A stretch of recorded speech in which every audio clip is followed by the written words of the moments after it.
What if I told you a little something special I found? Hee hee hee. Hee hee hee ha. Hee hee hee ha. I found a very funny, or not funny, but unique video that I want to look at.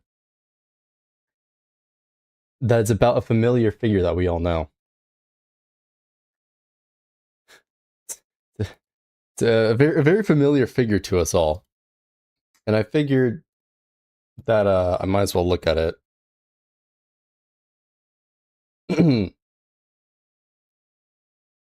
Just so you can get like a brief idea of this, right? A little unique video.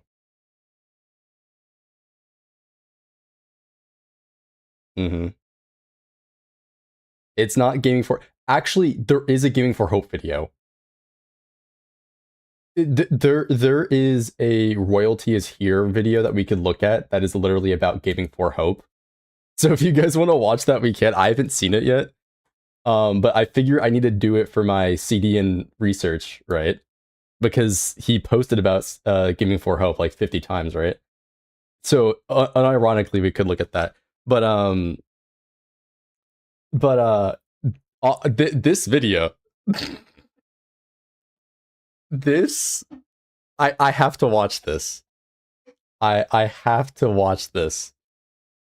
I feel like it would be a disservice to everybody. I'm doing good, by the way. How are you guys? I feel like it'd be a disservice to not watch this on stream. Because it's like, there's just more and more of these kind of videos that just end up popping up in my feed out of nowhere. And I feel like I gotta watch it with the class. No, he's talking about trying to get the FTC on people for whatever reason. I've only looked at like a minute of it, and I was like, you know what? I gotta save this for the class. And so there's this. But we could look at the Gaming for Hope video if you guys want. Because that, like, that is related to CDN. If you're like... I know Buster's not familiar because like he wasn't paying attention to the Discord, but Gaming for Hope is like CDN's icon, right?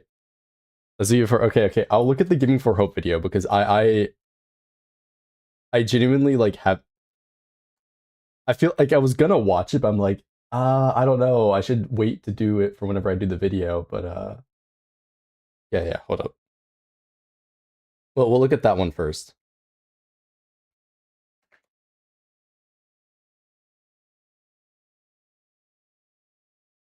Well, no, you looked at CDN's thumbnails, but Gaming for Hope is the guy he's based on, like, or the guy he's like the actual locale, right? Anyways, this is the guy in question. On the internet. Well, not the guy in question. This is the guy that CDN used for his cover art on like all his thumbnails and everything. But this is the actual Overwatch locale. Insane work. But yeah, we'll look at this one first before we go on the same one. Yeah, no, this guy actually exists. Yeah, this is the no, it's not AI. This is a real person. He's just like he's just a locale that a CDN has, I don't know, a crazy obsession with, right? Apparently. Because Saint stacks more paper and gets more hoes than him. We know for a fact Saint gets no hoes. Come on, bro. That are notoriously known for their lack of skill when it comes to playing video games. Like so bad they make the in-game NPCs look like the next Faker. One name that I could think of off the cuff is DSP Gaming, who yes, does have gaming in his name, but don't be mistaken, because he's so bad at games he's literally only known for and watched for that fact. And there are multiple compilations showing how bad he is at games. I would even take it as far as to guess he would probably struggle at a simple game of Tetris. Tetris is not that simple, okay? It's really not. let's be real here. Tetris gets very advanced in the late stages. All right, have you seen pro Tetris players? The motherfuckers are crazy. Okay. Granted, DSP sucks, but like I feel like that's a bad comparison. Just saying. Although the clips of DSP are just embarrassing. I jump like a. How do you miss every shot? It is. You're right. It's very easy to pick up, but like.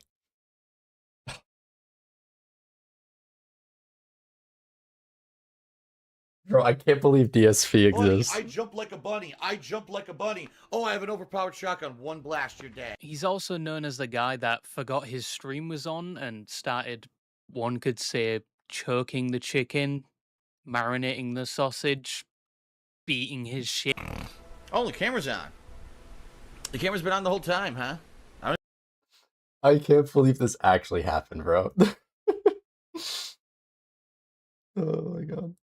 I reached 23k, best I did Tetris. Those games are not all the same. I saw Tetris Power or whatever. Oh yeah. Some Tetris goes crazy fast, like Tetris 99, for example. I don't even know. Hello.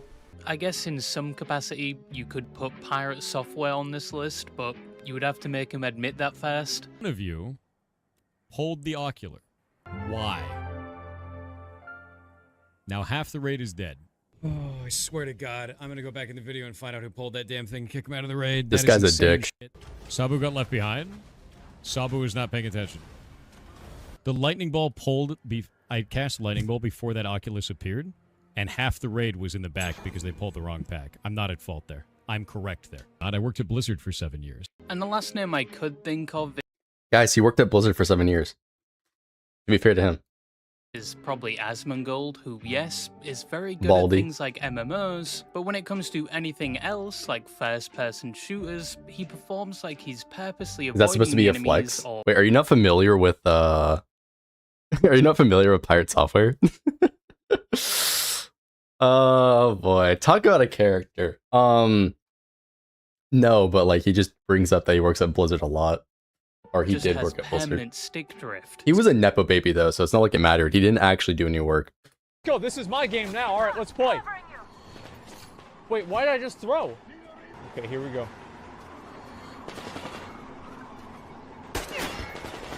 Wait, where is he? Okay. Is he dead? What am I getting shot from? Who's shooting me? But quite recently, I came across I didn't someone realize he through was my that bad, Instagram fully. Reels that I believe potentially outdoes all the entries on that list. Yes, There's no shot this guy is that bad. There's no shot Gaming for Hope is that bad. I understand that CDN had like an obsession with this dude. But like there's no way. To his credit, nepotism gives you 2 years max if you're incompetent.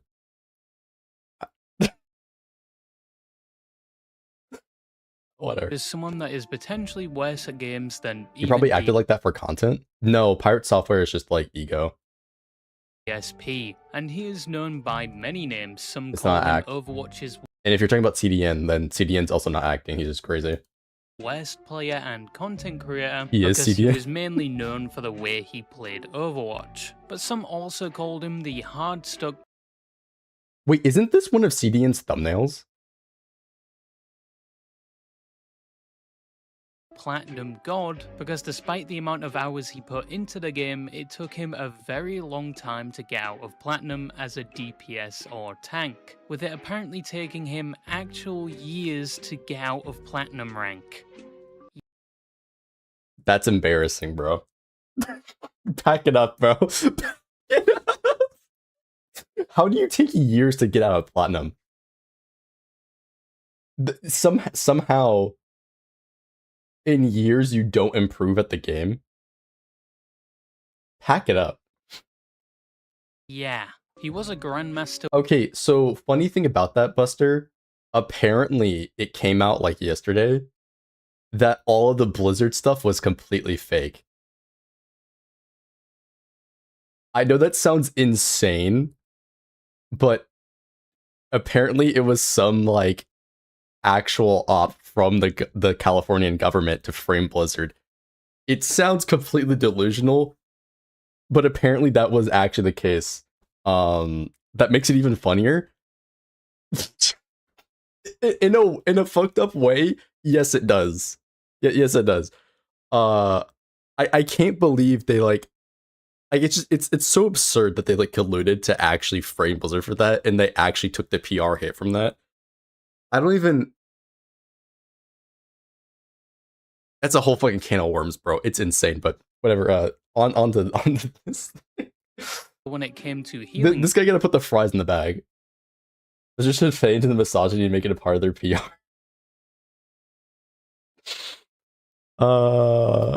though, which says something about your average Overwatch healer, but he was in Platinum for so long and was so well known for his gameplay that in one case he was granted the oh so prestigious title of the Austrian painter with a funny mustache of Bro, put the fries in the bag. Platinum. And that person's name that I'm going to be speaking about today is Gaming for Hope. Oh, that's a big minefield. Shoot the mines.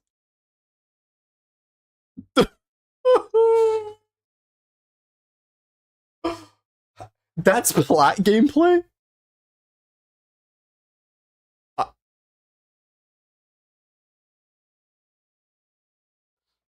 That wow. That is embarrassing, bro. Just pack it up.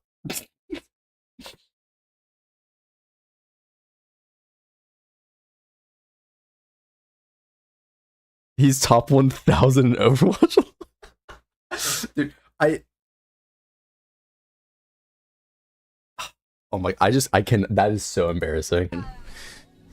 We got the point. Why would you walk into that? Just shoot them. Hope hits crazy Or go around. Like, what the fuck? and activates German stare. Gaming for Hope is someone I didn't even realize he used his ultimate. He just whiffed the whole thing. that is primarily known for the way he plays games like Overwatch, more specifically how objectively bad he plays them, despite his content mainly being about improving in games and How is he still in plat? I'm so shocked by that. being outfitted with the latest tech like a gaming sleeve. And on top of being known for being bad at the games he plays, he's also known for his reaction. What is a gaming sleeve? Is it? You only need to cover your like wrist though.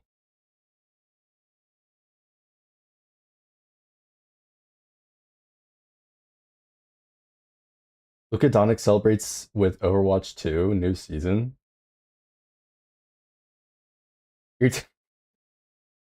This NBA player's top 500 in Overwatch.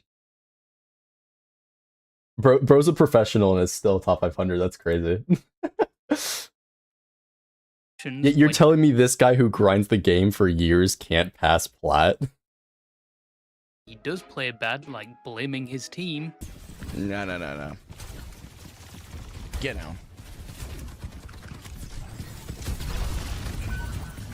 He's not any NBA player. He's like arguably the best NBA player. That's actually cracked skill, I can't lie. Pro at Overwatch and NBA. Why are we all the way back here? What are we Dog, you're the one that did that terrible push. What the fuck are you doing away from your team? doing? No way I walk into that. Yes, way, you're away from your team again, dude. How can you play this bad at tank? Well, he did say he was a DPS player. Wait, then why the fuck is he on Zarya?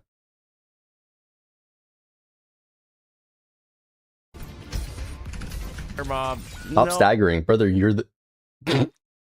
Oh, bro. In fact, he was so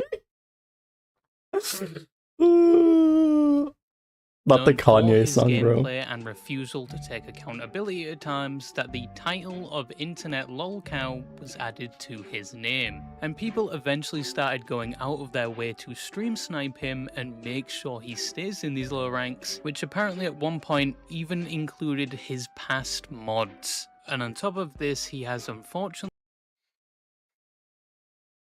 Getting stream sniped by your own mods is kind of crazy. become a target for things Yeah, like welcome. doxing, which we'll talk about later. He aspires to be a high-ranking esports player as well as a content creator, and he's sacrificed a lot to reach these goals. What's happening? We're looking at a video from Royalties here about Gaming for Hope, who is related to the CDN guide that I'm making a video on. Well, not related to, but like CDN makes videos in his entire channel, like dedicated to putting Gaming for Hope's like camera over and like his thumbnail over his own gameplay. I don't even know how to explain it, bro. It's genuinely baffling. So people are bullying him because he's bad. Was he probably won't drop below plat? What for? This is just what happens for locals, bro. It's kind of in the name. Lol cow, like LOL cow. You milk them for laughs, right? DSP is one of those. I really can't think of that many off the top of my head right now, but he's sunk yes, thousands of hours into games and even apparently it's literally just laughing at him because he sucks. Job to do it full-time despite having a family. But before we get into the meat and potatoes, Wait, he quit his job sunk thousands of hours into games and even apparently quit his job to do it full-time despite having a family. But before we Bro, that's so cooked. And he still sucks at Overwatch? get into the meat and potatoes, Imagine being a guy trying to improve and then getting stream sniped. I mean, yeah, but like, how have you not improved over years of playing Overwatch? Like, genuinely. who is Gaming for Hope? Why has he Get a job at McDonald's, like been anything. getting Do anything a lot of else. attention lately? And is he really that bad at games? Who's more pathetic, this guy or our friend?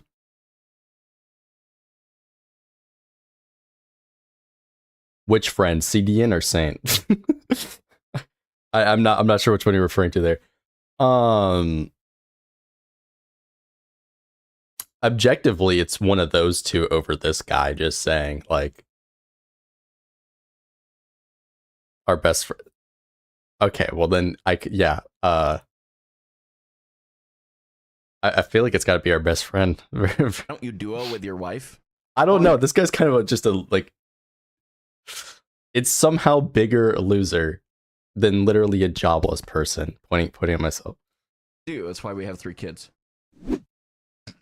So Gaming for Hope, or David Orr, born March 16th, 1996, graced us with his online presence all the way back in January of 2018, and a few months later he would make his YouTube channel. He did have a YouTube channel before this, but he deleted it for unknown reasons, and he does mention it in his first video on his new channel, but refuses to elaborate. Today, of course, will be the very first video log that I have probably ever done. That's just kidding. I used to have a YouTube channel and I've done that before. We deleted that. We don't talk about those days. However, at the start of this new YouTube channel, he wasn't known by the name everyone knows him by in the current day, because He's mad competitive though. I don't know why people hate his wife. Probably sucks. I don't know. when he first started that YouTube channel, he went by a very At least our best friend is top of something. Love that for our best friend. True. similar name, Gaming for God. Which, if you couldn't tell from the name alone, his goal was to bring his beliefs in Christ as a Christian. Oh my god, is this like that one guy? What's his name? The fucking sheriff. I forgot what his name was. Something sheriff. He was he had like the peanut VTuber avatar, not obviously not fucking the burnt peanut, but the other guy. Faithful Sheriff, that's what it was. Faithful Sheriff, the guy who would just go into like Fortnite games and then try to get kids to convert to Christianity. And if they didn't go with what he was saying, he would say they get sent to hell. Into the gaming world. Now I know what you're gonna say. I can see those little microscopic cogs in your small brain rotating because you're thinking he's exactly like Dr. Witness. That's literally the guy. This was the channel before the Faithful Sheriff, Dr. Witnesser.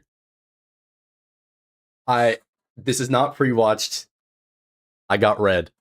Or as he's more commonly known as, the Faithful Sheriff, which was the guy that was widely known for forcing his religion on people in Fortnite lobbies and for some reason being really gassy. One more. One more? Okay. One more. Got it. Sniff him out.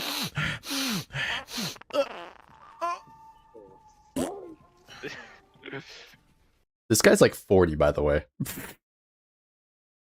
Sorry. Sorry. A little bit gassy. In my opinion, he's not like the Faithful Sheriff. If anything, he's significantly tamer, at least when it comes to spreading his beliefs. And Gaming for Hope previously has voiced his opinion against the way Faithful Sheriff spreads his beliefs. He even made a full video on it 5 years ago. He did in fact tell a Muslim child that he was going to hell. It's not just a tabloid thing. He's been clipped multiple times saying this. You guys will never catch me collaborating with Dr. Witnesser, I'm sorry. I know you guys have talked about the Faithful Sheriff. I don't know much about him. Dr. Witnesser is Faithful Sheriff. He rebranded. That's the same guy. Bro is just desperate at this point. But despite their differences, these two did have at least one so thing stupid. in common, which was their origins. It's so You see, Gaming for stupid, Hope only started making content after he was laid off from his job and given a severance package. And with that money, he decided to pursue something he always wanted to, which was PC gaming so he could play games like PUBG. And after following through with that,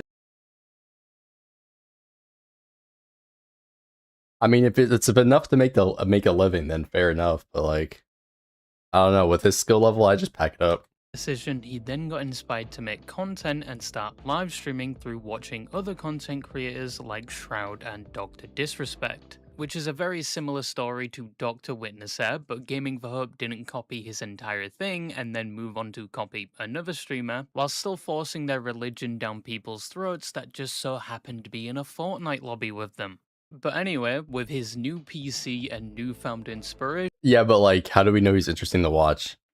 You saw the gameplay, right? he would start streaming things like PUBG and Fortnite to a small audience mainly consisting of family members like his cousins. And from what he briefly showed in his video going over his content creator journey, I can quite confidently say, even back then, he was still bad at games. Like, I'm pretty sure an elderly person with a severe case of cataracts probably could play better. By April of the same year, he had reached affiliate on Twitch, and he eventually started making content on his YouTube channel, where he would talk about anything from his beliefs to how his life is going. And around the same time, he had found another job, working at a Christian radio station, which he did whilst pursuing his dream of being a content creator. Because despite working full-time, he would still average around 40 hours of streaming a week to 10 to 15 viewers per stream.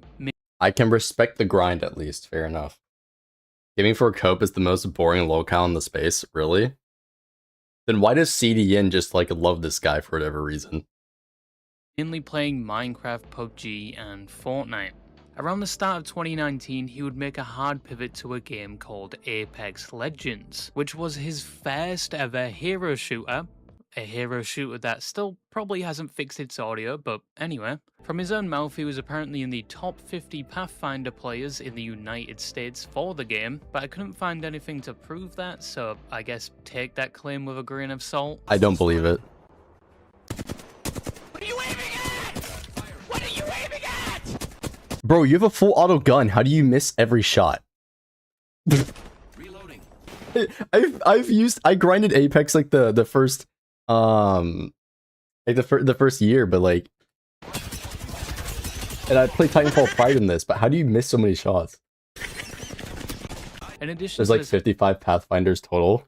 hard pivot at the start of 2019, he would also leave his job at the radio station, which was down to him wanting to focus more on content creation. That's a terrible decision.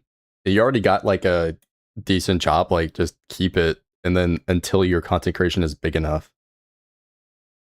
Which I don't think was the best idea in my opinion, because My theory, CDN is a mod or someone he pays to make negative content to get engagement for him.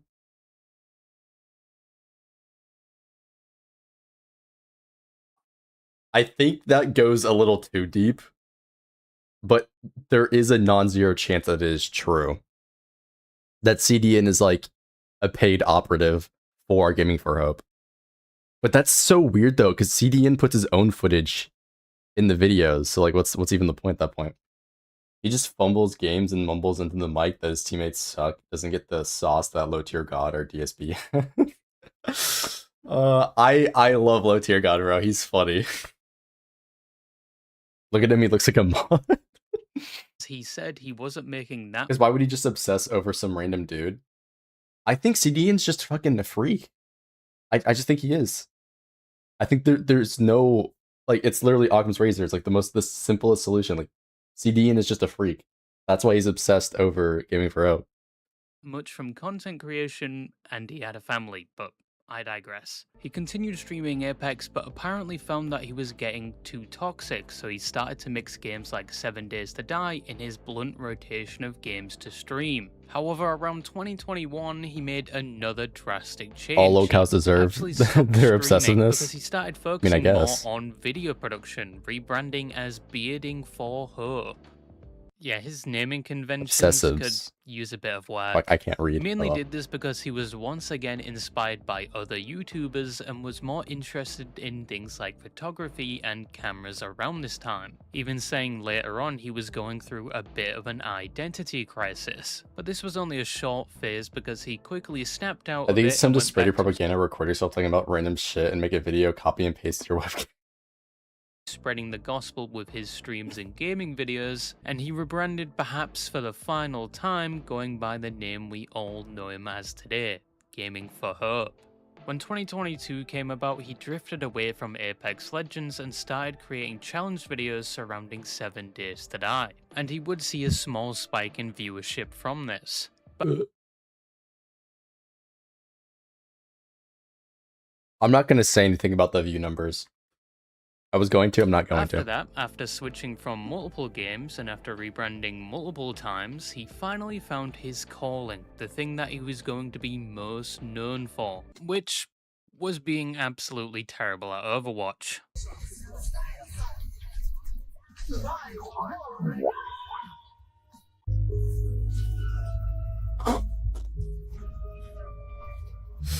That's genuinely embarrassing, bro. Hey, Anna, I have a Was question. he shooting at his own teammates there? A genuine thought. You hear? Yes. You said I sounded like Gaming for Hope, right? I did. That would be because I am Gaming for Hope. Awesome. Hope you have a good rest of your game. GG's. Good luck next. This man just has too much aura. Now, as a Spider-Man, but not in Rivals, yep. previous unofficial Overwatch pro myself, and more recently, a Deadlock God, I know, it's very impressive, you're already moistened in an oyster, but I can say with confidence he wasn't the best at the game, but he was constantly trying to improve at it, and he was pretty good at things like healing, just not the other two roles in the game, DPS or tank. All these clips are him on DPS and tank.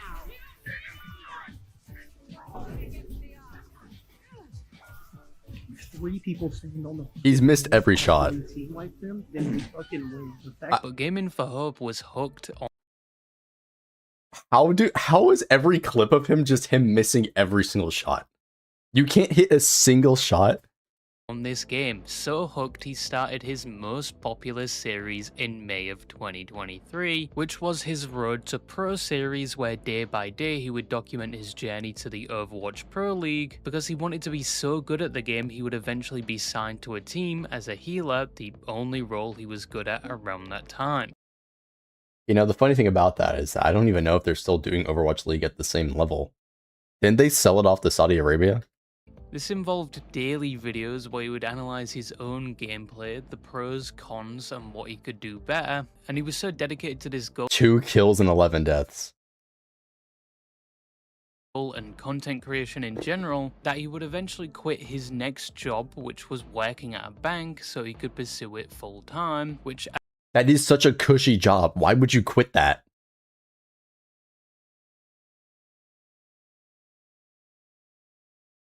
Just do both. What? as said earlier on, wasn't the first time he did something like this. On more than one occasion, He might not be the brightest individual.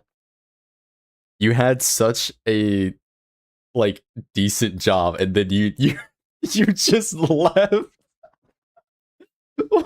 Why would you do that? he would get rid of all of his debt at the time, save up money for an emergency fund that would last multiple months, and do things like Uber and Lyft on the side if they needed Unemployment extra maxing, income. bro. Also, he could spend more time on his content creator journey and his goal of going pro. And this would later become one of the main critiques against him, as many would say he was being irresponsible and putting his wife and 3 kids at risk doing things like this. 3 kids?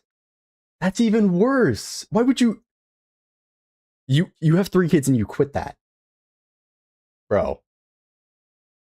But even with said criticism, he kept pursuing his goal of potentially becoming an Overwatch pro. But there was one problem. The Overwatch League shut down, which meant Yep, that's exactly what I thought. Gaming for Hope no longer had any hope to become a pro. And although this was a Imagine major having a blow to father his like this. motivation, he kept going and kept playing to at least get a good rank within the game. Unfortunately for him, I think some people lied about him as well. I mean, that happens with all locales, so possibly.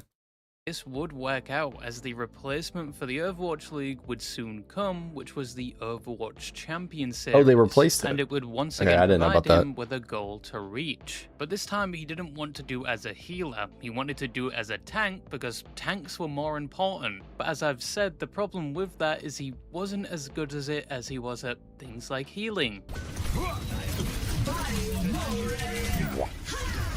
Is this the Doomfist game? Oh my gosh. Pull out, bro. Regroup with the team. Don't push in. What are you doing? Pull out. What is this gameplay, bro? What? Okay. Holy. In 2025, this is where Gaming for Hope began getting noticed, not for how good he was at the game or his willingness to improve, but how bad he was at playing tank. And people began clipping said terrible moments en masse, clearly These poor making kids fun probably hear all day that their dad sucks at tank. of him, and it got to the point where Overwatch pros even began taking notice of him, and they would start I actually saw this guy's video pop in my recommended before. It was like Overwatch Pro looks at Gaming for Hope or whatever. I can't believe how big this has gotten, like, actually. Why is he hanging onto that hairline? Just go bald? analyzing his gameplay, and in some If he goes cases, bald, he'll look like Tectone. I don't know if he wants that. is criticizing every They'll, like, make money from being a locale unironically. I mean, maybe, but, like, is he at the size to where he makes more than his bank job? Like, I don't know. everywhere he was going wrong. Figure out how bad at a game you need to be that being bad becomes profitable, low key, that may be achievable. Okay, I have 4 seconds to that cooldowns there. Okay. Pull out. You have a punch? They've stopped trying. Look at this position. What do you mean they've stopped trying? Their tank hasn't done anything the whole game. Okay, we're still looking at our team, but the thing is all this time where we're Doomfist is a dive character. Like, you should be able to get in and get out. people watching is time where we could be going in. Every time we're looking at our team is time where their team is doing something and we're watching a TV show. I know what I know what's going through his big bald head. I know what he's thinking. Well, how can I go in? We keep dying.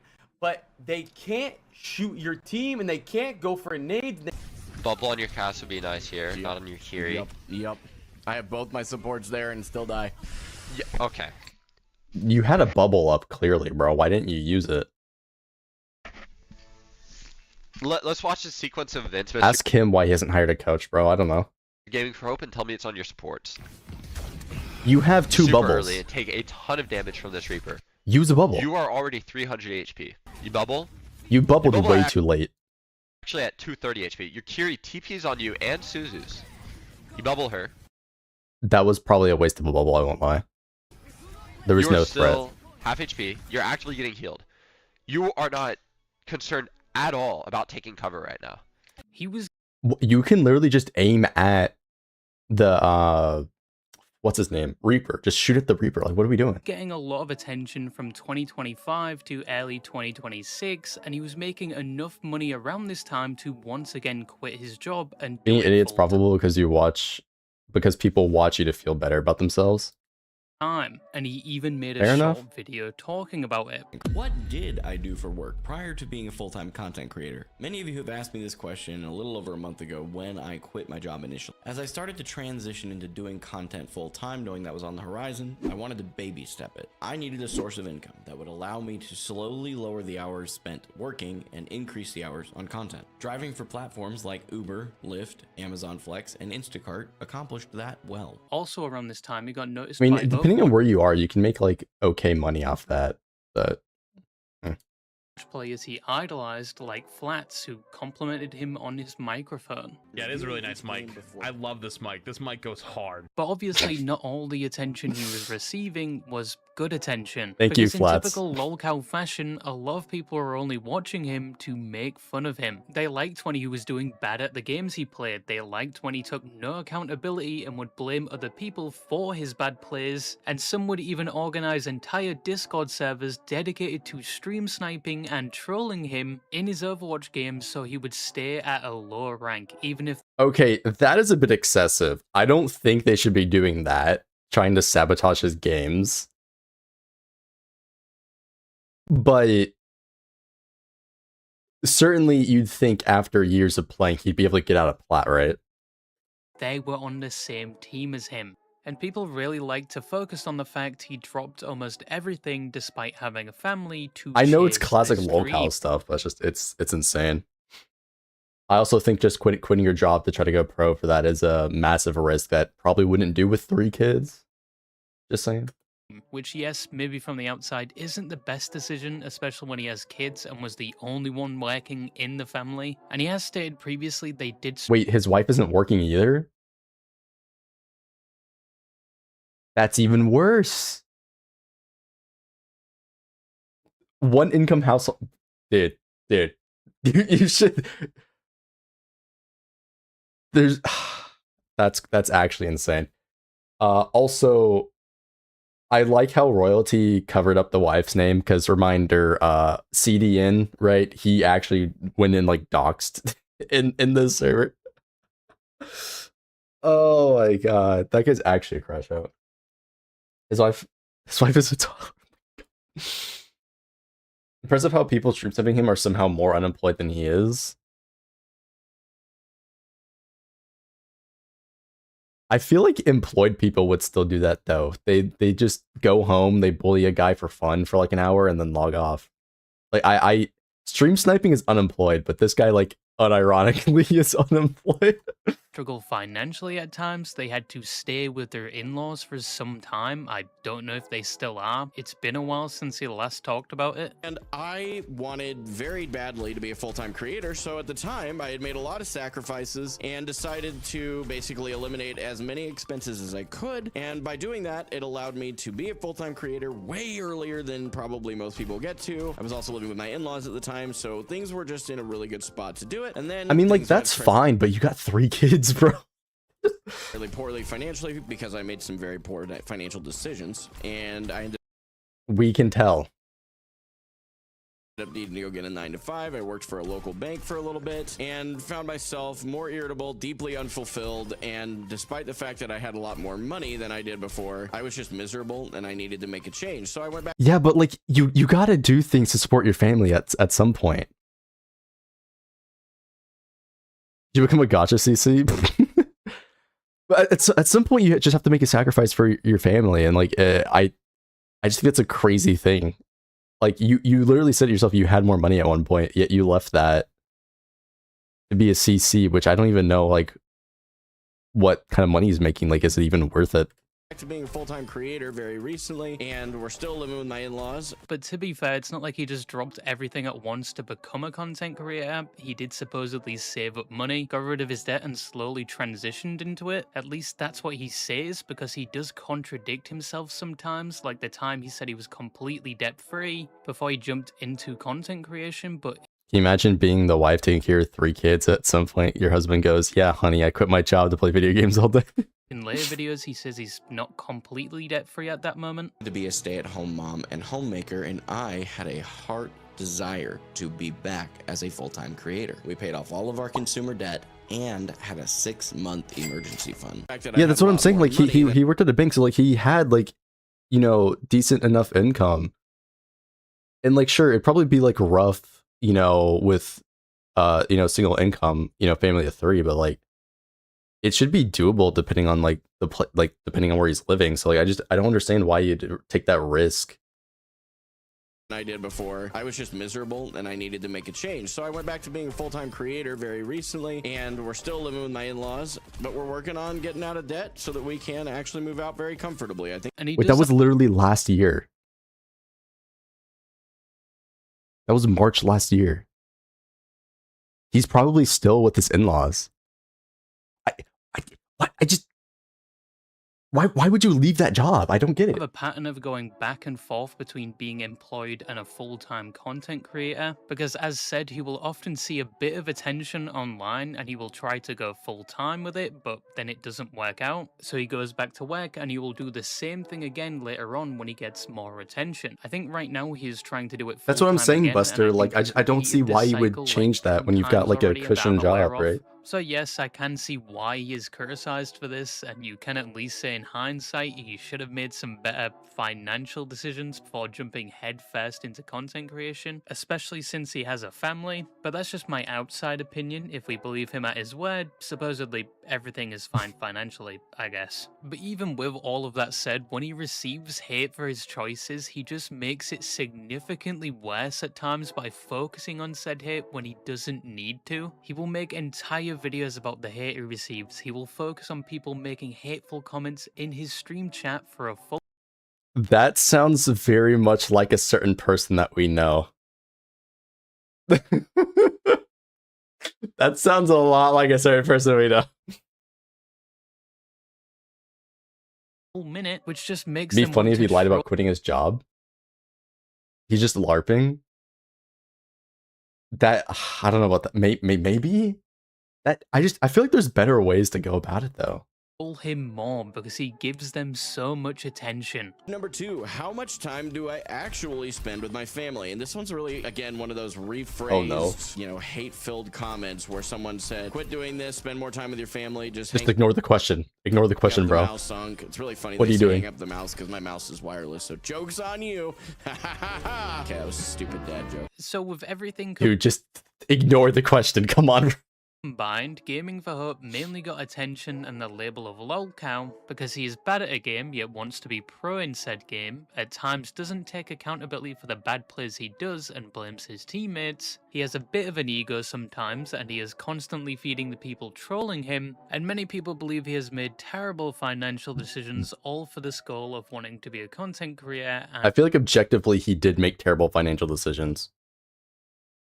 And pro player. Those are most of the reasons why people make fun of him and call him a lolcow, and some of it is very true, but probably the thing working in Gaming for Hope's favour is his attitude. Most times when he's not blaming his teammates, he's very positive and just wants to improve at the game he plays so his dream can come true. That's one of the good things about Gaming for Hope. Despite everything, he's still a somewhat so-called wholesome chungus. That's why I said I have to respect the grind, that he's still doing it. However, there are a few allegations that have been made against Gaming for Hope that paint the opposite picture, and there were quite a lot, to be honest. Aware of at this point are that I neglect my children, I'm anti-LGBTQIA+, I'm a Nazi, apparently I'm still considered to be a member of the KKK. No, I'm just... So it's a bunch of bullshit then. Okay. Oh.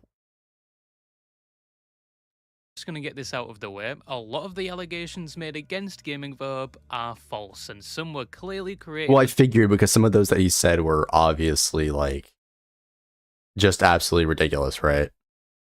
The intention of just making fun of him. But because Gaming for Hope is Gaming for Hope, he must give attention to everything and anything said about him, even if it is clearly false. This one's fucking crazy, bro.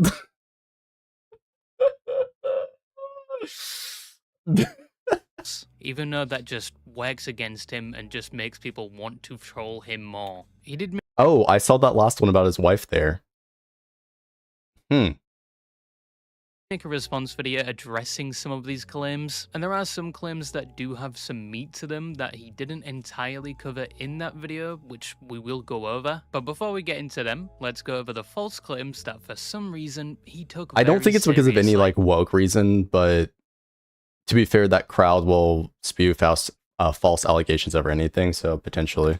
There was a claim he tried to meet up with a child to do illegal things, but I don't think there was What the any fuck? evidence to this claim, but he still responded to it anyway. The important thing is, no, at no point was I ever going to meet with a 13-year-old boy. Absolutely insane that I even have to say those words out loud. There was a claim that he was a Nazi because in one of his videos he reaches for the camera that looks like a certain salute, and it was being circulated everywhere, especially Nah, see that one, bro. Nobody gives a fuck about this one. Let's be real. in Instagram Reels and TikTok comments. But he addresses this claim that probably nobody thought was true by saying he's not a Nazi, and even saying if it was meant to be a salute, he's doing it with the wrong hand. That a simple Google search of What is this a salute defense? looks like would have answered for you. I used the wrong hand. If it was an actual Nazi salute, it would have been my right hand.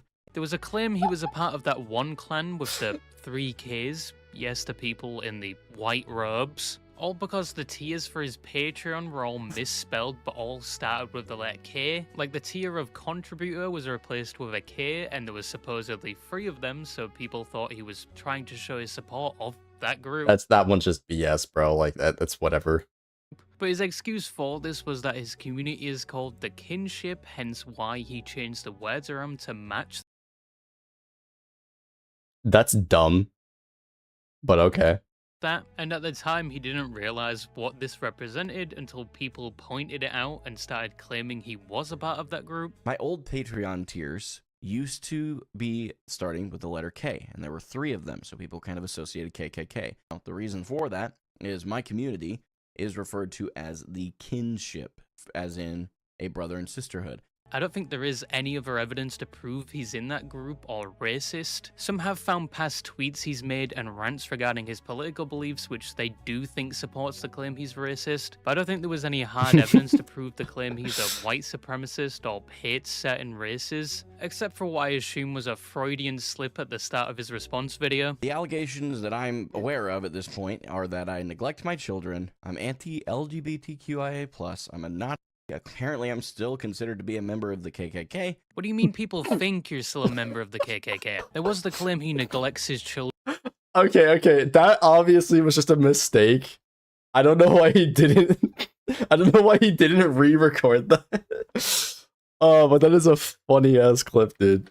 Which is still an ongoing thing because people think he prioritizes his Overwatch rank over taking care of his kids, and it's mainly sourced from when he was streaming Overwatch and you could hear his kids screaming in the background, and he kind of just does nothing about it and just continues playing. Keep sights on it. Oh, I can hear the kid. Midi corner. I hit something. That's a baby. From what I can see, this is the main clip people use to support this claim, apart from the claim he puts his family at risk trying to do this full time. But he provides context to this clip, saying he streams in his bedroom where his baby sleeps and his kid was being put.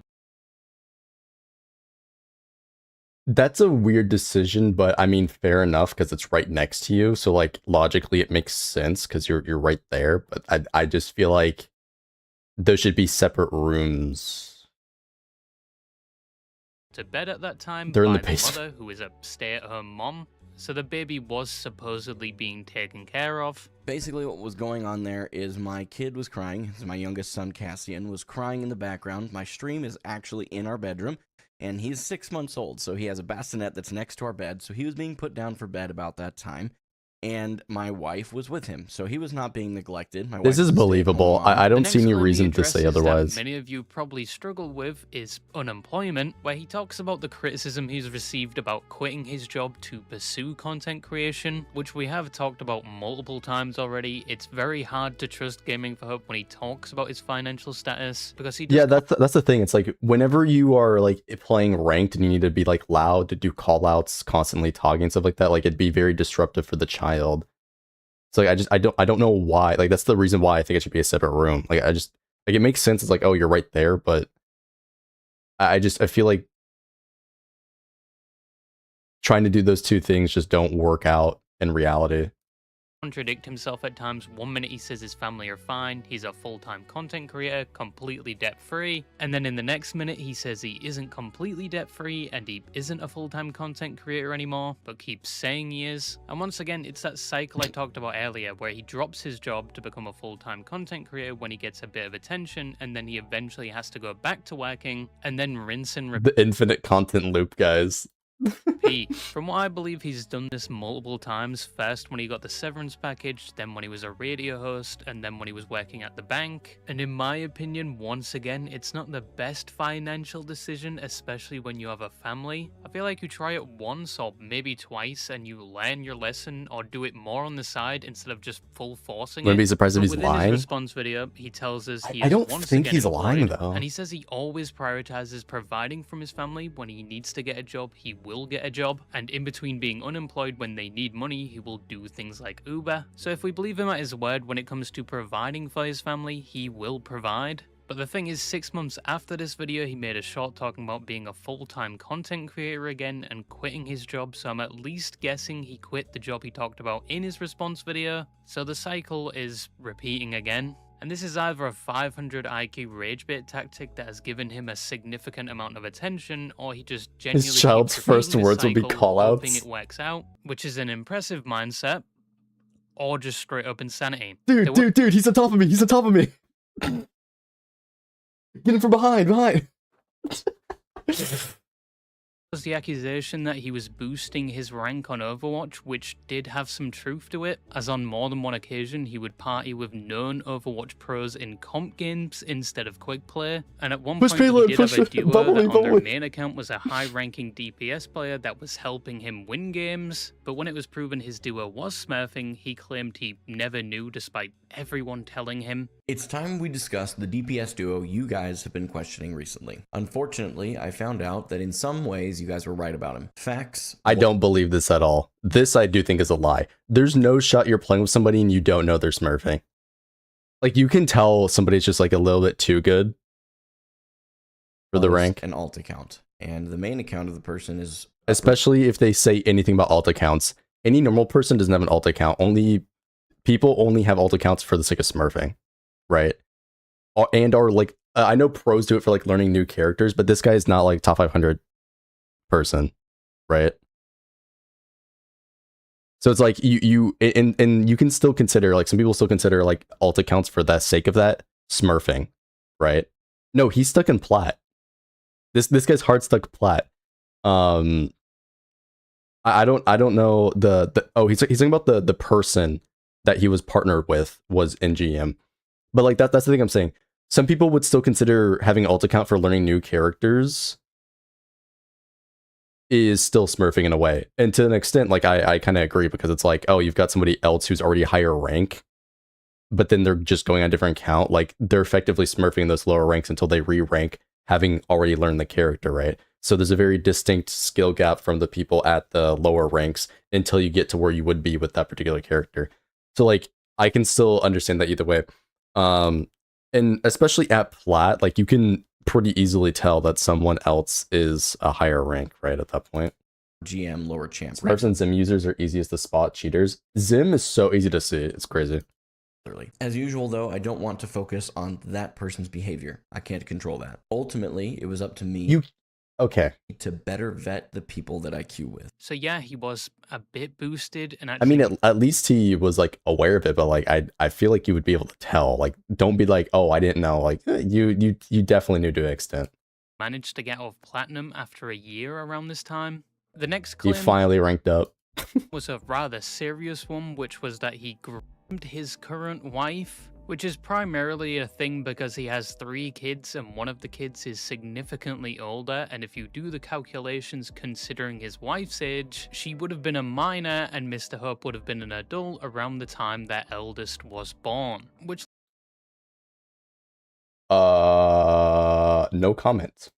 led a lot of people to believe he grew her, but the eldest child isn't his biological child, his father is someone else. And he met his wife when she was 18 and he was 23 around 2020 to 2021, which some people also question, trying to push he met her at a younger age, but there has been no evidence to prove that, and there's been no evidence in general to prove he grew anyone that I know of. He was conceived in a previous relationship my now wife had. Biologically speaking, to be very clear, my oldest son isn't mine. My wife and I met when she was 8. So someone else did the thing, not him.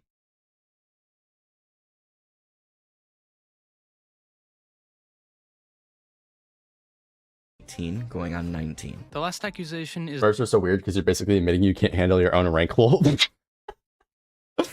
Look, I think I don't do alt accounts period, but like you're kind of right. the one that has the most meat to it, and that is the claim that he is anti-LGBTQ. And from what I can tell, this started because of a video he did about the Overwatch character Venture, who is non-binary, and for some reason he Everybody agrees that Venture is ugly. Come on. We all know this.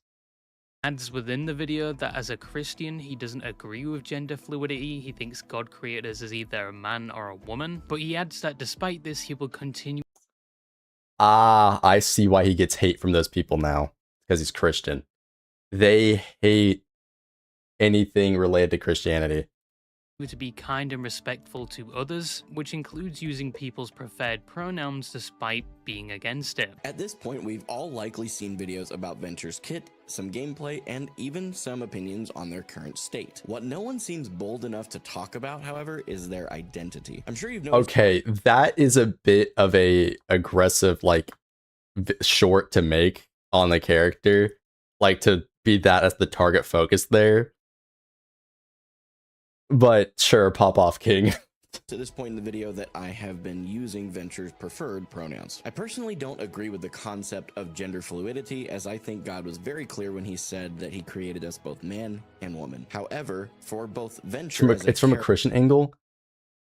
This the problem with modern online discourse is like this is always gonna get a big negative reaction because there's a lot of people that just hate the idea of religion.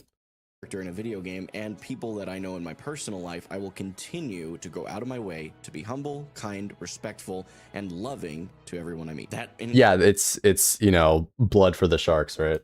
Includes using preferred pronouns, even though I don't agree with it's big bait for any of those, and it's not like intentional because I'd imagine he believes this full-heartedly, but like this is bound to draw like a bunch of negative attention.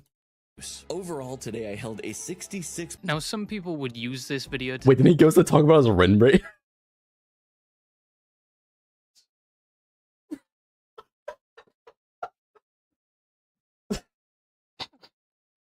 Now let's talk about my win rate. say he hates certain parts of the LGBTQ, which I don't think there's enough there to claim that. Yes, he did say he doesn't really want to or believe in using the right pronouns, but he said he will do it anyway to be kind and respectful, which in my opinion I don't think is that bad or outright anti-LGBTQ. You could argue it is definitely a bit performative, and he really didn't need to add that in the video. And later on in his response video, again, I think that was a bit much. Like, I just don't see why that was even made into a clip. But like, if you're like putting this much effort into like being a content creator, you have to know to like some extent what you're doing, right? I hate pronouns. Check this, Katie ratio. Yeah, this it's very accusation, dramatic. He would say the same thing, but also adds context to another video people use, which is an edited clip of him jumping over a pride crosshawk in-game, which wasn't even done by him. Someone made that and just put his face on it. Now, I still use their preferred pronouns, even though I don't personally align with it, which I said then and I stand by it now. Just to reiterate, you can live your life the exact way you want to live it. I will not be against you in that. I will not vote against you in that. You will not find me in the opposition, despite my personal beliefs, because my personal beliefs are what I align my life to, not yours. Also, yeah, there's nothing wrong with that, but like people are still gonna attack him over it. It's a big joke. I mean, maybe we know this is faked, and like this whole CDN thing that I keep calling back to. We know that all the CDN's videos aren't actually giving for hope. It was a relatively funny. I have to admit, I had a good laugh. Funny clip of me jumping over the rainbow crosswalk at Midtown.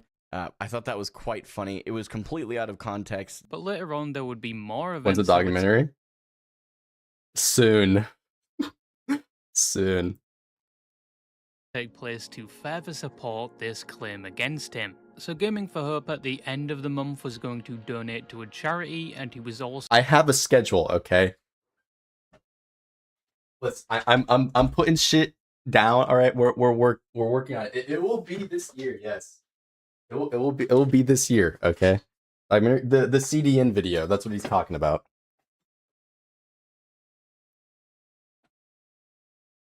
Telling a lot of his viewers to check out and maybe donate to said charity. This is something he regularly does. He chooses one charity per month to donate to. Also around the same time, he had just got a sponsor with a company known as Wallhack, which also came with a new high-tech gaming sleeve, so... Dude, the gaming sleeve?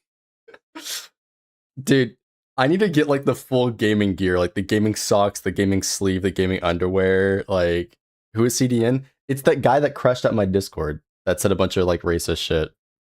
He can probably throw more games as tank. Anyway, this all sounded pretty normal and, you know, good for him. He's donating to charity. He's obsessed with Gaming for Hope. And actually getting noticed by sponsors. But as it turns out, everything wasn't so chemo-chi, because people looked into that charity he was advertising for that month and found that they do things like conversion therapy for those that are gay or trans, which as I understand is... That's even more controversial.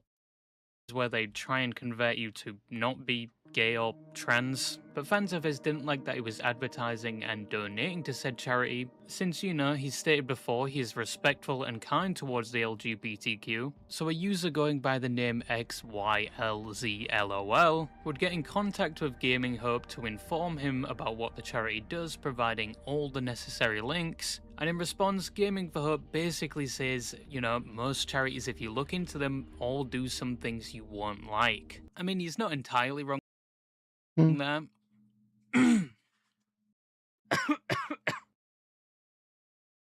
Oh my god. Dude, this image was crazy.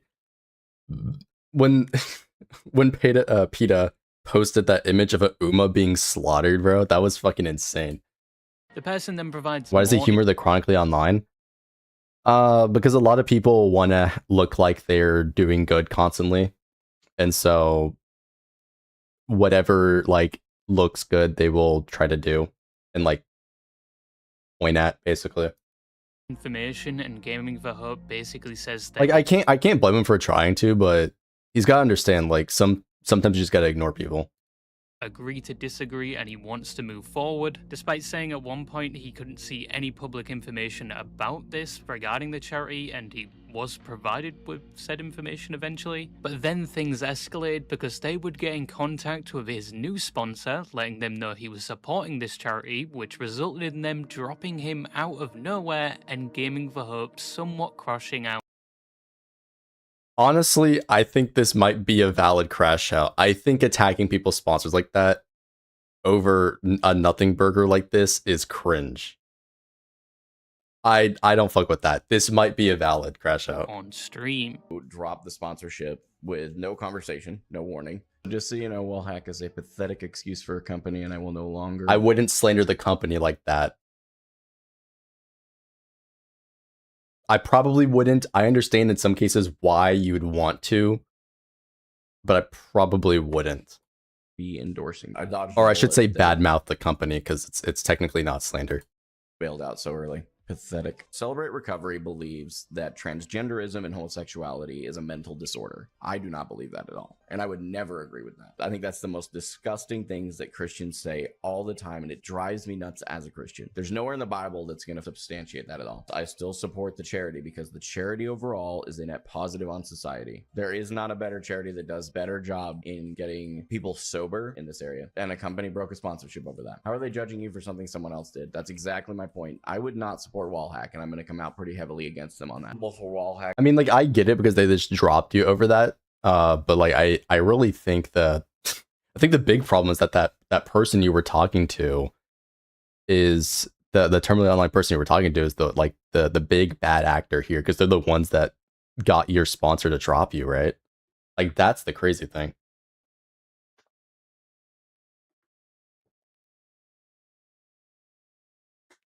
Yeah, that's what I'm saying. Like, I'd get pissed at the person who twisted their arm, not so much the sponsor. To not want to support that after all they give money and then you give it to the company, so it almost seems like Jarvis, locate that user. That's a reasonable point. I'm going to give you that. 'Cause at the end of the day, I have a huge issue with the fact that we started our partnership together 10 days ago. I was supporting the charity then. So to me, that just screams they don't actually care. This is a virtue signal. But even with all of that said, he would then make an apology video basically saying he didn't know what conversion therapy was, despite someone providing him with all the information. Dude, you can know what that is based on the name. Come on. But then also, why even make an apology video out of this? It's just making you look worse. He then says he no longer supports this charity and what they do he doesn't agree with, and that going forward he will be doing research on the charities he chooses to support. I mean, like, to an extent, he's opening the door by putting it behind charity in the first place. And like, I get why he wants to do that, you know, fair enough, but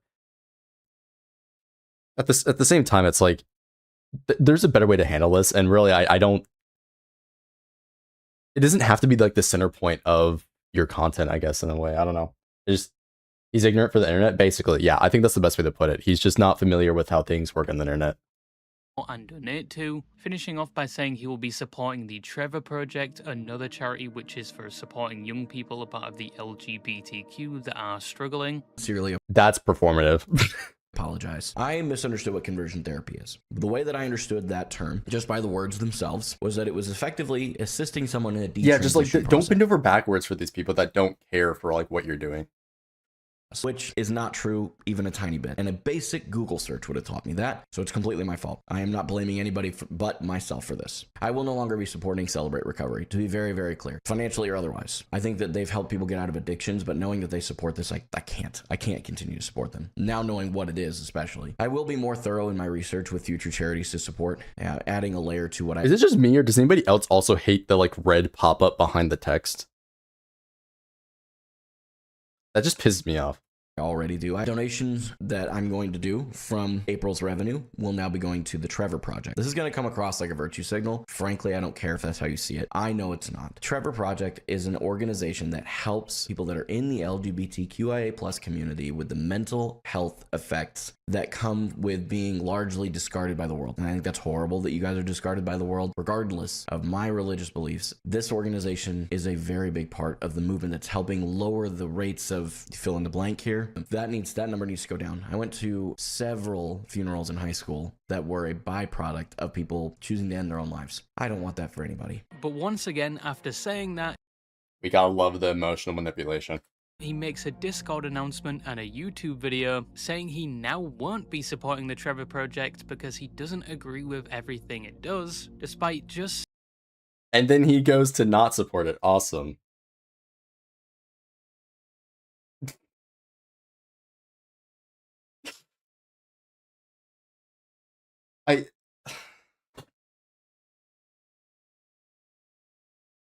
What am I watching, Larper? We're watching a video about giving for hope. saying he has learned his lesson and he will look into charities before he supports them. You guys a little bit of an explanation on the Trevor Project. I had intended to not say anything about it because I feared that it would create a spiral of things that I would have to answer forever, but I'm going to keep it short and to the point. The primary mission of Trevor Project is still something I support. There are some secondary and tertiary beliefs that they hold that to them kind of help their main mission that I just can't support. I'm not going to go into it more in this video. In the fallout of this, he removed his apology video for whatever reason, and moderators of his stream left the team. I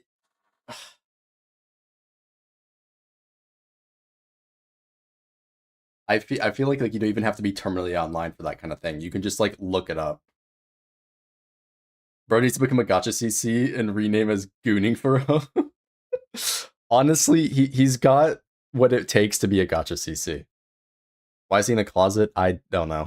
Including some that were trans, with one saying they didn't like the things he did and all the backpedaling he was doing lately. And this is why people think he hates the LGBTQ. He is still insistent he doesn't have a problem with them, and in my opinion, I don't necessarily think he outright hates them. I just think he is a bit, dare I say, dumb, and I think it was more of an ego thing where he didn't want to be wrong, but he did completely fumble the ball here, going back and forth on his reasonings and stances. The like going back and forth 50 times is the crazy part, for sure.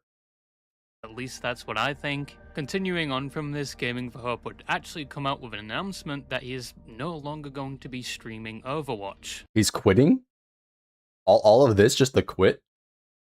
With his reasoning being it's too toxic, and since streaming it he has been receiving harassment such as doxing, which is pretty bad. I have officially decided to quit playing Overwatch, and it's important to me that my fans know why. However, throughout that time being on social media, I have garnered a disproportionate level of hatred for a creator my size. There are Discord servers all over the place with a ridiculous amount of people in them for this purpose. They're a breeding ground for people to meme, mostly, and hate on me as well. A little over a year ago, my family and I, as many of you know, were doxxed and then harassed by a hater. What I haven't told you is that it hasn't stopped, with 2 different moves in between then and now. It's one Yeah, thing that's fucked up. That person's got to get repercussions in some way. People to make memes and stream snipe my games. I can deal with that. But threatening my family over it is a felony. Some people, upon hearing that he was leaving Overwatch behind, would rejoice, some were upset by the decision, and some were confused because he was mainly known for playing Overwatch. It seems like he was shooting himself in the foot, but he probably just wanted to minimize the harassment and keep his family safe. Some think he will return since he's stopped playing Overwatch before but came back, but to this day he has stayed away from it. He's now actually playing Marvel Rivals, which is very similar to Overwatch, and now people make fun of him for being terrible at that game. Listen, just because you're not a voice actor... I am a fucking voice actor! I'm stuck here making shitty fucking Instagram reels because someone won't get off their fat fucking ass and help me! In conclusion, yes, Gaming for Hope is terrible at games. It can be said he is a bit egotistical, some even call him slightly narcissistic, and say he has a victim complex. He has made a lot of Sounds like he would be a questionable great content creator. as well, and the title of lolcow is very much appropriate for him, because unless it's a LARP, he unknowingly keeps feeding trolls, and most times it looks like he doesn't know when people are clearly making fun of him, which I don't think it's a LARP. I just think he's not the brightest individual. inevitably leads to him giving a lot of attention to things like false allegations and people making fun of him more, which also escalated to people harassing him, which is uncalled for. Once again, in my opinion, I don't think he's an outright terrible person, just very naive at times, but he's still going and still making content to this Bro, day. put the wife beater up. You do not have the arms for that. Tracking his journey in competitive games and still being fairly positive, at least when it comes to recording the videos. I don't know about in-game and if he's still blaming his teammates, but who knows, maybe in the future he'll hit gold in Marvel Rivals or whatever the rank system is in that game. I don't know, I only play Deadlock right now and that's probably what I'm going to do after this. But yeah, that's just something I wanted to talk about today. Don't forget you can manually breathe, and that's all I had to say, and bye-bye. Great video from Royalty is here like always, but like I cannot believe Royalty is Gaming for Hope is like this. It's actually insane. Oh, would you look at that? My video's popping up. Why does it always do this, popping up my own stream? Yeah, I don't...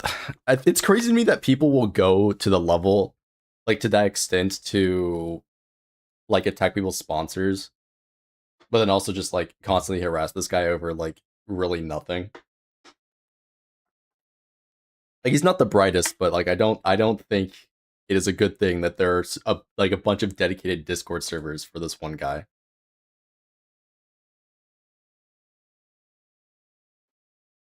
What? Oh, it's a Cuphead review. Is there anyone that plays Overwatch? True. The slightest idea of how little that narrows it down. Is there more than one Overwatch locale?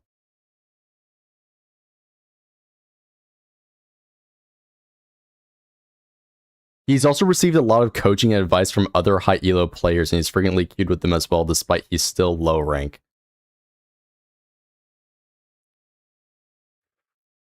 Wow. Forget that comes out tomorrow, I believe, or it might be tonight. Who knows? I can't wait to know what Saint in Minecraft. I don't know. But yeah, I guess everybody that plays Overwatch is still a locale at this point. But ironically, it's gonna be a locale and play some Overwatch. I don't know. I don't like hate Overwatch necessarily. I just prefer like rivals from like gameplay side of things. But Overwatch customs are banging for sure. But yeah, let's go check out that Saint video that I think is going to be very, very interesting. I'm tired of hero shooters. Yeah, I think there's been enough.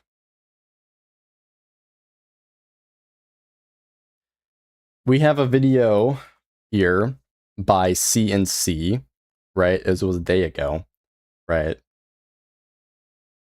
He wasted $100. Wait, what? I've never actually played TF2. Anyways, video from CNC here saying that Saint Tundus has crossed the line. I'm very curious what this is about. Wait, does he make multiple videos? Hold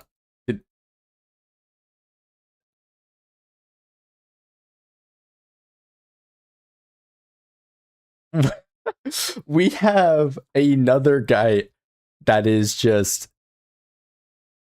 making a couple. Okay, there's not that many, but there's a couple of videos just hating on Saint Tontas. This right here is peak. He's losing it again. Why does Saint keep fucking talking about Gacha Smack? Miserable hypocrite.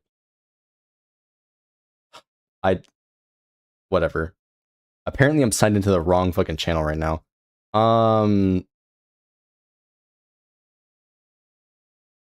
Whatever. Doesn't matter. Dude, I actually think the FTC needs to investigate this guy. What the f we talking about? Like, now he wants real-world ramifications because a guy took a sponsorship. Thanos snapping his viewership. This dude usually gets like 400, but for some fucking reason he's playing NTE. What about... Ooh, good heavens. What a bunch of plebeians playing a game. This guy looks at everything through the lens of Twitch tracker and thinks that is how to judge a game. Insane. Who is Gacha Smack? He's another Gacha content creator. He's like relatively big in the space. I'm surprised you haven't heard of him, but like he makes a content that's a little bit different from other people in terms of like how he discusses things.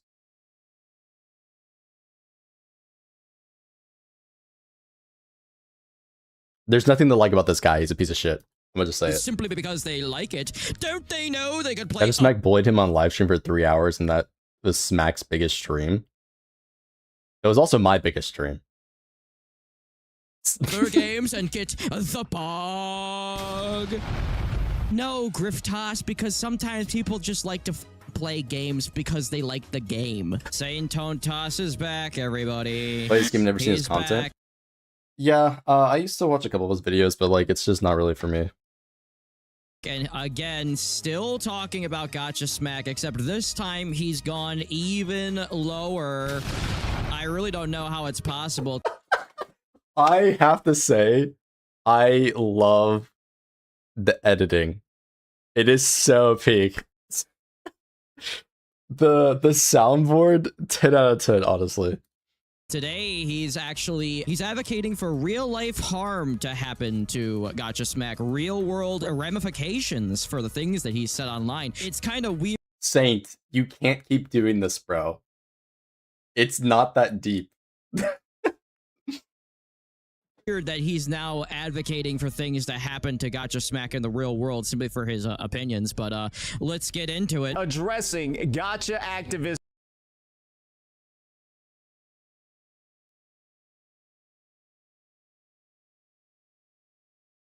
That's because back in the day, Brigafix Silverwolf was the way to go. In the space because oh great, I hope this is a video about Tectone. The gunshot sound effect is so aggressive and like so unnecessary. I love it. So fake. But yeah, no, I just don't care for Saints content. Like, it's whatever. Sorry, I meant Smack's content. We're getting the Tectone video. If we're talking about Gacha activism, can we finally talk about Tectone all the times that Tectone has taken money for games and then never talked about it ever again? Can we talk about that now? May just a I don't know. People just be taking sponsorships for whatever. Straight right down to the point where we are now worse or basically tied. I really don't know how many videos we have to make about I don't like Arknight's Enfield. I don't like Neverness Everness. People are losing interest. We get it. I feel like you can make it like maybe I think the cap is like 3 saying you don't like it. At that point it's like, what are we doing? We get it. Like, how many times do we have to pull out a graph to show that people aren't Google Trends are not...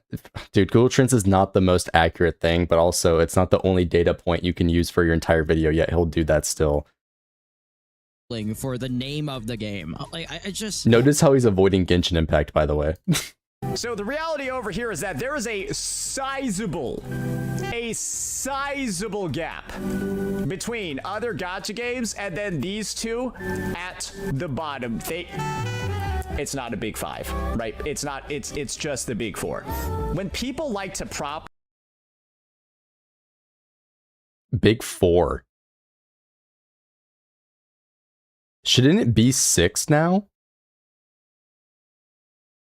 Is he not counting? Big 4. Does he not? Wait, which one is he avoiding? I can tell this entire video is gonna be bull and shit. I don't think so. I think this is funny. I think it's funny.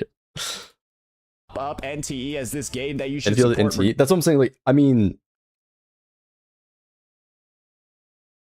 yeah, it seems like he's avoiding Genshin Impact though. I mean, if the way I see it, like the big 4 is Genshin, Zenless, Honkai Star Rail, and then Wuwa.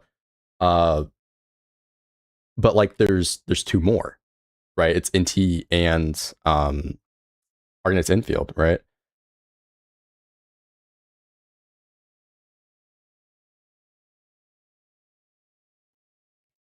Regardless, CC's like Gacha Smack. It's an Would it be refreshing to see content creators play what they like? Exactly. That's what I'm saying. Full look when people... All he ever does is look at stuff through Twitch tracker and then like apparently now Google Trends. Are actively seen not playing or uploading any content about the game because it's simply not popular. I think Silver Palace is actually pretty good, but I don't think it's going to be that big in the space. It's not something that people want to watch. You do realize that a game doesn't like, I love this idea that like people complain that every game is exactly the same and then a game comes out and tries to pander to a smaller audience. And then the argument is, well, they're not pandering to the entire audience. They're going, get them out of here, get them out. Dude, the fucking sound effects are so stupid.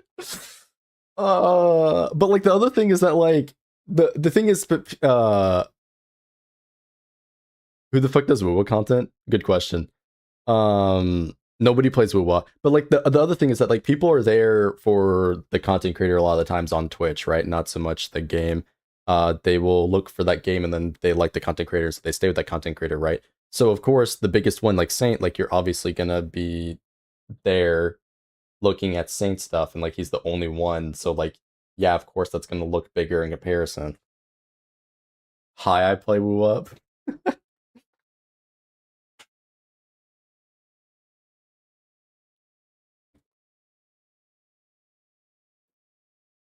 At the very least, I think it'll dwarf NTE.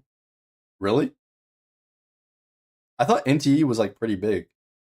I know there was a lot of people that well, I was gonna say play it, but like I guess just to say did play it, because I know like Iron Mouse and a bunch of these other streamers got sponsored to play it. I don't know how big it was after that, or if people are like staying with the game, but I'm in a server and there's people that talk about it like a decent amount. I don't know, maybe they're just particular individuals. It's boring. I don't know. I haven't played it past like the opening part because I just didn't care for it. Out of here, like gamers can't pick a lane. Do you want every single game to be the same game, or do you want other games to come out for more smaller audiences? Like, not everything is made for everybody. Or play. That's also, you can't run a business off of that. Like, you can't make something for everybody. That's just not how it works for like a business realistically. Told to like it and support it anyways. So Gacha Smack's argument basically is NTE launching with no 50-50 and getting results like this means that it's the end of the era. That the 50-50 is now dead. That customers are truly voting with their wallets. I mean, I think what he was saying is that I don't even know if that's true what Gacha Smack said. I mean, I didn't watch the video, but like I don't think I don't know. 50-50 should die. I don't care about it, to be honest with you. Is that things need to change, and it's good to have change, even if it's not a monumental success right out the gate. It's good to support things that you believe in. Right, are voting with their wallets, and they're leaving games that don't have it, or that do have it. That argument. As long as I can reasonably get the character, like I don't care, right? I don't need a lot of dupes. I just need the character.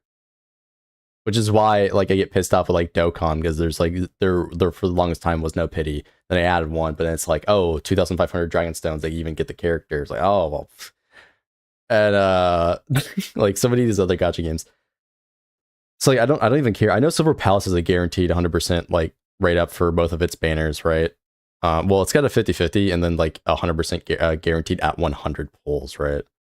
Or by 100 pulls is what it works, but.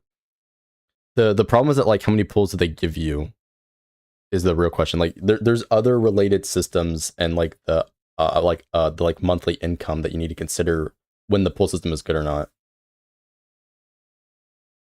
Yeah, Zenless gives you plenty of currency, so it's like I don't even care. Like I just get whatever character I want. Just doesn't make sense when you look at the numbers. And that argument really doesn't make sense in particular when it comes to Gacha Smack for one specific reason. He doesn't upload any videos on NTE unless he's sponsored. He doesn't stream the game unless he's sponsored. I don't see any problem with that. Let bro get his bag. Like, I don't know. He does nothing for the game unless he's getting paid to. I haven't talked about... So yeah, so here's a clip of Tectone. He's been out of the space for a long time. Seeing as how Saint Tontas can't bring up the fact that Tectone is guilty of all the things that Gacha Smack is apparently guilty of, I'll do it for him. Here's a clip of Tectone. He's been out of the space for a while. He's back, and his audio quality is way worse than it used to be. And he's going to tell us about something that's happened. Bro, I'm not going to lie. I don't know if I can take 40 minutes of Saint Tontas. Gotcha in a very long time. However, there is a game coming out that publicly endorsed me to globally reveal the game to the world. I was actually responsible for the global reveal of Silver Palace. I heard that game was in beta, and there's mixed opinions about it. Because... Wait. Is he still technically the biggest gacha creator? Just like off of subscribers? I still think that's a weird decision to do Silver Palace to, for like him to show off Silver Palace. Then again, though, there's not any other personalities that I think that are like that like should do that. So maybe it's not the worst. Maybe it's like the lesser of two evils type thing. Wow, wait a minute. So So Tectone's being offered sponsorships and like deals still, and he's not even in the space, and he's not even making content for gacha games anymore? Huh. Wait, you're telling me that Gacha Smack takes sponsorships and doesn't play the games, and that's bad, but Tectone doesn't play the games and he gets sponsorships, and it's silence. There's just silence from the Tone Toss. The game itself, on the viewership, the engagement it gets on YouTube, it doesn't pay the bills by itself. You wonder what does pay the bills by itself? Wuthering Waves. So that's why he made... By the way, we went over this in the last video. He makes most of his money off being a personal trainer, doesn't he? So I don't even... I don't even know if like you can even say this. Gacha Smack gets around the same amount of views on YouTube as Saint Tone Toss. If Saint Tone Toss isn't taking sponsorships, and Gacha Smack is, and Gacha Smack is still getting the same amount of views. Gacha's making more money. He was actually getting more views than Saint Tone Toss. Yeah. It sounds like he's fine. It sounds like He he's should be doing making pretty more fine, money. even if he didn't take sponsorships. And by the way, he has a job, and he has a kid and a wife. He has more things going on in his life. This isn't his whole life, okay? Yeah. And pushes out the unsponsored videos because those actually get views. Just because Saint Totas never leaves his house, he thinks no one else leaves their fucking house. And that's why are we like being this aggressive about him being like sponsored? I just why would you do this? The game that people play, and that's why the argument is so rough at a baseline. I mean, we're still what talking. argument though? I would like to say it's clipped out of context, but at the same time, I feel like it never is with Saint because he's just genuinely delusional when it comes to this stuff. About this one guy. Would go on. We're still talking about Gacha Smack. To say that if the By the way, shout out to Arikado Zodan. He commented on the last Saint Tone Toss video that I did, keeping it very respectful. He probably doesn't agree with every single thing I say, but that, you know, that's what respectable people do. Like, they don't just jump down people's throats and have a lifelong campaign against a man because he takes sponsorships and has different opinions. The game that people play, and that's why the argument is so rough at a baseline. Smack would go on to say that if the community wants to see a positive evolution of gacha monetization in future releases, you should support games that offer better value propositions through a more generous gacha system, with Neverness to Everness being the game Smack says should be rallied behind and supported in service of that gacha evolution. So he says that we should rally behind. I think that's fair if that's Smack's take, honestly. Like, if you want more value for your money, fair enough. Neverness to Everness, because Neverness to Everness is a new game, and it's doing some different things, and it's prioritizing some different things. So that's cool. I guess we gotta send him to jail. The fucking gunshots, bro. I guess we got, and also he made money doing it. And that's just ridiculous. I mean, if you go to work and you actually don't hate your job and you make money and you take pride in your job, you're a grifter. I don't know what to tell you. It's over for you. You're a grifter. I don't know.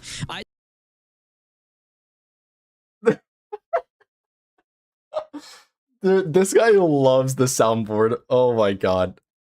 This idea that Gacha Smack can't actually believe the things that he's saying and also get paid for them. And if you are saying that he can't actually... It's ironic coming from Saint to say anything close to that, right? Because he's the one who just says a bunch of bullshit all day.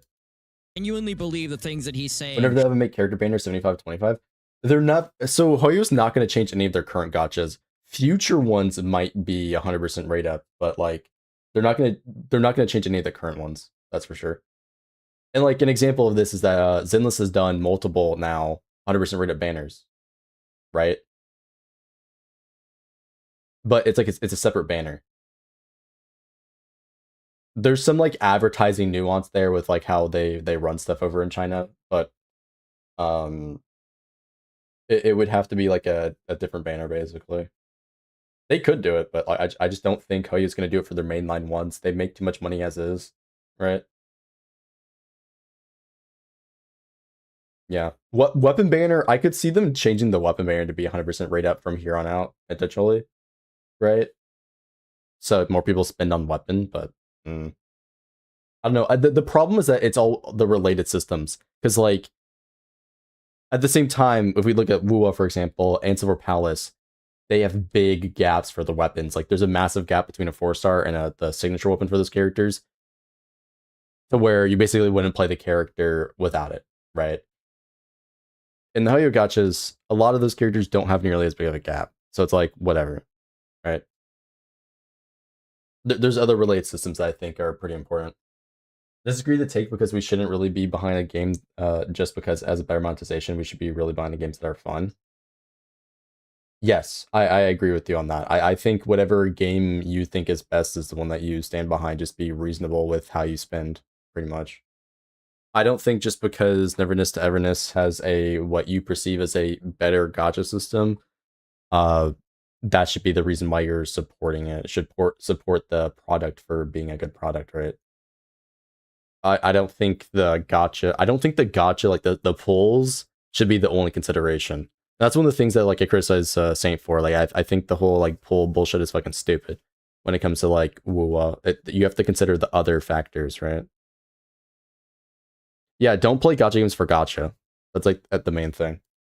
Because he's getting paid, then make a video about Tectone, for Christ's sake. I think that's a good summary of the main points. Oh, thank you. For those of you who aren't familiar with I thought so too. Smack, That's why I he's said it. someone who frequently advocates for pro-consumer business practices and rallies his I was thinking HSR is the best gacha out of the big names, despite not liking recent events in the general event drought. I can't say it's Star Rail because the content for Star Rail across the board is generally mediocre at like best. I have to give it to Zenless because they literally just keep doing W after W like these past 2 updates, and it looks like it's going to be even bigger Ws. So. Audience to demand more from the companies of these respective gacha games. By the way, Tectone did. I will say though, this current event is pretty mediocre. All things considered, like the beach event, but it's like it's like whatever. Same exact thing. They've done better events in the future. We're probably going to have better events as well, right? Because they like actually have like mixed up the gameplay quite a bit when it comes to that stuff. So yeah. Honestly, the biggest thing it's missing, hot take, bring back the TVs. Took sponsorships. ZZZ I think is the most consistent with good content. Exactly. I think they have been the most consistent when it comes to like events and story and stuff. While Star Rail, it's like a convoluted mess, and then like they're just there's basically like you do the story and then there's just like nothing for content. I will say though, in fairness to Star Rail, I think the Fate event is pretty good, but there's not enough of it. We gotta slime you. The TVs were good. I don't care. There's not enough of it. Like the Fate event was too little. Like the story for it was okay, but there wasn't enough meat behind the actual Fate event. That's, I think, a problem with that there really should have been more, right? We don't talk about Wuwa and Genshin events. Dude, every time I've logged on the Wuwa, the events are fucking god-awful. I think events should solely focus on combat. Imagine making good combat system that, and then they make Timu Tetris. Man, I don't know. Take worse than Saint Tota's takes? Dude, it's not. The TVs were fucking good. They only had an issue with that one event because it was because the whatever. I'm not gonna go into Bill it. said he doesn't care if anyone buys the game and he doesn't like the game. And he's said that a lot of times. There were times that he would load up a stream and he'd be like, yeah, I have a sponsorship in a couple hours. So like, if you guys don't care about it, it's whatever. I'm only streaming today because I have a sponsorship. Like he's said that. I'm not going to go through all of his streams, but yeah, it can be side content. I'm not saying to put it in the main content. I'm saying you need to make it side content. We can get a lot more side content if they use the TVs. But this is the thing. Saint Totas doesn't have a principled stance on this. Like if we look at the original like content lineup with like the TV missions, and then there was the rally missions where it was these big long stages. I think that was really good. And I think it sucks that we don't have that stuff anymore. We don't have those rally missions and we don't have those like TV stages, because there was these long missions that you would sit and you'd be able to like do a whole PlayStation just doing that one mission, because it was like there was like so much within that particular mission. And this was just a bunch of launch stuff that we never got any more of, right? It was those rally missions, which was like a multi-stage strike type mission, and then again those side quests that were entirely about like the TVs. Like there's a whole RPG in one of them. There's a lot of that content that I think we are missing now. And like that's not saying that like the other content isn't good. Like there is some like decent overworld stuff now, right? It's gotten better as time goes on. Like I think the puzzle's gotten better and stuff like that. But I feel like we are missing out on like big potential for having these longer strike style missions in Zenless that they used in a bunch of these spaces. And they're doing something like that with the new game mode, to be fair. Like the new extraction game mode is kind of like that in a way. So like, to be fair, we're getting somewhat back at that, but I feel like we're still missing that like side content type thing that the TVs were really good for, right? That we just don't have anymore.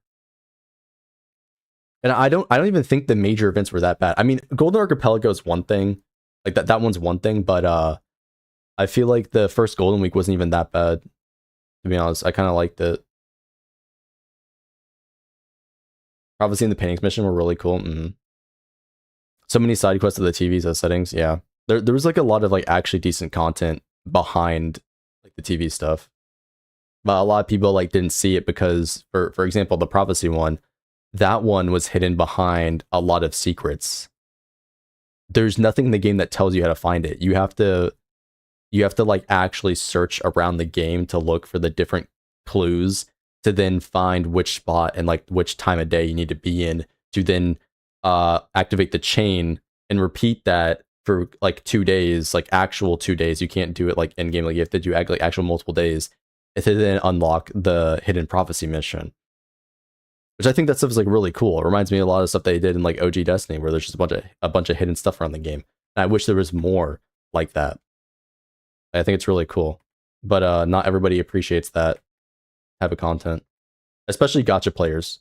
A lot of gacha players just enjoy slop, so they don't like this like well thought out content type stuff. That I think is like really good. The Golden Week event's a top event for you? Yeah, I think it was like actually pretty good.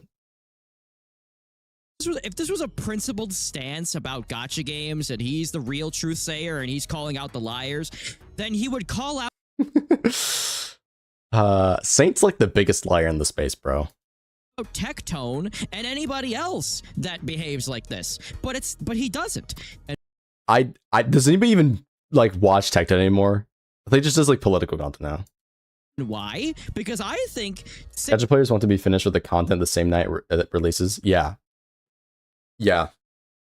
I'm totally chill with like a slow burn. Like I'm enjoying the fuck out of Granblue Fantasy right now, which we will get to that later. I've been grinding it. Which actually, brief pause here. I've done a bit of off-screen grinding, guys. I've done a bit of off-screen grinding, so I mean, don't worry about that. Saint Tontas secretly hates Tectone and resents Tectone for all the money and success that he's had, but he can't say anything about Tectone because Tectone has way more viewers and has you rather me play that than watch this? Go back. What, you guys think this video is just slop? We can stop. I just thought it'd be funny to look at. Has like more subscribers, more people know Tectone, and Tectone has agreed with Saint Tontas in the I've complete so we were on like chapter 4, right? Whenever I last streamed it. I've completed the main story and even chapter 0. I've done all that. Go back to the mills. There's a bunch of baddies, bro.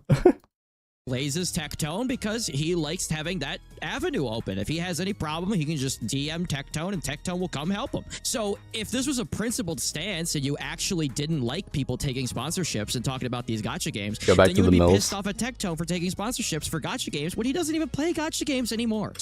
And this is how to broker from chapter 4 to chapter 0. It goes all the way up to chapter 10 and then goes to chapter 0. It's an extra chapter.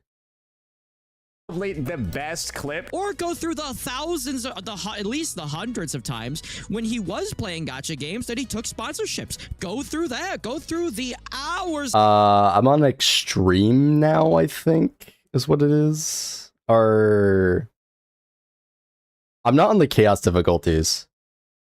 I think I'm on like maniac and extreme. I think it's extreme then maniac. That's the highest I can do right now. I know based on like the end game stuff. I haven't looked at any guides, by the way. I looked up a couple like how do things work and stuff, and then I looked up how to get all the crabs, but then that's it. So I've just been like doing my thing the whole time, just grinding, and like figuring shit out. hours of his streams and find all the times that he Maniac, Proud, then Chaos. Okay, so there's 2 more difficulties and then Chaos and like Chaos plus plus. Okay. took sponsorships and then stopped playing the game. To be able to summarize that, I haven't done any of the DLC stuff. I was just grinding away, figuring stuff out. Entire take. Castorus will be the straw that broke the camel's back in Honkai Star Rail. Uninstall. Then we. By the way, he stopped playing Honkai Star Rail. He didn't go back to play Honkai Star Rail. He keeps bringing this up as if like, oh, remember when you said that Castorus is bad for the game and he's not going to play the game anymore? And then what? He didn't play the game again. Like it's like, can Part of me doesn't care. I feel like it'd be better to just react at his shitty video directly, to be honest with you. Does he say anything crazy? I know he said some crazy stuff before. Can we like take age like milk? Yeah. I feel like I'm gonna skip ahead quite a bit because I'm curious. Does he say anything insane? video about Tectone. Talk about Tectone. He does the Lovers will say if you look something up about a game on the net, it's bad designs. I don't care, bro. I'm gonna play how I want. same thing. I just showed you him collabing with a gacha game that he. I think it's mental illness listening over passive. Look that. I don't think there's anything wrong with not liking the Casters thing. I don't like it. It's just some people went a little crazy over it. I'd rather watch his vid. I think we should just watch his stuff directly if we want to like talk about it. I thought this was going to be something more, to be honest. Play. Oh, flexing the account number, bro. Like, bro, you're off.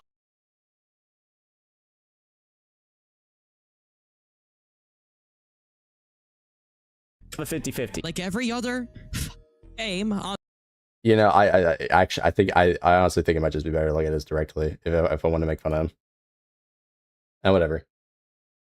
Do the anniversary video? How long is it? How long is it? Because I do want to game a little here.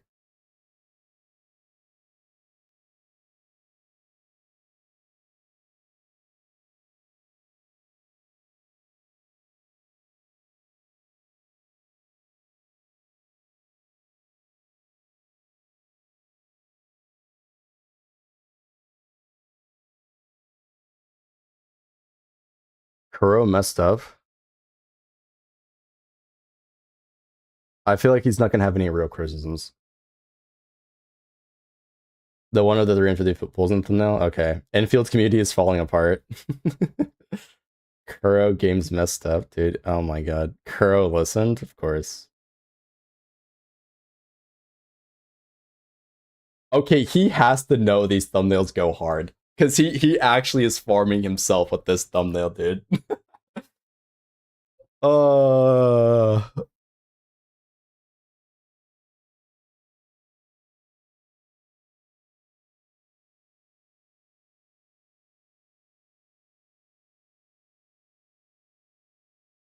I'm sorry, I'm just so distracted by these two. These endless videos.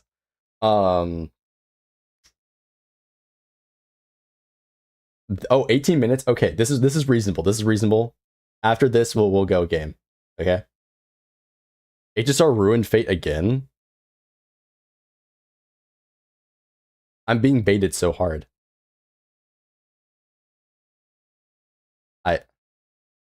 I'm really curious to see how bad these are. Fuck, it's working. The Fate event wasn't even bad.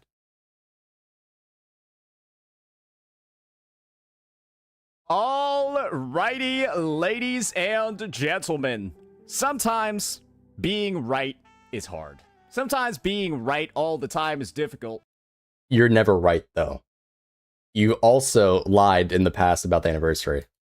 Because when you're right all the time, then something ends up happening.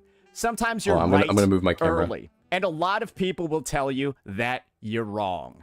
Well, this situation, ladies and gentlemen, regarding Zenless Zone Zero, its second anniversary in version 3.1, its pull count, and the generosity of the rewards. I said a couple of things about this update over here, and that was that, yes, they're giving out a lot of free stuff, but what does the rest of the update actually look like? What does the pull count actually look like? Because with them giving out things like, you know, free limited 5 stars and their weapons too, I imagine that there's a bit of a cost elsewhere, you know, aside from the fact that some of these characters are a bit dated, right, and maybe not as valuable. You said worse in your last video. I know this because I was sent the clips. Now what? We're lightening the blow here? Said maybe in regards to the pull count, right? There's not going to be something that it might be a little bit lower than people are expecting. And naturally, right, you can see over here, this is one of the most heavily disliked videos in— Did you dislike your own video? What? My channel's history. This isn't actually even doing any favors over here for me. It's truly hiding just how many dislikes there were. Yeah, it's a 23%. So actually, it's more so. Yeah, it's a 23%, bro. So this is closer to like 2,000 something. Yeah, it's closer to like 2,000 something dislikes. 3-1 over here. Nice 75%. It's like Silver Palace's gacha, actually. Yeah. This is like your chance of getting a 5-star limited unit in Silver Palace. Because they have a 25-75. So that's basically my like ratio. And is that even true? I've gotten like all the 5 stars. They've been throwing a shit ton of pulls at me, but like I literally have gotten all the 5 stars within like a few hundred. Like it wasn't even that bad. As you can see over here, that's pretty tough. That's pretty cooked. And you might have been assuming, just based off of that, man, Saint was wrong again. Because it's already happened once for ZZZ's anniversary when I said 2.0 was kind of shit as a patch, and then the game turned really bad after 2.0, so I was like, right that time. I guess people didn't take— You weren't right about it, but okay, and you're just gonna lie about the fact that that's not what you said at the time. You were dogging on it for other things that weren't even true. The fact that I was right before about this game as, like, very serious, and they assumed that I was going to be wrong, even though I was right before. And the reality over here is that some pull counts for the update have come out this anniversary, and they're low. 135. And we're seeing it in a bunch of different outlets. Some are estimating even lower. And so this is the most generous one that we've seen. It's at 135. And this is objectively less than Wuthering Waves' anniversary, which was at 100. Oh my fucking god. Are we dead ass, bro? Are we?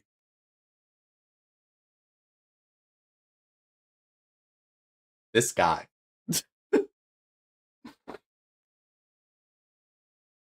This guy. It could be worse than good.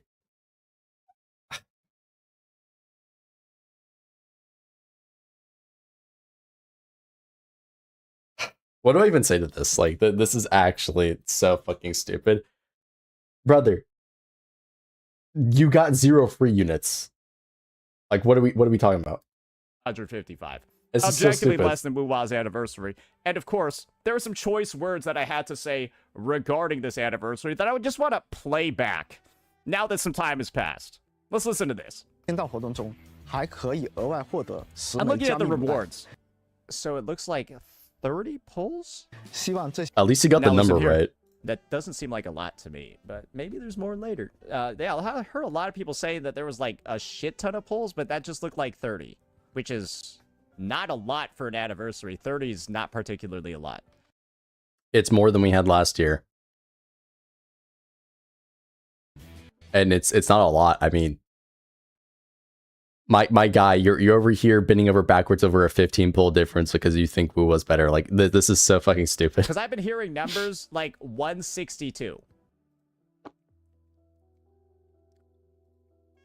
So, like, only 30 from, like, being... He's being disingenuous with that, and also that's not even including the standard pulls right here, which is another 35 on top, making it 170. Can you not do math? So, like, only 30... Even if you want to make the argument that the standard pulls are there anyways, like, sure. But, like, we're saying that this isn't a lot of pulls. I mean, like, sure, it's close to the average, but, like, we're going to bend over backwards and make an entire video saying that the anniversary is a disaster because of that, and you have misinterpreted the numbers and are being disingenuous about it. Like, I think this is crazy. From, like, being directly given, right, implies that there's somehow 150 or 140 elsewhere in the patch? 所以除了这些资源奖励外，我们还想在这个特别的时刻给神将 Now listen to this. 周年福利。 Where's the proof for 180 pulls? Everyone's just been saying that. I haven't seen a single link. Where's the proof for 180 pulls? Can somebody post that? If I don't get it within 5 minutes, I'm gonna ban everyone who said 180. It's an estimate, bro. People can't have accurate numbers, and you're going off about this? This is fucking stupid. You're going off of people's guessed amount. You have to have sub-room temp IQ to believe any of this. Pull Tracker excludes the pulls in the overworld in the new holo game mode. So there's even more pulls. So not only is this a guess, it's excluding numbers, and he's being disingenuous about it. Like, you have to have room temp IQ, like below room temp IQ, to actually believe any of this. There's like no shot. We got the logs. So yeah, that's what I'm saying. Like, even if you don't want to include center pulls, it's like he's still wrong. yeah, unless I get a link showing the 180, everyone that said it is getting banned. Because that means you guys were just spreading misinformation to make this anniversary seem better than it actually is. And Also, they added a lot more for 3.0. I got the proof though. You guys ready? Wait, this is weird. Like, if you're not going to include the extra pulls that they were given out in 3.0, 180s from the official ZZZ channel, 180 just means how many you can get that update. So, like, if he's actually getting it from that, then he is misinterpreting the marketing. I mean, sure, obviously you can say to an extent that it is deceptive marketing, but, like, regardless, he's still being disingenuous about the actual, like, numbers here. And again, part of the pull count for the anniversary was given in 3.0. So we have a boosted pull count for 3.0 because they gave the pulls during that update instead, which I think you could say is kind of scummy to an extent, right? Because new players wouldn't have that extra. But that's really here nor there. Why is Bro even covering this? I don't think he plays ZZ. He quote unquote plays Zenless. He had that video of him pulling Ramiel. You guys got 180 from a random Portuguese guy just like said, Every single post I've seen in Spanish about any of these gacha games has been genuinely like the worst like takes of and like numbers of anything at all time. I don't know why that is. And I'm not trying to like shit on them, but every like bad take I've seen, it's always been like translated from like Portuguese or like Spanish. I don't know why that is. I think it's going to be this.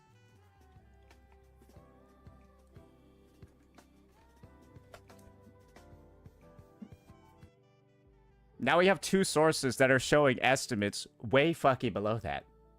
Like actual like where's this screenshot from?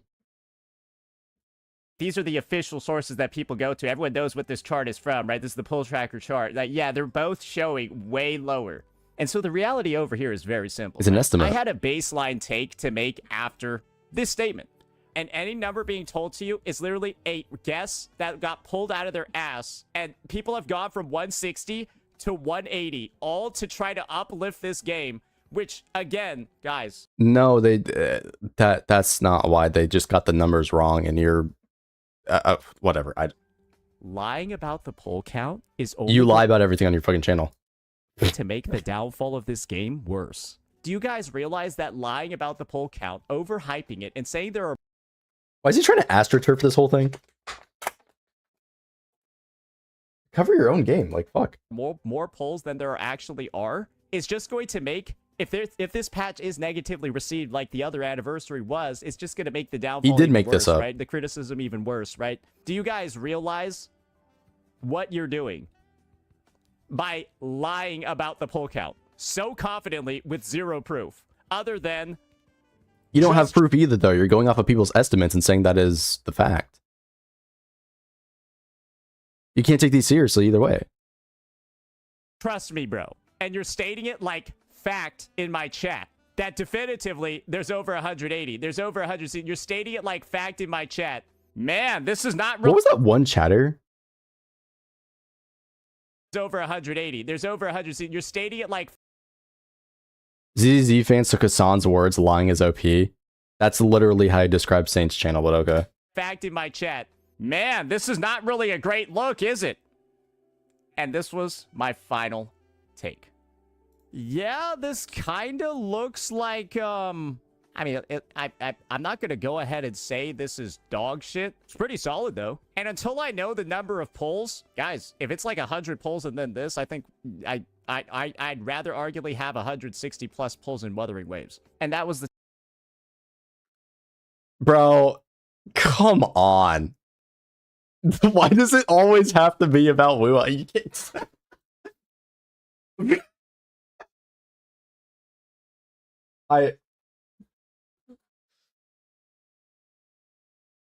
this guy, dude. I feel like I need to play bingo with this. I need to like make a bingo chart every time I look at one of his videos. Like, what are you supposed to do that? Like, it doesn't. First off, it doesn't matter. You have to think about the other relate systems, like the fact that your pulls, you can't stretch those out nearly as much. You'll get fucking all if you don't pull for the character's weapon. And in some cases, some of these characters that I've seen from a few people, that even the 1.0 characters, like baseline, was it Yang Yang? The new Yang Yang is literally like better than the maxed out version of Jinshi. Like, I don't know how true that is, but like I'm seeing like these insane numbers where it's like, how can you say something like that? It's so ridiculous. Take. If there aren't really that many polls in this update, I'd rather have an update where I have more polls and less of a character that I may or may not want being added to my account. And this is where I'd rather have multiples than the ability to make a top tier full remodel team in one half patch. Yeah, exactly. I'm going to go ahead and talk about the dynamics over here. Obviously, Hoyoverse, because they're giving you something more quote-unquote valuable, right? A limited 5-star unit compared to last year where all they gave was a where the fuck is it? Where the fuck is it? They gave like a standard 5-star and like some other shit. I need to fully see it over here. Yeah, a standard 5-star and a standard W engine. That wasn't necessarily worth that much, right? Because the all of these have since been awakened and they're all really good. The only one you could say is like kind of the L here is Grace because she's got more competition. But if it wasn't for that, she'd still be pretty good. And Grace is still good as is anyway, either way. And like, sure, you could be like, oh, well, we didn't know at the time. Even at the time, this was still good. Because guess what? You're a new player, you get Vaughn. Or you get Rena M1, you gotta support. Like, even back then, it's still good. Standard units are kind of useless in these games. What? They're not useless, they're all good. What? That wasn't necessarily worth that much, right? Because the standard units are kind of useless in these games. That's not true, they're all meta now. What do you mean? Literally every single one, even Colada. I'm not gonna talk about that, but they're literally all meta. Every single standard character in Zenless is meta in some way. This just is not even true. The worst part about it is that Vaughn's weapon is bad. The rest of it is good, though. Soldier 11's like the best thing for attackers. Rena's weapon is like the best on multiple support characters, especially at higher copies, right? And herself, now that she's been awakened. Nicomatus is a good stat stick for general use in like at all, right? Collatus is a great stat stick for basically every single stunner, right? With the exception of Vaughn, but that's because of his, awakening in particular, right? The worst thing on the banner in terms of standard is literally Vaughn's weapon, and then like maybe Yuan's weapon if you want to include that, right? But like that's just not true. Like all the characters are good. Hoyo wasn't giving out that much, and so they gave way more pulls. Yeah, Freeing Brimstone and Cradle is great. Bro thinks it's easy as HSR. Yeah, you need to pull 4 welts before, or sorry, 5 welts before he becomes usable, right? 2.0 when this anniversary was, right? And now that they've gone ahead and they're giving out something that people can actually use and actually get value from, they're giving you way less in other rewards. And the reality is this simple. What if you're somebody that already has all these characters? Then you get a dupe and make them even better. The fuck? What if you're somebody that maybe pulled Lucia on her fucking rerun in 2.8? Then you get M1 or you don't get her. Head ass. Literally, I think it's a version ago from this one. Is it? It's literally a free weapon for her though, because a lot of people won't have got her weapon. Is it last patch this bitch ran on a rerun? Yeah, it was last patch. And guys, now you have ZZZ players copium telling you, it's okay if you got less pulls, you just get M1. What if I didn't want her M1, you fucking morons? What if I just wanted more pulls so I could get more characters? That's literally equivalent of 180 pulls, though. Getting the limited character, especially some of the most powerful ones in the game with Lucia existing there, that's basically 180 pulls that you like don't even need to worry about.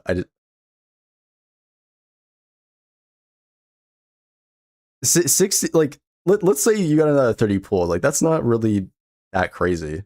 And again, you're going off of fake numbers in the first place, so you can't even take this seriously.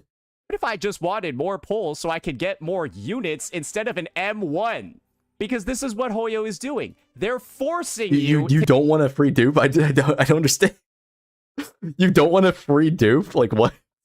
Get an M1 and giving you less pulls. You either get a character you don't have or you get a dupe for a character you already like or utilize right now. 30 pulls isn't making the difference. This is effectively over 180 pulls worth getting the weapon, which isn't guaranteed, mind you. And sure, if you even don't want to say that, but then also the character.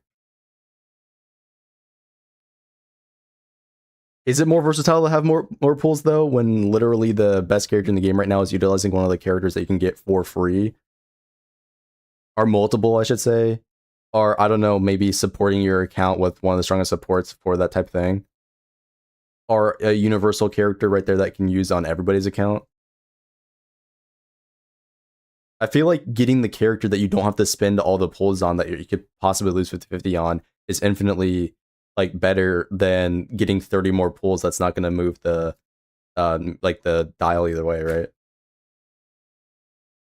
Making the decision for you. And that's not very cool, is it? Most players, I think, especially... I don't understand why you're trying to frame this as a bad thing. It depends on the account. I don't think so.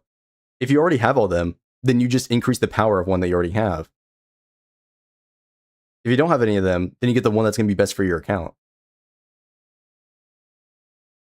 I don't know why he's trying to frame it as a bad thing. Because that's all he does. Literally all he does for his entire channel is try to frame things that aren't bad as bad. And yes, getting a dupe gives you rebate currency, so you get extra 2 pulls on top. If they have a copy of the unit already, they would rather get, I don't know, more pulls for Remiel, more pulls for the Lucia replacement that's coming out in a couple of patches. You don't even know if that's true. Like, you can't even say that. You're going off a hypothetical. New units in these games, especially a game like ZZZ, where you know there's power creep and there's a fucking lot of it. No, there's not, you fucking dumbass. People are still using Nicole. People are still using Sakaku. The fuck you mean, oh, there's a lot of power creep? No, there isn't.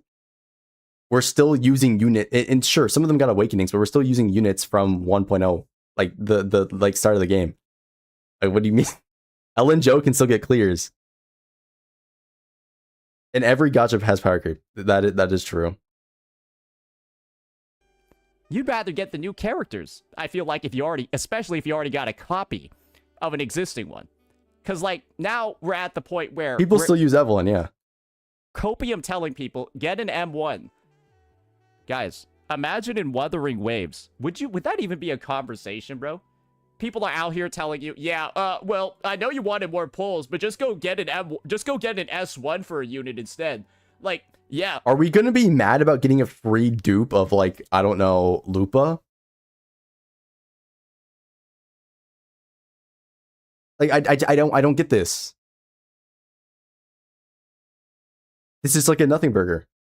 How impactful and vertical investment in ZZZ right now? It depends on the unit. Some units have very impactful, some units not so much. Typically, though, the weapons range anywhere from 10 to 30%, and the dupes on average for the DPS is pretty low, unless it's a Void Hunter DPS, where dupes are like individually like 10 to 20. Like, they're pretty small, but then some characters like Yixuan have a dupe that literally is like 80%. So like it depends on the character, but like a lot of times it's actually not that impactful, so you can just do whatever you want. With the supports are the ones that are outliers. Lucia's dupe is unironically like over 20% if you can utilize it, because it's giving you 18% res pin and then decibel gen. But then also you're getting more attacks off from her, which can give you directly more days. So like support dupes are actually giga busted in that game. Which is the thing that's like so big about this. The strongest dupes in this game are the supports, right? Like the first two dupes of like the supports, like the strongest stuff. And so M1 Lucia is massive, bro. Get that for free, like fuck yeah.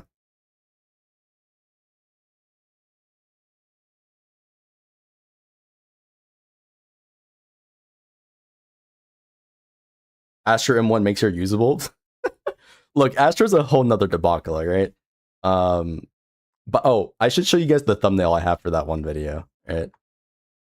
But I don't know. I think this is just so fucking stupid. I don't know why this trying to be framed as a bad thing. I am. All right, thank you, Buster. See you later. He brings Wua out of nowhere, true. Who cares? Right? Who cares if last year we got more pulls and no forced M1s? Now you're like, I don't know why he's trying to frame this as bad. A quote unquote forced M1. Okay, and like, what's going on? That's like saying you got another dupe of that one guy that was free. What if they gave him for free again? We're gonna say it's a bad thing. The initial response right off the bat from ZZZ players after we've already showed all those clips is to cope once again. Guys, it's not fine. coping though. You're the one coping, trying to frame this as a bad thing. It's not bad. It's a free character. Like why are we complaining? Wanted the pulls, you fucking. I want a little bit more pulls though. You're gonna be mad that there's a free character?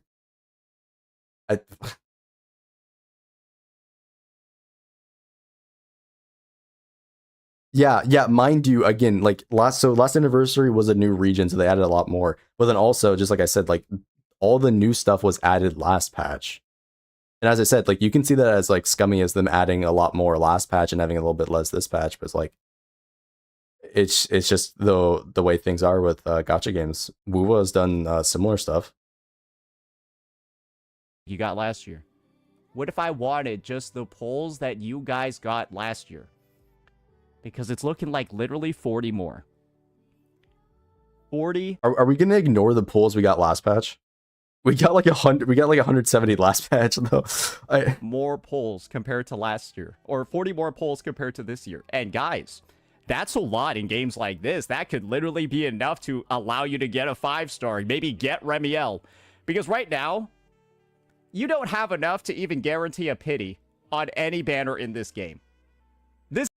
Refund of about 10% if we were to do the math here.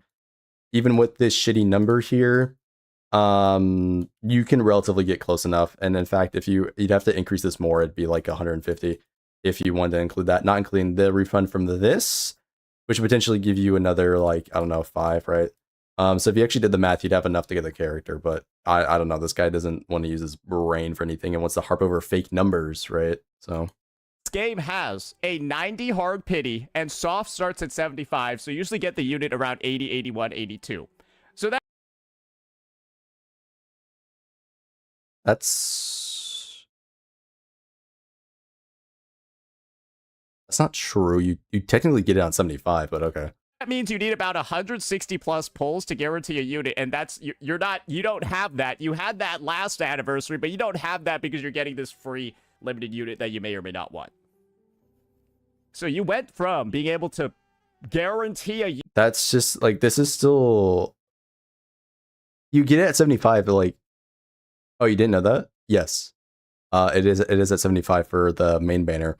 But, like, it spikes heavily at 75. So, like, if you look at your pulls, you'll see it. Typically, you get it at 75 or around then. But also, this character is literally... No, Star Rail's the same way. It's the same in Star Rail, Genshin, and Zenless. But, like, you use Jane for the character, so, like, I don't see the issue here. Unit. Guarantee a complete unit in the last anniversary, and now you don't because they gave out this, and you might not even want this. Again, I don't know who doesn't want this. This is fantastic. Wuwa hasn't done this. If this guy wants to bring up Wuwa every second, like Wuwa hasn't done this. Like, I don't see why he's trying to prove this is a bad thing. I think it's so fucking stupid. That's forced decision making. That's literally also. This free thing is really the best thing ever. New players, along with their W engine, then Rivermail. Yeah. Oh, I think you mean Jane, but yes. Yeah, it's not made by Hoyo, but it's like he wants to keep calling back to Wuwa for whatever reason. Giving you less rewards than last year, depending on the state of your account. Because guess what? I bet there's a lot of people that don't want to get that M1. They don't want to get the free extra copy, and they'd rather have 40 extra pulls to be. No. A lot of people will take a free dupe. What do you mean? able to spend on any other banner in the game. And that's my take over here for ZZZ's meta and ZZZ's players. You're wrong about the meta, though. You don't know what you're talking about. It's so much more power. Wah. Better. You would love a free weapon in Wuwa. I feel like everybody would love a free weapon in Wuwa, bro. That means they don't have to spin pulls on the weapon. The character's already at their full strength. Like, fuck. Players the choice. And if they gave the ability to convert this into pulls, that'd be so much better. Like, if they allowed you to convert each one of these into like 20 or 30 pulls. This is some fucking bullshit. He's actually just making something up entirely to make it sound bad. This is, oh my god. Actual delusion.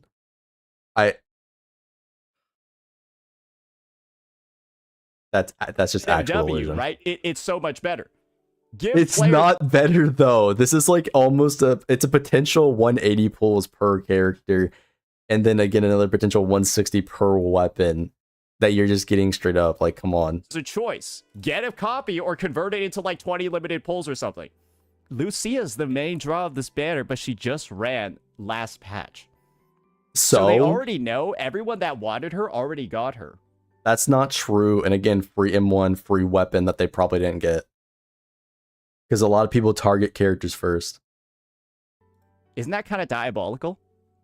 She's the best character on here. This is not a bad thing either way. You get a free copy of an already good character. And again, this wouldn't be a problem if it wasn't Wuo. Now would it? Like, come on, bro. But she ran last patch. So you would have already gotten her if you wanted her. And so How the fuck? Dude, Gamersub's got a whatever. Effectively, right? The best. Yeah, 180 pulls to 20 is a terrible conversion if you even want to take that as well, yeah. Unit on here re-ran last patch. Where are the chances that people actually don't have her at this point if they needed her? Very big, because not a lot of people fully invest in the Rupture, but then also just got a good dupe. Or, I don't know, a new player that wants to play Billy that didn't have enough pulls last patch? Probably very low. So they kind of already know that they're giving out low value units in the first place, and then also... That's not even true. Both Jane and Lucia are high value, and then potentially Trigger gets an Awakening soon, right? Because if you look at the 1.0 roster, it's Zhiyuan, like Trigger's 1.6, right? Ambi already got hers. Zhiyuan's still waiting hers. Lighter, Caesar haven't got theirs, but they're on standard. Caesar's at least on standard banner. Like, Trigger is old enough to where after, I don't know, potentially an Evelyn Awakening, like, and because of Trigger's position in the game as well, like, she's close enough to where she'd more likely get an Awakening than, like, anybody else besides, like, Yuan in that era as well. So, like, it's not even true there. And then Hugo's a whole nother topic, right? But I at the end of the day, I don't see why this is, like, a bad thing. Hugo's, like, the only one that's even low value, yeah. Like, Trigger's still a universal stunner. Like, even if, like, even her flaws, she's still universal and is, like, still potent enough to run across the game, right? So it's like, I can't even, like, you can't even say any of this is low value, especially because it gives her a weapon free, which she kind of needs.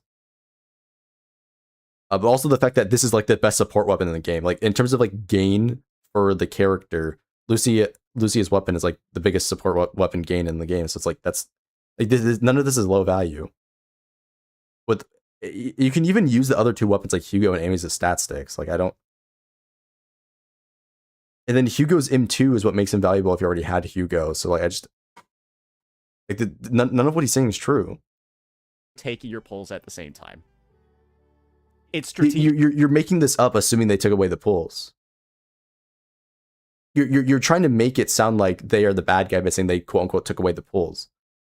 Like, you're just framing this to look bad to try to trust in the game. There's nothing else besides that. Because he keeps sliding in Wuwa in there because it's like he wants people to instead play Wuwa and suck him off at the same time instead of playing Zenless.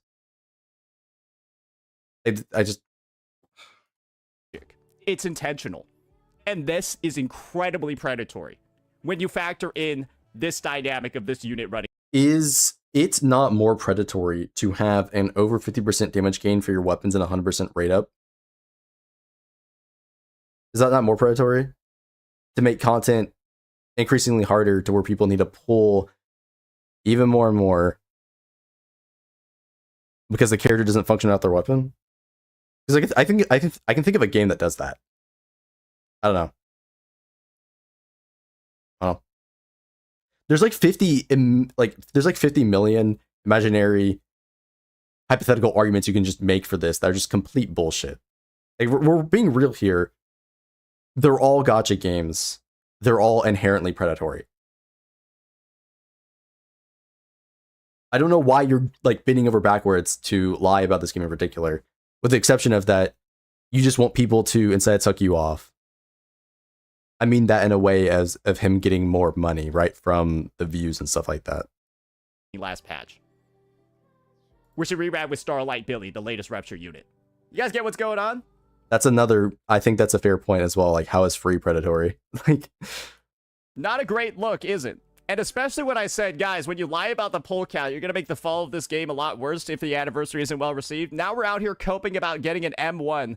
You're the one coping that your game doesn't give you free characters. Like, come on, you could flip this like 20 different ways, bro.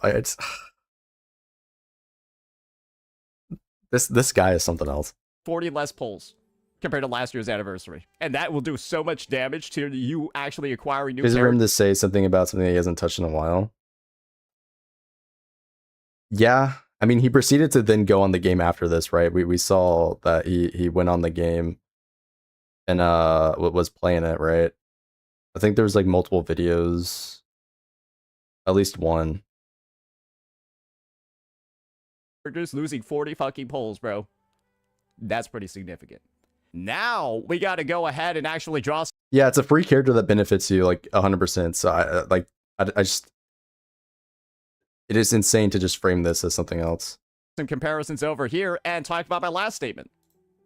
Rather arguably have 160 plus pulls in Wuthering Waves. And that'll be my take that I make on the matter. Depending on the pull count of this update, that truly does determine which anniversary you would prefer, because this is the thing. I prefer Wuthering Waves. Nope, I said it. Wuwa's anniversary is better. I liked getting. It's better because you got 20 more pulls that you are completely making up, by the way. Okay, bro. No free character, no free weapon to make the character good. And you're saying it's better because you got like a theoretical 20 more pulls that's not even correct? Because that's again, these estimates are incorrect. Like, come on, bro. This is so stupid. We saw his Hugo clips the other day. He doesn't know a single thing that he's talking about. And let me pull up this chart right here. This one's saying a 138.9, so 140, which is not including. So let's see, that's the mailbox, the event, the permanent content, the 24-hour shop, the in-game modes, the periodic conquest, and the errands. I don't think that is including the new mode.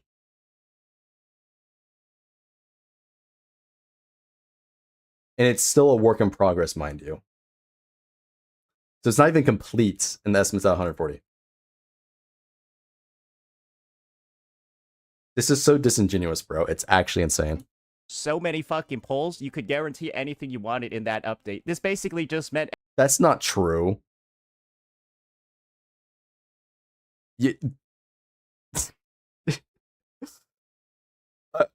When was the Annie for this? This doesn't look like you can guarantee anything you want. 150 pulls. That's just some bullshit. He's just making shit up, bro. Everyone got Hiyuki. Yeah, this basically means that everyone owns a Hiyuki. And she's one of the most fun, one of the most well-designed units in the game. And so it basically just like a free Hiyuki to every player. That was the anniversary. You can't even guarantee Remy. Hold on. Look, so here's some nuance, right, that he seems to lack. Look how many of these rewards are from the daily activity. This is at least half of your rewards is just daily signing in. Because this is, I'm assuming this was a, 7-week patch?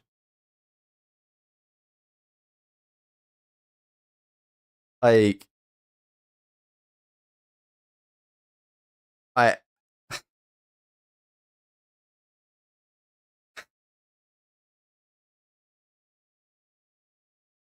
Did Hiyuki run for the entire patch? No. Okay. You bring up a great point. So more than, like, let's just say half, because I can't see the full thing off the screenshot. It looks like half, maybe it's a bit less, 40%, if you will, is from daily logins, right? This character didn't run for the whole patch versus Remiel, who is running for the whole patch. So, and depending on when the events are split up from this, mind you, that means at least half of the pulls were like second half of the update that you wouldn't have gotten that character for free like you're claiming. And again, the pull count, you are over here pointing out a pull count that's literally like 10 pulls higher. Those 10 pulls are fuck all, bro. Like, be real. I'm gonna bitch and moan over 10 pulls. Whoa. Wow, 10 pulls more, but no free character. This anniversary is so much better. Like, this is so stupid.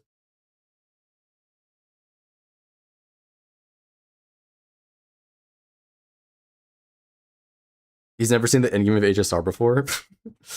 Yeah. They also lock some of the pulls of the Annie pulls until the second half. I forgot they did that. I forgot they do actually put the anniversary pulls in the second half. Because they did that for the first anniversary. Because I was actually there. They split the rewards up. It was every week of that patch, or I think it was every other week, like week and a half. But like it was like every week and a half or so of the patch, they gave you the next set of pulls. It was like what the standard pulls and then the limited pulls for the character and then weapon at the end, something like that. I forget which order it was, but yeah, they did actually split that. Doesn't it? We don't know because we don't have the new mode yet, so we don't know how many pulls it gives you. But Zenless does give you more than enough.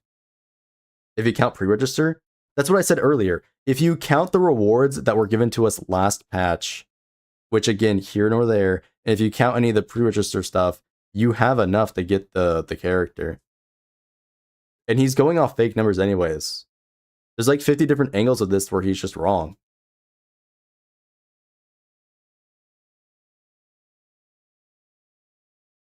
Literally on course to Remiel's weapon after getting Remiel literally 0 pity since 3.1 release. Yeah. The new mode just released, by the way. Oh, it did? Okay, cool. I thought it was tomorrow, but I guess that was... Oh, forgot CN time, right? Basically just like a free Hiyuki to every player. That was the anniversary. You can't even guarantee Remiel, bro. Go fuck yourself. Yes, you can. Most of these pulls are actually in the first half, and she's also permanent, or she's permanent for the duration of the patch, right? So you actually can't. So this is just bullshit. Good luck getting her fucking weapon with the It's not. It's not accurate, no. 25. Get your free 5-star and your free limited weapon, but it's from a pool of 5 characters that you may or may not want. And imagine if you pulled Lucia last. Let's say for whatever reason you don't want any of these high value characters. Free dupe. I don't know. Patch. Imagine if you're one of the dumb, stupid motherfuckers who pulled Lucia next patch and now you got her. So now you're saying anybody that pulled a good character to support their other character that they like is dumb, stupid. Okay. Awesome. I love how he just goes out of his way to attack like the people for playing the game. Crazy. His argument is spending all your pulls for one character is better than a free S rank Wenjin. I guess. Free, yeah, how can Saint fully trust for something like that? I don't know if he does or not. I think he's just bullshitting.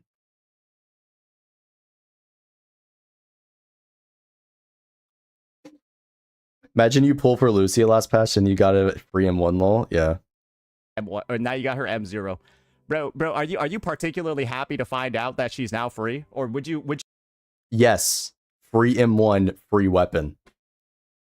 Her weapon is as somebody who pulled for her when she first came out because I wanted to support, well, first off, I want Mondo, but I want to support Rupture if I ever got it. Dude, I got her weapon for free? I don't have to spend pulls on that? Let's fucking go. I'm so glad I was able to skip the weapon. you have preferred to have not pulled her last patch? Because now you have these retarded defenders telling you just get her M1. When you're like, no, bitch, I would be happier if she was M0 and I had all those pulls. No one's saying that. He's just pulling the shit out of his ass. Back. Stop coping. Stop coping. You're the one coping saying Wua anniversary is better for like a completely made up pull count. That's 10 pulls better than the Zenless one. Are you really celebrating getting her M1, or are you sad that you don't have all those pulls that you spent on her last banner? I'm like, I go well, and I'm happy. Free Hugo, he's tripping. That's exactly. Again, ZZZ could cure cancer, and Saint would say it's bad. That's what it seems like. Stop coping. Stop defending the company. Why are you defending the? Oh, so now it's about defending the company. Okay. So this is the real angle. He just hates it because it's Hoyo, right? He's saying it's defending the company. My brother in Christ, your company, right, are the ones that did a scummy ass banner system for the collab. Be for real right now. Be for real. Company here. Why do they deserve your defense? They're fucking you in the ass. And so. Okay, so like. Them giving me a free character is them fucking me in the ass. So is the shit banner system that was the Cyberpunk collab not fucking in the ass? Come on. This is just so stupid. Yes, I'm aware he defended the spending event. Yeah, I'm aware. His argument is stop coping, no defense. Yeah, I don't know. It's defending the company says the one defending the company he aligns with. Yeah, he's over here defending his own billion-dollar company, right?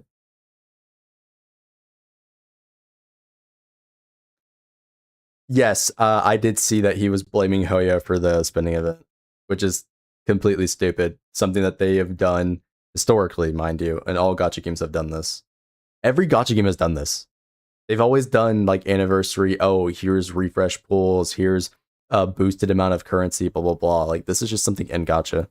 So if it's not characters that you... Like, my brother in Christ, Dokkan be doing a billion discount packs for their anniversary. And we're acting like Hoyo's the reason for this. Like, be for real. If anything, gacha games are big because of the culture, but then also stuff like Dokkan. If it wasn't for Dokkan existing for years, being like the backbone of gacha, it wouldn't be as big as it is now. Right? In like Dokkan, Summoner's War, and like Fate Grand Order, like those are like the OGs that were like the backbone of gacha. And we're gonna blame Hoyo for all this stuff.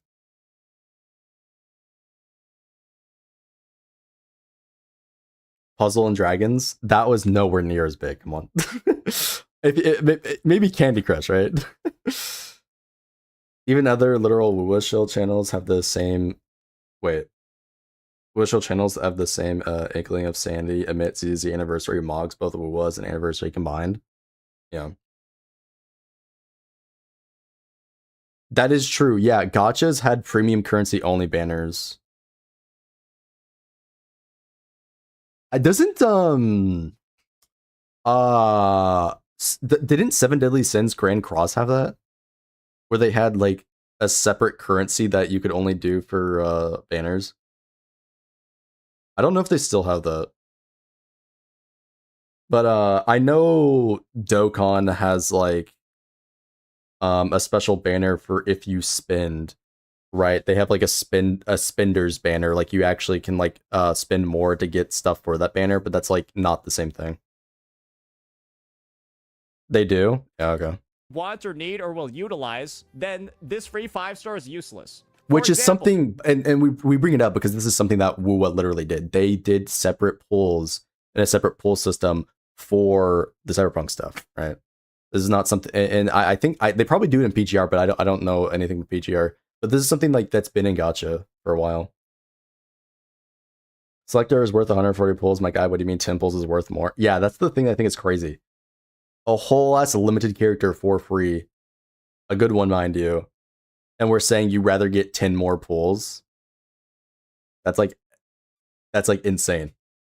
I feel like if I was a new player, I logged in the Zenless, I get a free limited character for logging in, I get their weapon so that they're up and running, I can use them with whatever, and I can just pull on the anniversary banner the whole patch. I'm living it up.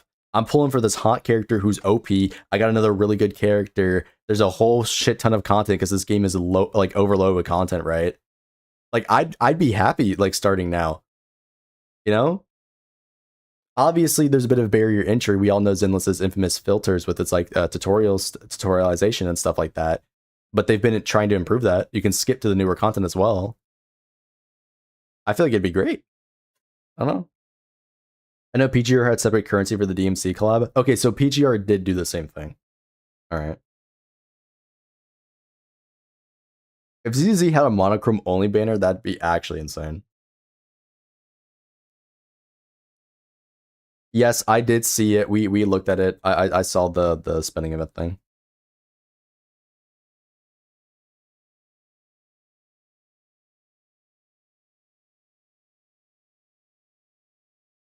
Imagine if Wuthering Waves gave you a free Calcharo and the standard Broadblade. You could just replace that with Jinsei and their weapon. Oh wait, they already did that for the spending event. That's a spending event though. That's not a free character. What? These are not the same thing. Also, Calcharo's a standard character. We're just making shit up now. We're just lying now. And again, he's once again bringing up Wuwa because it's always about Wuwa. Why are we comparing like Calcharo to like Lucia? Like I.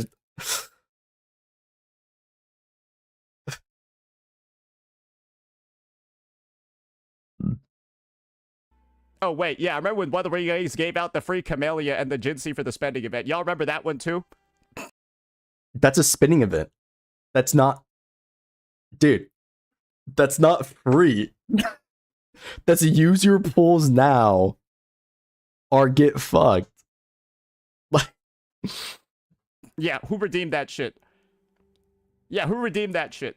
Half of these characters are basically like that free Jinsei. That free Camellia. Would you be like, Kuro Games just gave me the most useful thing ever? No, you'd say, cool, but this shit is useless. And you would need one of these characters. Calcharo is not the same thing as a Lucia, though. Assuming you don't have any of them already, and they need to do something on your account for it to be useful. And if you're getting an M1... No? That's not true. Also, you can make that argument for literally anything. Oh, you got to level the character up to make them useful. This is so stupid. Bro, that's not really that useful, is it? Like, you'd rather have a new fucking character. And you said it yourself right there. You'd rather have a new character. Guess what? For a lot of people, these are new characters. Driver for Ramiel. A decent, like, all-around type character. The go-to character for Rupture. Like, what? Duh. This is giving me a lobotomy. In M1, bro, that's not really that useful, is it? Like, you'd rather have a new fucking character. And that's... Again, the M1 is very useful. It would take, if your ass is struggling, the M1 can make you clear. That can be a difference maker. It is a massive increase for people. The thing, bro. You have a lower pull count. You have, like, free units that where you already Speaking of sushi, he said, did you know what he said is ZZZ gives you free monthly? He said, you have to play the game to get it. Lamau. You have to play the game. Wait. Oh, you're talking about the free monthly they had for 2.6?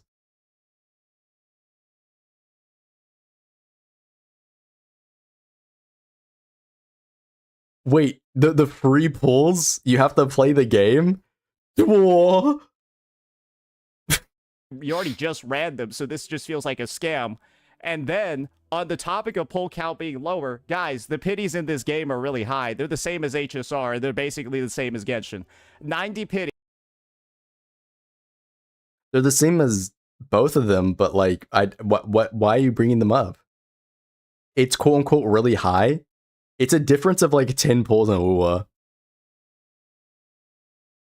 It's not that crazy, bro. 70 to 75. Sorry, 75 to 80 to get the character.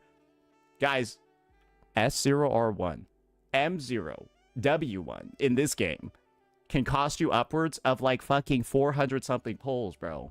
To get the character and their... That's not true. You can't do math, you fucking dumbass. Okay. It's 340 at max. But realistically, this not gonna happen. And then also, the same thing can happen in UWA, except it is you take like 100 off. Or it's, I forget what I think it's 70 for the weapon banner, right? Someone can correct me if you really care that much. But like,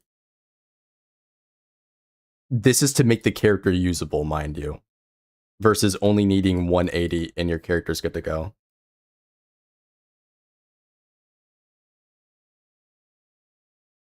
Oh, yeah, right. I forgot. We have the 100% rate up banners for the character and weapon on the second half of Anniversary. For two of the best characters in the entire game. Yuzua and Dialyn. 100% rate up. Weapon. If you that have the first multi discounted. So you actually get more worth your pulls on those banners. Lose the 75-25 and the 50-50. 400 something pulls, bro. This anniversary is feeding everybody for days. Or yeah, if you want to say for days until they log off the game, right? But like, this anniversary is feeding everybody like very well. That's why 40 means a lot. That's why 40 means a lot, bro. And it means a lot more in WoWa because the characters need their weapon, otherwise they're unusable. The characters are not that desperate in this game. You're fine. Lost Void literally has 100 pulls in it, yeah.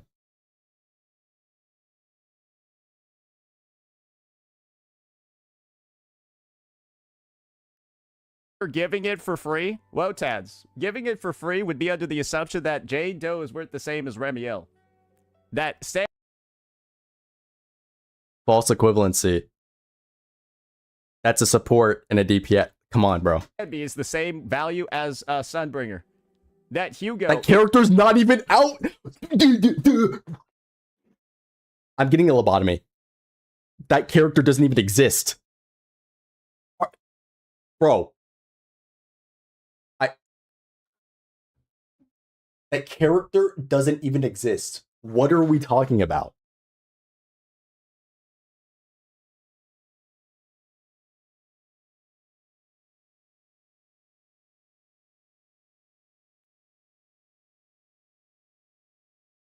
How the fuck does this guy, like, exist? I actually just cannot believe this. Do you think ZZZ have a collab with Sonic? I honestly couldn't tell you. Hoyo is pretty tight about their collabs. They don't do too much outside of their like works, right? So it's hard to say. I will say though, I saw the Sonic collab with Wuo where they give you like a sticker for your bike. That was stupid. I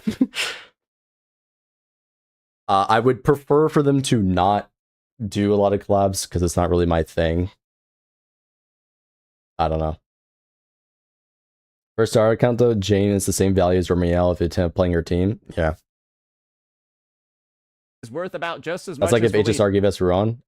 Yeah, I mean, pretty much, yeah. Well, they technically did at one point, right? But no, whatever. No, that's not true. These characters are worth far less than what you can pull right now or what you could pull last patch. That's not true. This is literally a character you could pull last patch. She's the same value, but then you get the weapon for free. Jane literally just got an awakening who's really good. Again, Trigger's still universal stunner. You get her, basically her second half of her kit, right, for free. I mean, And that's the point. Pulls don't get infected. So think about it this way.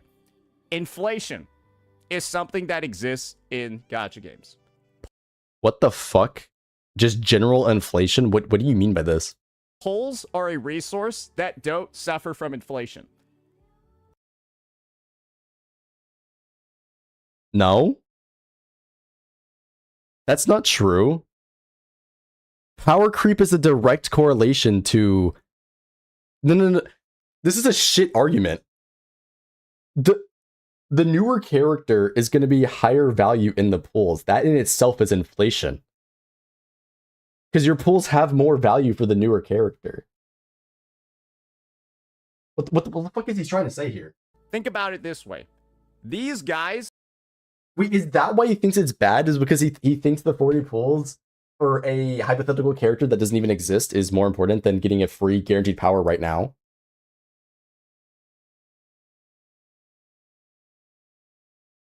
Is that his argument?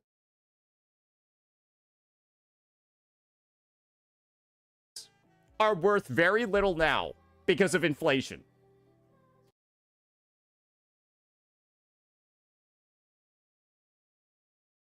Wait, what? Than what you can pull right now or what you could pull last patch. And that's the point. He's just saying shit. Pulls don't get infected. So think about it this way. Your pulls do get affected by inflation, though. Is something that exists in gacha games. Pulls are a resource that don't suffer from inflation. They literally do, because the... Think about it this way. These guys are worth very little now because of inflation. That's not even... What? What did they even fucking...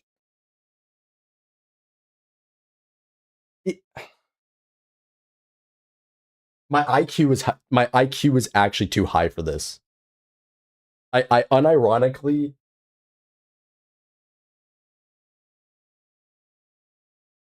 There's levels to this, like, retardation that I genuinely cannot understand this. That pulls is more valuable than a character or a weapon? I don't know. I don't think that's what he's saying, though. And also, again, I don't think 40 pulls is more valuable than a guaranteed weapon or a guaranteed character. Check Discord.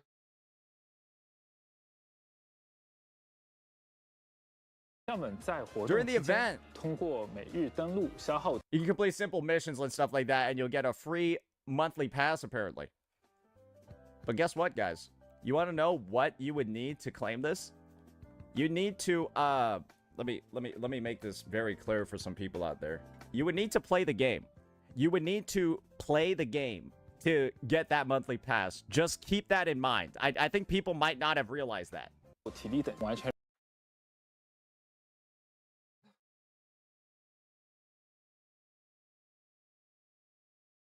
What do I even say to this?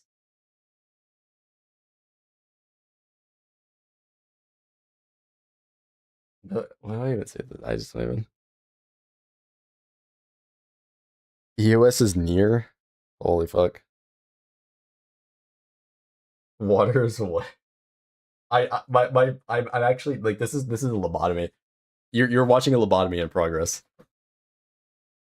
At this point, if like every character suffers from inflation and get power creep, then just don't play the game because it's inflating again. Yeah, that's like the logical conclusion of this. If everything is suffering to inflation, then like why are you playing the game? Remiel's worth a lot, but she costs the same amount as these guys, effectively on the banners, and she's. That's why it's great because you get a free character. Worth a lot more, and Sunburger's gonna be worth a lot more. All these new characters are gonna be worth a lot more. A character that we don't even know is playable yet. Like, be real. And so the idea that they're That's why giving it's it good out that for they're free, free. they're giving them out for free for a reason. And one of the reasons why they're giving out Lucia for free is because everyone that wants her already has her, so they know they're not really losing anything because they just reran. No, because there's 4 other characters, free M1, free weapon, like. And this alone should tell you what Hoyo's strategy is. Her cost is mitigated by the nature of her banner because she'd lost the whole patch. Yeah, you could even make that argument. Give people useless shit they don't need so that they can take rewards from elsewhere in the patch. No, he's actually just saying shit.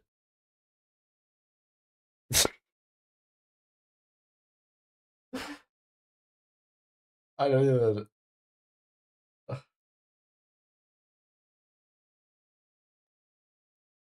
So okay, here, you know what? Let's do the same thing for his game that he loves to prop up.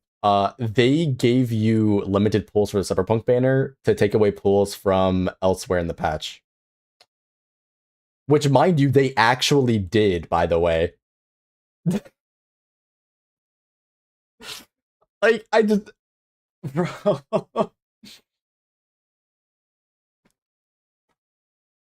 Come on, this is so stupid.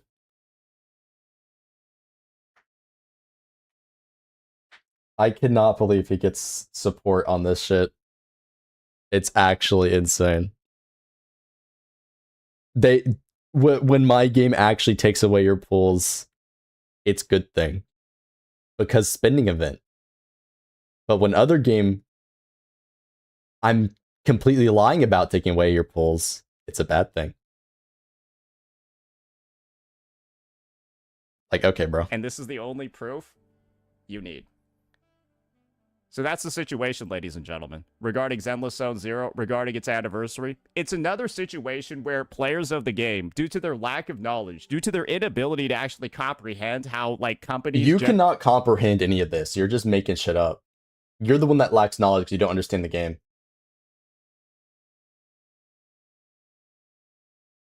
Generosity, stuff like that actually works. They don't realize that this is a player-unfriendly, anti-player anniversary, where they have bumped down significantly the number of rewards from last patch. They're giving you things you don't necessarily... That's not even true. Last patch was technically less, based on the fucking pull count, which is incorrect, by the way, but you know. Need, so that they can take away from what you will always need. Guys, is it better? This is a resource. Pulls are a resource that stay valuable no matter what. If you have an account that you logged in on day 1 and you have 2,000 pulls on it and you don't like log into that account forever. That's not even true because the value of the pulls change based on how strong the unit is. If you want to like actually think about this, no, it's not true. That's one of the reasons why the whole cost system is fucking stupid. This is not. Still gonna be worth a lot when it comes back because you can spend 2,000 pulls on all the new units. And in this case, pulls are worth so much more than the units themselves. Who's more dumb ZZZ's discussion or Saint? Oh, fuck. That's like an immovable object versus unstoppable force, bro. I don't know. See a pull count like this on an update where you already know you're gonna want the characters because of all of the new shit. Bro, they introduced fucking wind, bro. Get ready for the wind shilling everywhere, bro. You're gonna need the wind units for the wind shill. People can do it without wind. And the shilling is nowhere near as bad as Jassar. It's nowhere near as bad as the other games.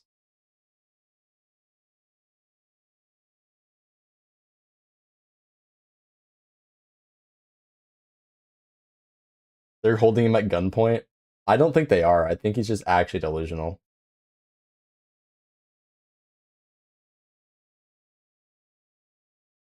Say it would only be right if he called out that they kept promoting the main character dupes as gifts.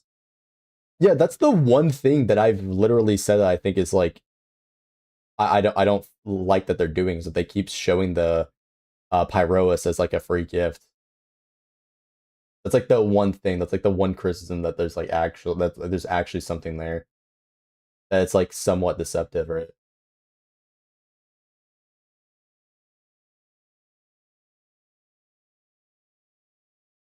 There's no win week in the current endgame. Is that even... Wait, actually? Wait, is Granblue 2 not Wind Week? Is it not Wind Week? Wait, I know there's a wind buff, but like, is it actually not Wind Week?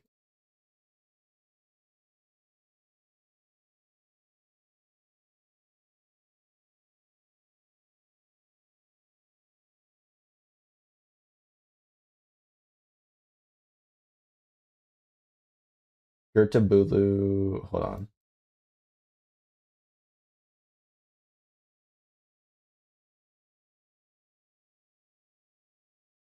Oh, it's neutral. It's completely neutral. What the fuck?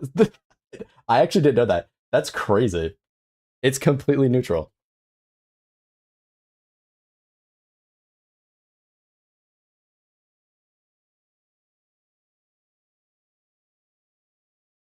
If he was actually a real ZZ player, he'd know that every character starts out at T-Plane 5 when they're released, so technically the pulls don't even become more valuable over time, lol.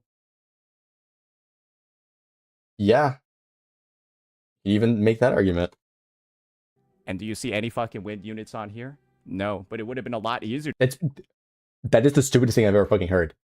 They just added wind to the game. There's one fucking character. Of course there's not going to be a wind character on the fucking banner, bro.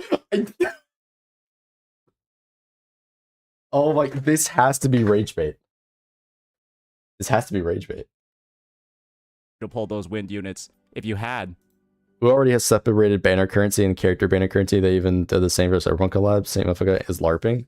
That's what I was saying earlier. Like, they actually did this scummy stuff for the collab banner. Those 40 plus pulls from last year. And that's going to be the case. It's going to be rough. And ZZZ players are probably going to schizo out on this vid again. But ladies and gentlemen, it's hard being right. And I'm right once again. You're not right, though. Let me know what you all thought. Peace out.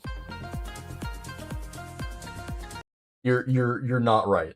You're actually so fucking stupid. Brian Online got caught. Also, by the way, I did actually download the VOD for this video whenever we looked at this. It was like 2 hours long of me yapping. That's why I never uploaded the candy bug video. I could, but it's like 2 hours long. I felt like it was just not worth it at that point. I mean, sure, it would probably do like good numbers, to be fair, because like drama, but like I feel like that is a bit much. That wasn't really worthwhile. But I don't know.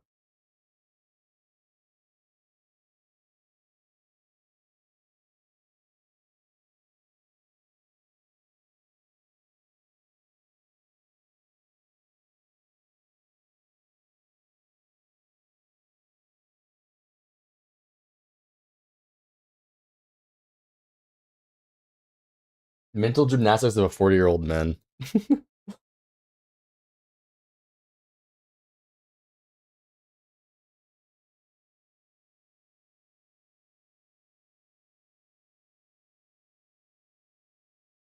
This video contributes nothing. I feel like I feel like it contributes nothing, yeah. Do you ever think Saint's legitimately proud of his life? Like, honestly happy with where his life has gone, that like he's genuinely okay with the fact that his only source of income is making rage bait takes on gacha games online? Like, I'm actually curious because it reaches a point where he himself needs to be aware how shutty his current life setup is. I don't know. So someone who plays both games is saying that these units are comparable to a free Jinshi or Koncharo is laughable. Sure, Sambi, Hugo, maybe. That is debatable, as like Jinshi, she can still clear in-game. As unlike Jinshi, they can still wait. Can Jinshi not clear endgame? Wait, is it that bad?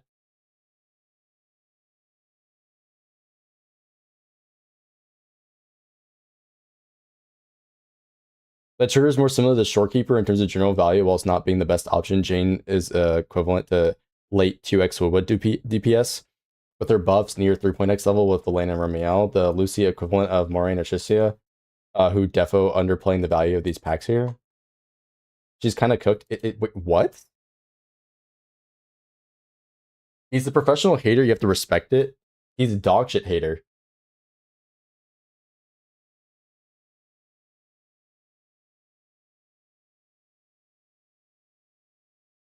Gotcha cast.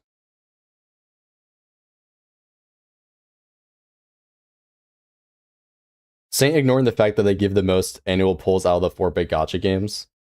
This is an argument I didn't even bring up, but yeah, this is another one. Like there's 50 different arguments that you can like bring up that are just like why he's wrong. Saint is the only person on earth with ZZZ derangement syndrome. Oh my god, I'm stealing this. I am stealing that. This is actually peak. If you ever feel stupid, remember that they are always the one here. Dude, this ZZZ derangement syndrome. I'm stealing that. That is peak right there. I have found the best comment here. That is so good. Hugo's low-key buns though. Hugo is, sure, but like the other characters are still pretty solid. I'd watch a 2-hour epic film.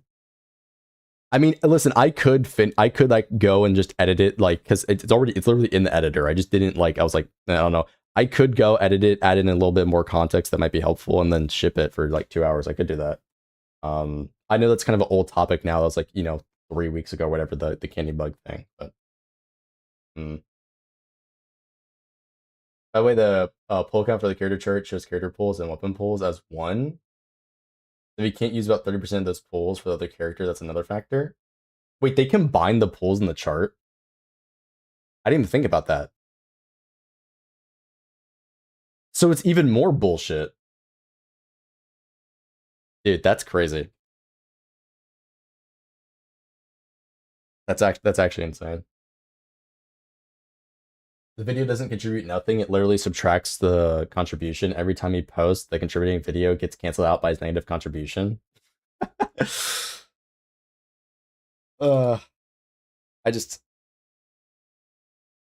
I don't know why I mean, there's obviously smaller channels that call him out, but I'm surprised that... Well, I understand why Pokey doesn't, because the whole fucking lawsuit thing that they keep throwing back and forth.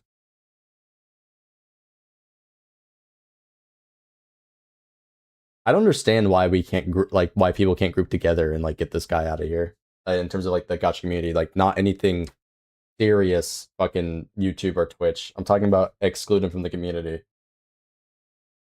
Get him deplatformed or whatever. You can clear endgame, but only if you try hard multiple times. Watch Hugo be a red herring that is in the selector. The devs mega buff him. Low-key, y'all should have picked him.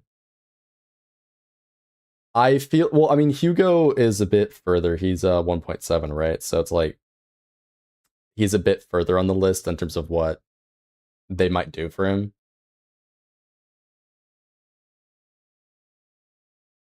His hitting argument is stop coping. Wuwa doesn't do this.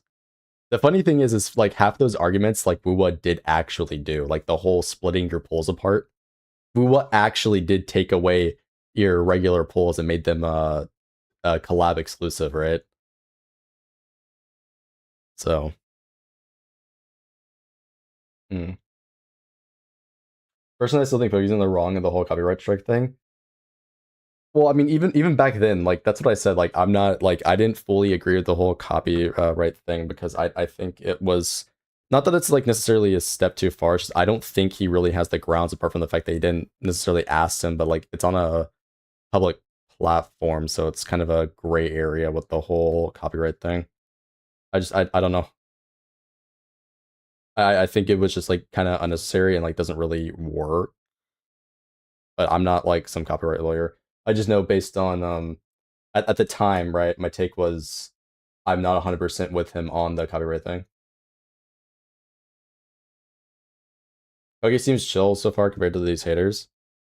The small channels are more aggressive for sure. Puggy should report to YouTube about Saint. I feel like that would be a better solution, yeah. Here's the thing though, Saint isn't actually relevant. That's why the larger creators don't bother. His community is a massive echo chamber. I mean, we've talked about it every time, but like it unironically feels cult-like. Like it actually just is an entire echo chamber of like Saint fans that for whatever reason believe what he's saying, even though like 90% of the video is lies. Which is why if I go back and cut this up, this video is going to be like over 40 minutes, right? We're going to like more than double the length of his because he just lies that much, and then you can easily fact check it if you take the time to actually like look anything up. Like if you spend the time to like fact check everything, it unironically be like over an hour long for like an 18-minute video because he just lies that much. That's why the old video I have is so fucking long. It's because we literally did that for like half of the video. It more than doubled the length of like half of that one video.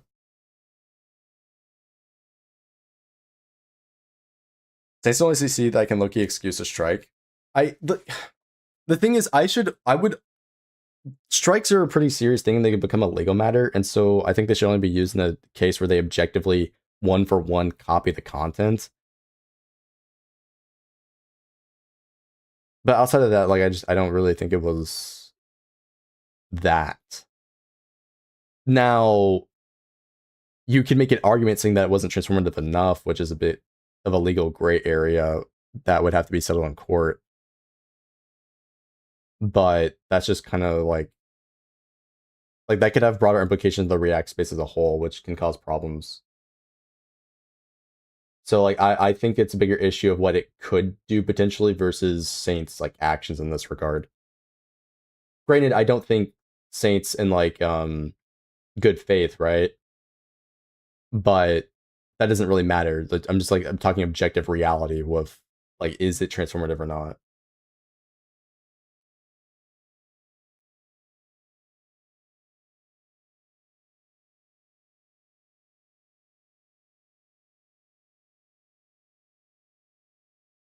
The whole any video is just Saint saying one word and then 5 minutes explaining how he was wrong.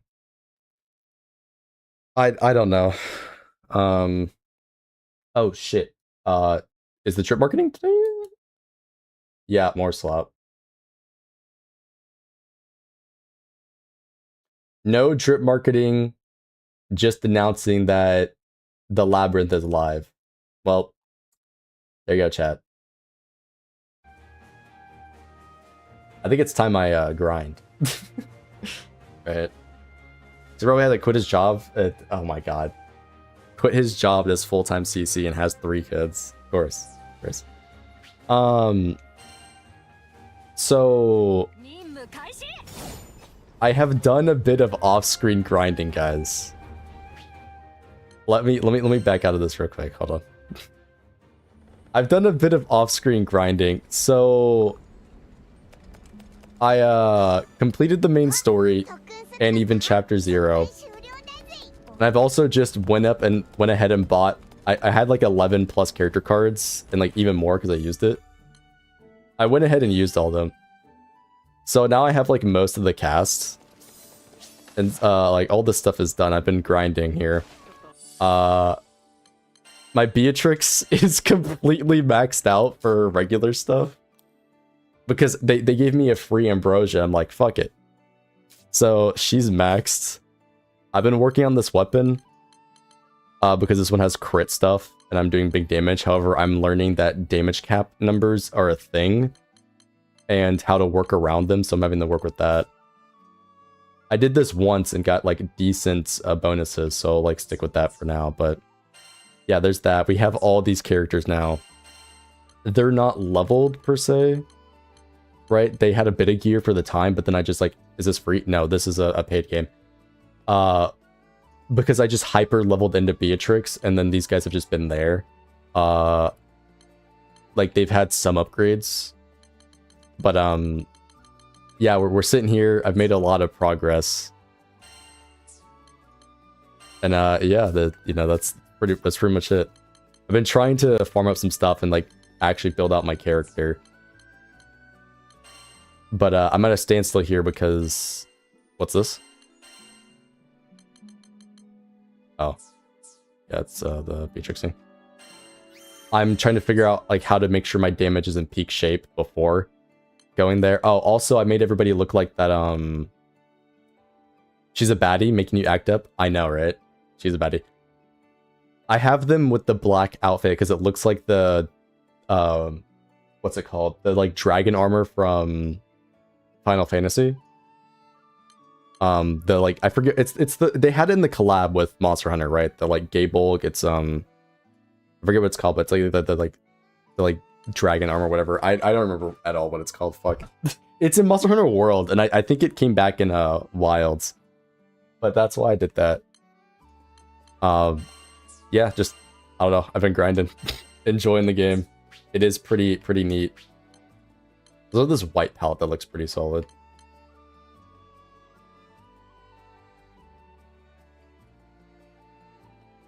What do you mean not as good? I think if Pokey sued for defamation instead of copyright, you might have a better chance. Maybe. I don't know. I wanted them to look pretty sick, so I did that. White looks pretty cool on her. But yes, this character do be a baddie. We're not going to use her though as like the main. But outside of that, I don't know like what's actually a good team setup, but you can see I did actually use this here. They like grab all these characters. So I don't have basically these bums. These big ass dudes, they look like bums. I didn't get them, and then this little guy. Otherwise, they gave me enough cards for everything else. What didn't have auto dodger and auto combos?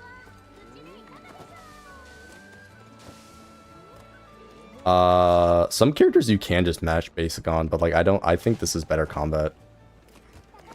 Because this has actually thought out blocks and dodges and shit. Whereas Paimon 2? It's right there. What do you mean the little dragon's flying right there?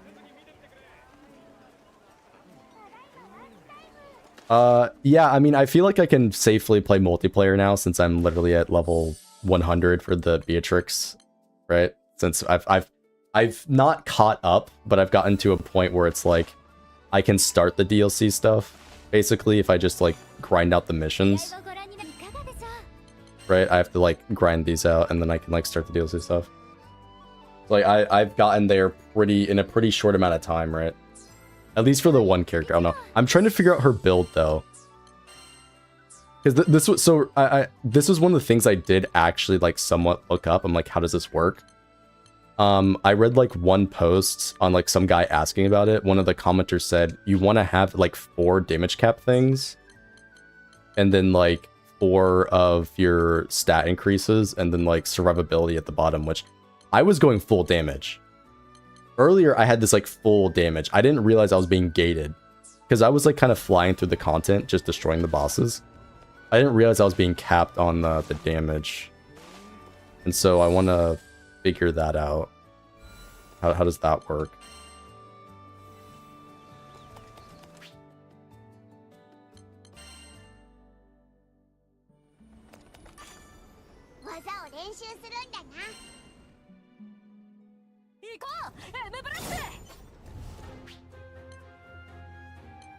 Actually, before this, though,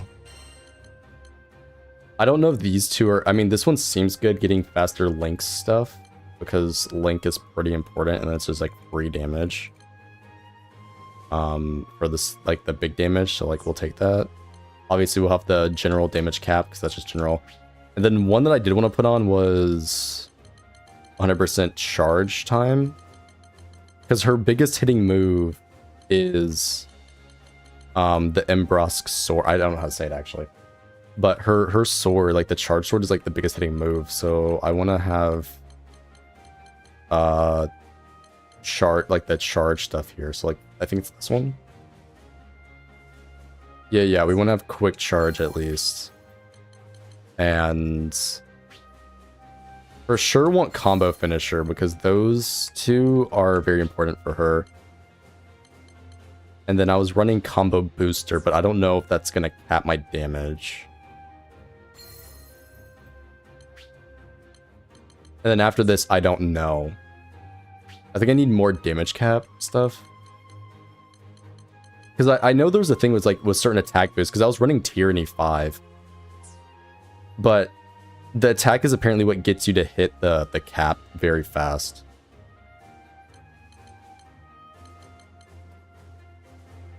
So like I was, hold on, I'll just put on what I was running.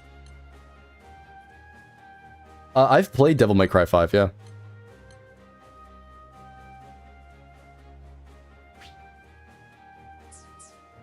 Although, honestly, I don't like Tyranny that much. I kind of prefer Stamina. Because, like, I can stay at 100% health fairly easily with this character. I also had one that was, like... It was, like, Drain. Was it this one?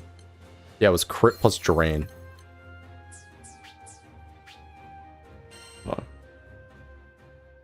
The problem is that, like, I'm confused by this. Because I can hit this and it will say 170, but that's with a crit. So, do I need to make this show up as 100 without a crit? Because without a crit, it's like 57. So I'm at 57% of the basic attacks cap with the cap boost on? Is the way I understand it. So this still has a lot of damage to go for that move. Same with those. That one is close to cap. At least the way I understand it. That one is kind of close too.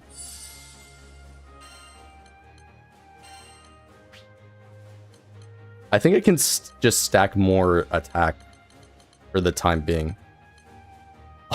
Also, this was really strong early game, and then my attack got really inflated, and I was like, fuck. I can't use my crab thing anymore.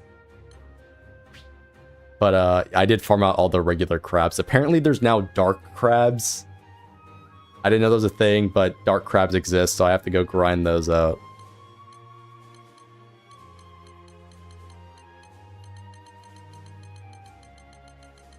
I think I'll just go back to doing full damage, I don't know.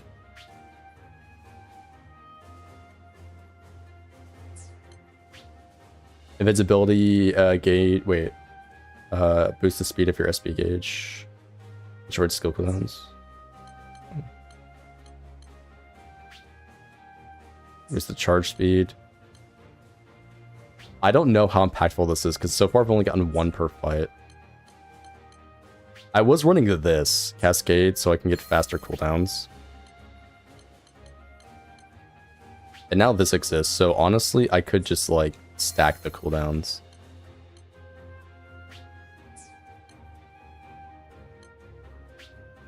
I don't know if I want more healing. I don't like being low health. But that's not that one, that's the other one.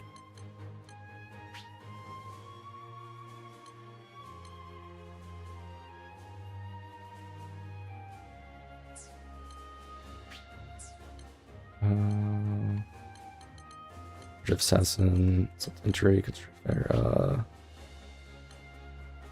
saves elements. I feel like I wasn't even doing that bad with full damage though. This I could add. A random damage proc on top. Why not?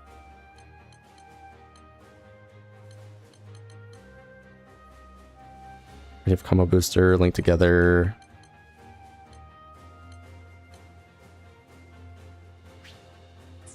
Skilled assault. So that probably will get me close to the cap, and then I need to do another damage cap. So like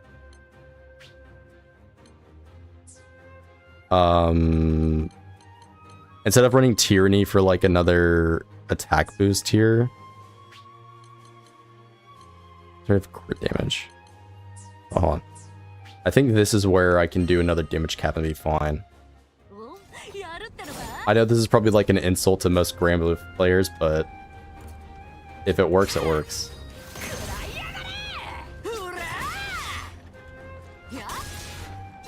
See, I'm still not even at the cap for basics.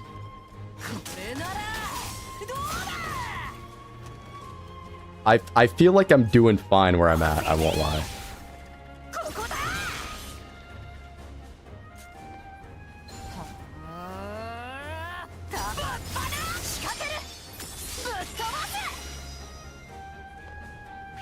fine where I'm at. Do I even need the cap? I don't know if I need the cap. I don't know if my stats are inflated enough to need it yet. I think the singular damage cap increase is enough right now. Unless I'm like understanding it wrong.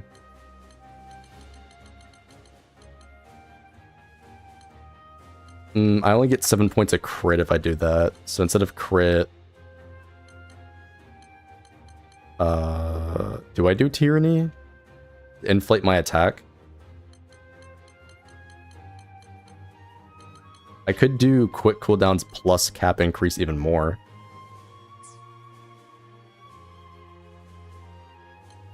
Fuck it, I'm just gonna rock Tyranny 5. I'm literally just gonna do this, change the 1 out, and then I'll be set.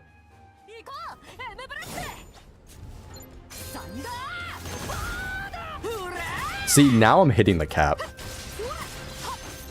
Or 82, so it's 82 without a crit.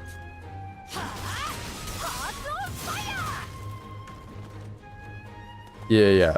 So that 2000 attack I got juiced it up a lot.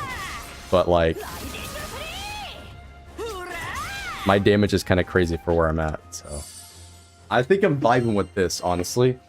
I don't even know what I dropped, honestly. What did I change? Because we got crit. We got crit. We have stamina for the attack boost. We have Tyranny for the extra attack. We got the cap increase. We have skill for skill damage. Link together for all the link and bonuses. And we have combo booster for each hit for doing more. We have supplementary damage. Combo finisher. Use the power finishers. We have quick charge for the charge move. Drain, and then I've got double cooldown support here. And I got a free blight resistance, which really doesn't do anything for her because I already like resisting a bunch of blights. But yeah, I don't even know what I lost. What did I lose? I actually forgot how I was running. I think I had crit for the extra crit. But it's only 7 crit now, so I feel like it's kind of wasted. Definitely didn't have any of those. I wasn't running weak point damage or exploiter. Yeah, I don't even know what I swapped out, to be honest with you. Oh well, it's probably not important.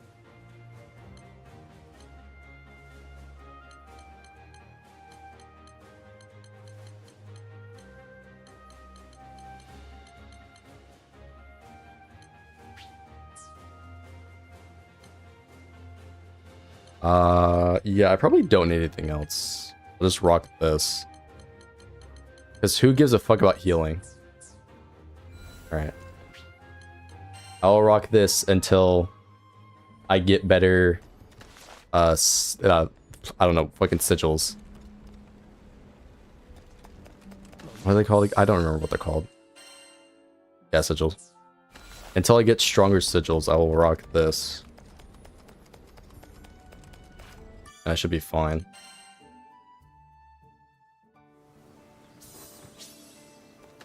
Try what? Huh? Also, I do kind of want to 100% this game. So, like, whenever I was replaying the missions to try to clap... Oh, DMC, yeah. Whenever I was trying to do the missions to try to grab the crabs and stuff, I was making sure to do the, like, missing achievements where it's like... destroy all the projectiles in Chapter 4, right? So I am gonna try to like defeat Bahamut Vresa solo on ultimate difficulty without using a revival potion. Fuck. I am gonna try to like do all these eventually. Complete the main story in Chapter 0 ultimate. Yeah, I need to do that as well. But I think that's single player only. Also, if anybody does want to play alongside me, it's the same thing as Steam, right? Feel like with 0 challenges? Uh-oh. Is that like super hard? I haven't had too big of an issue after that, like, you know, Chapter 4 incident, right? Where I was getting bullied by the ice boss. I've kind of been like somewhat over leveled, or not even really over leveled, but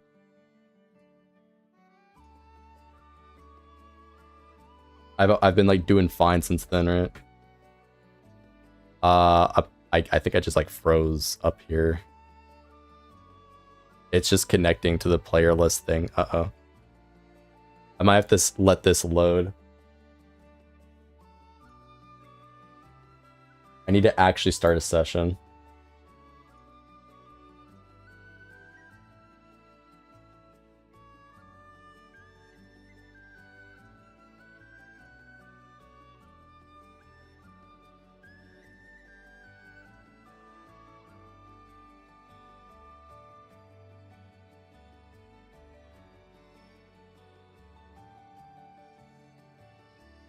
Tragic. I click on player list and now it's taking 5 years to load. No.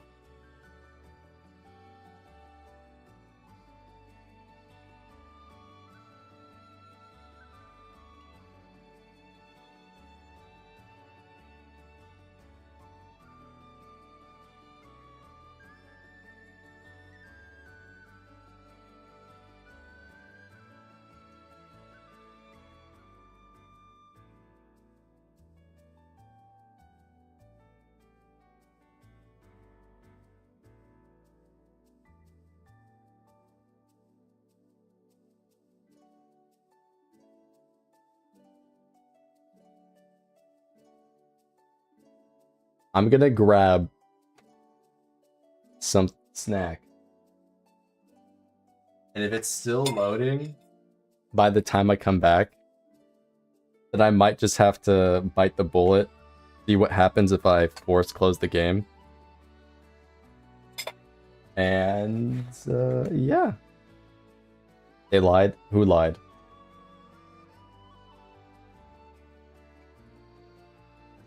Where's the new mode? Do the quest and unlock it, I think. I mean, they said it was up, so I don't know.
Oh, it's tomorrow? Damn.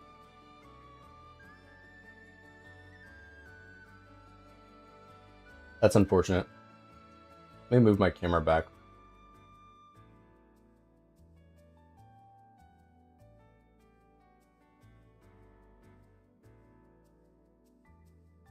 Well, I'm gonna have to take the risk. This game has autosave. I don't know where it's saved.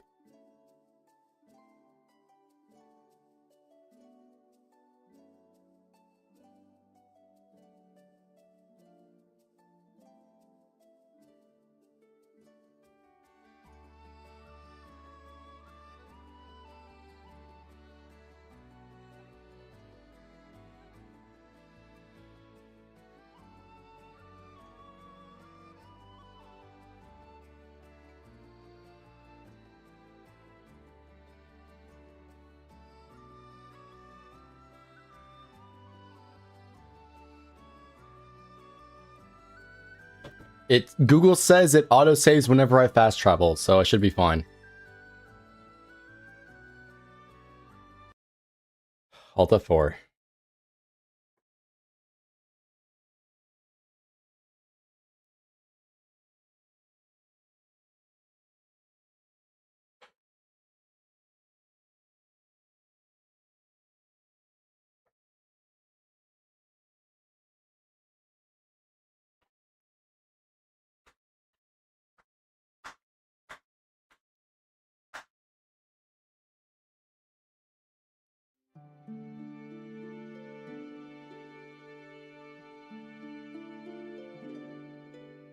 Oh shit. It triggers Endless Ragnarok now.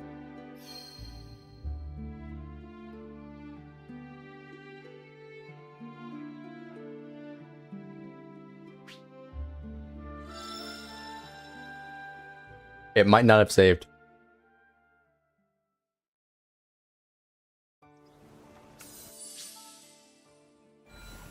It didn't save. Fuck.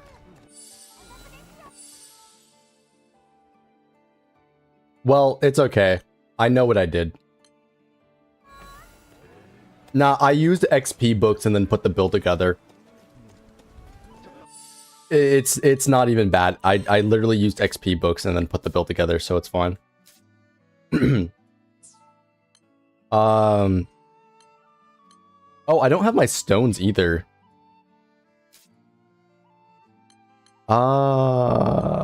Ooh, wait, what am I missing?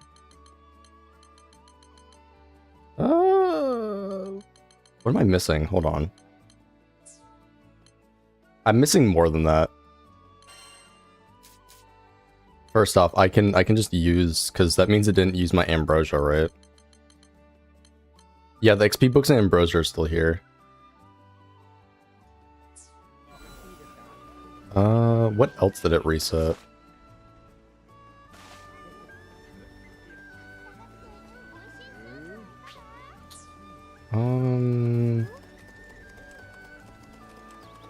I don't think I lost too much.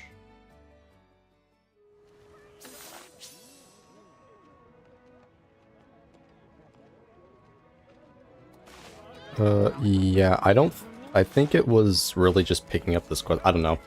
I'm not gonna sweat it. I don't really care. I'll just have to regrind some stuff. It's not a big deal.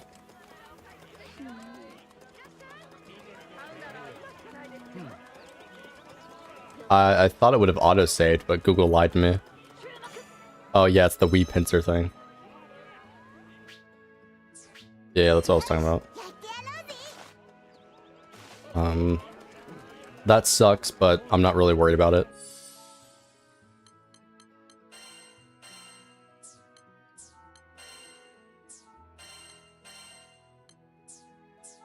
Yeah. Pleasure is after a quest? Ah, so Google lied to me. Whatever. I don't care. Wait, do I have the mastery upgrades? I do. I don't have this one, though.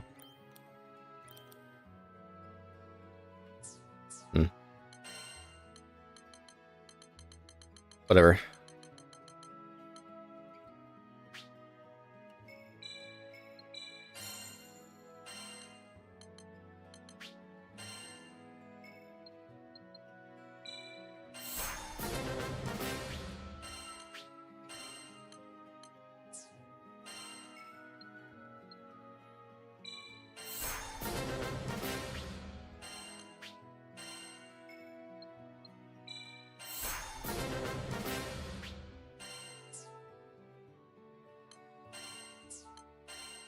That also means I have to redo those. I don't know what achievements would have been there. Because I know that works. Yeah, I don't know. I really... It's not a big deal. We will just move on. I will make sure my goat here is upgraded.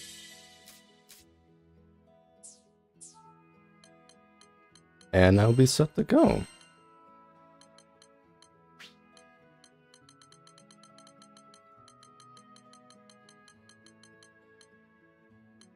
Damage cap and cooldowns. Actually, no. Level 7 damage cap. And then, here we go. I can change this. Combo booster, cascade, tyranny, link together, combo finisher, stamina, crit hit. This is the one I changed. So hold on. Remove that. Remove that. Quick charge. Your damage was drained. Skill soul damage cap. Yeah. Fuck. What did I have on here? I had another combo one. I had like a cooldowns 5 or something. Yeah, cooldown 5. And then what was the other one?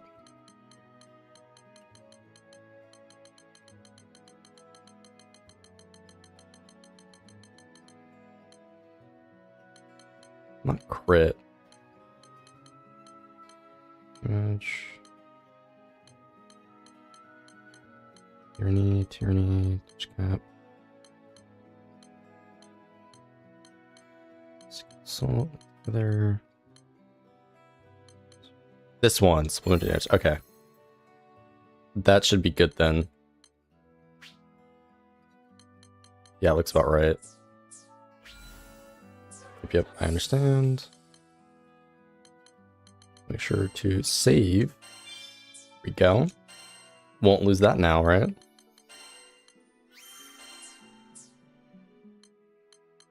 And I should be set. I'm not worried about losing anything else, to be honest. It's whatever. I'll just grind it. That's fine. Let's save one more time, and then we can open up a lobby. Yippee.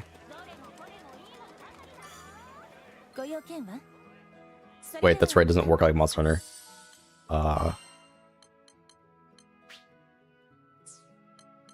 I have no idea how to open a lobby, I won't lie. I have not played in co-op. Oh, no, wait, no, it does. Yeah, here we go. It does work like Monster Hunter. Matchmaking region? Any? Crossplay all platforms, spoiler prevention off. I don't give a fuck.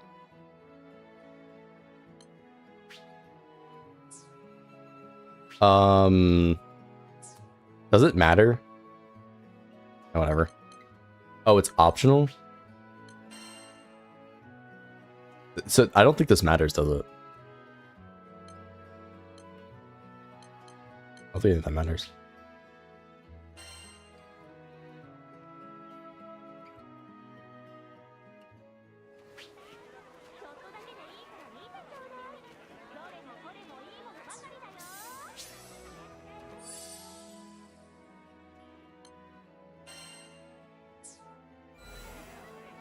I pull up the session ID.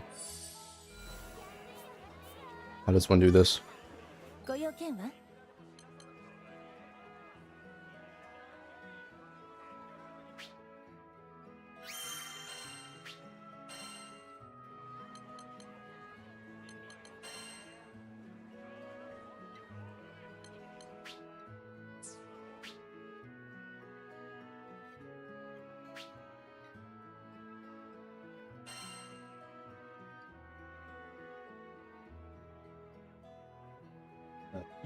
P43 LPM 1M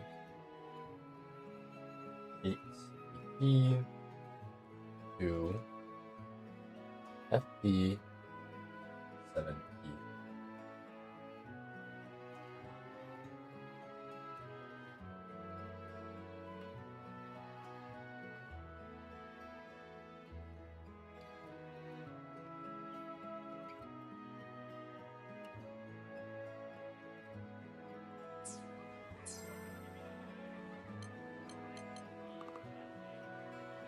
Can't do those online.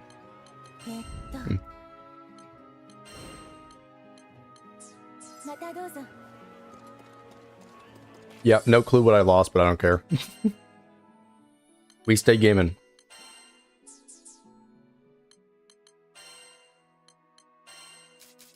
I have 4,000 mastery points. I have no idea what to do with either. Guess I'll just hold on to them for now. Build them up. Then I can, I'll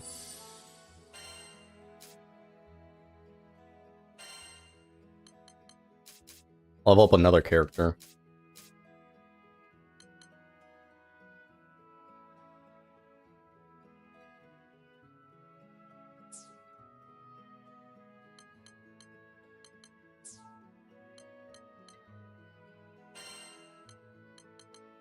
It did give me a +1 ambrosia, though, for completing a character.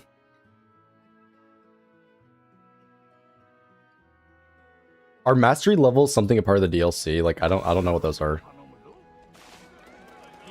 Oh, yo, you can see people. Sick. Actual mini demon over here.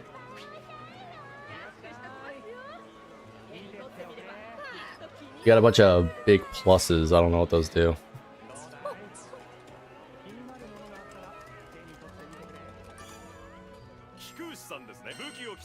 Wrong guy. I need to go over to the quest board. Let me just launch something random. Actually, not even random. I'm a completionist. That means I do everything. Can this give me something I want? Probably not. Close. Nope. What's this? Health. Invul Onslaught. I don't like any of that. Spellbooks. Ooh, Skilled Assault. Or wait, no, that's worse than what I have, isn't it? It has another item I need, though. I have no idea how to play this 511 god. You'll figure it out. Ooh, Tyranny 4? Actually, wait, I have better ones. You know, I'm just gonna do this ice one here, because I did actually need that one material. Yeah. Oh. Fuck it, we can keep it closed. We can bring, my level 4, hold on.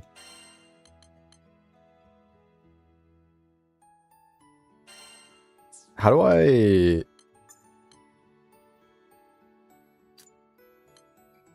Okay. Yeah. Yeah, there we go. Alright. We'll have some healing now.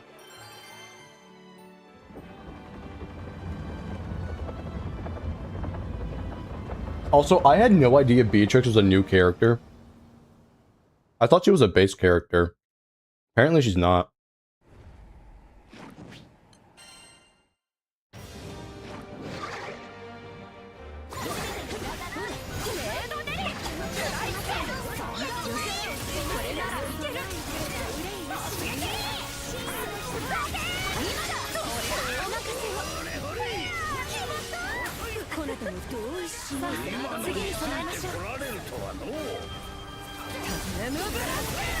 Ain't no way he made me miss my big ass attack there. Crazy.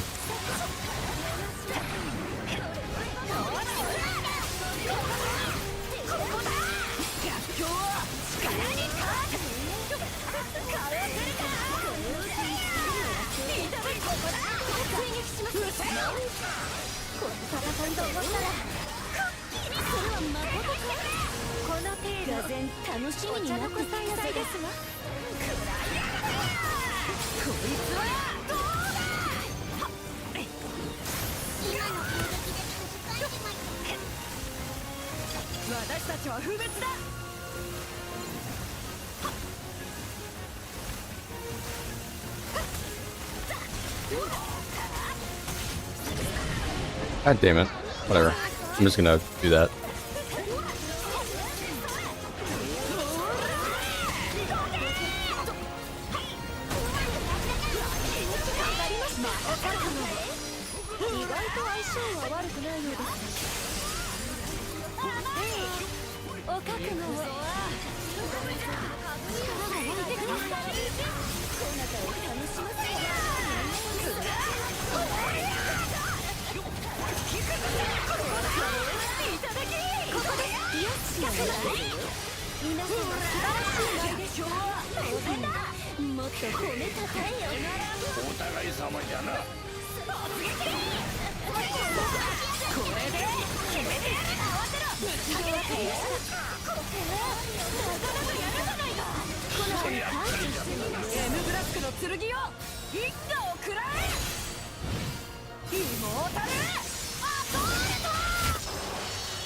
Overkill. I have no idea how the mechanic works, but it's nice to see.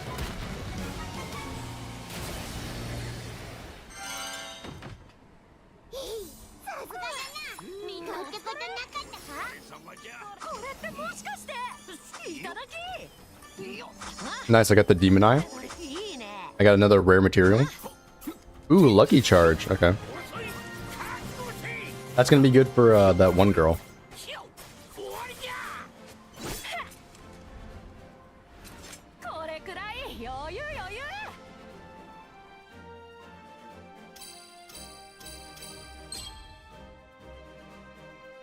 MVP, let's go. I am the greatest.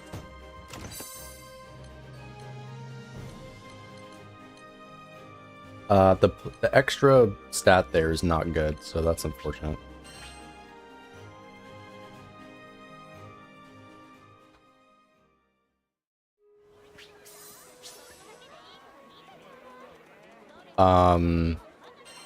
Apparently I have a quest in the other area? Am I able to, like, just... I am, okay. Oh, wait, is this the one dragon girl? What the fuck?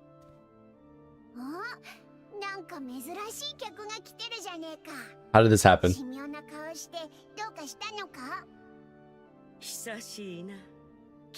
Oh, is this warning me about Ragnarok? Did I accidentally trigger that? 難しい顔をしてますけど。ええ、実はですね。待てよ。イストリアス君、どうでしょう。団長君に話をしてみるというのは。うん、異論はない。むしろゼーガの英雄であるこの者たちの力が必要やもしれぬ。Uh-huh. What did I trigger?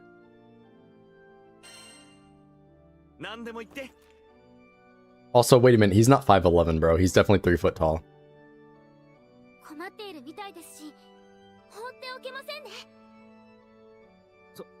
So ですか。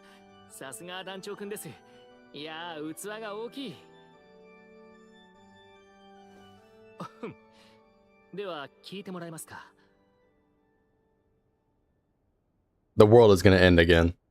実は今、霊峰ネジュリスに異変が起きていまして、謎のゲートが大量に出現したらしいのです。霊峰ネジュリスっつったら、聖少女。ええ。団長アンラマンユの力と先んじて内側にはゼーガの異界。困ったことに、その異界のよう今のところ大きな問題。我はその空間を、そして対策を練る。つまり。そのでき話お任せあれ。素晴らしいってそのセリフではまた頼らせてください。もちろん我からも謝意を。極東区では頼んだぞ。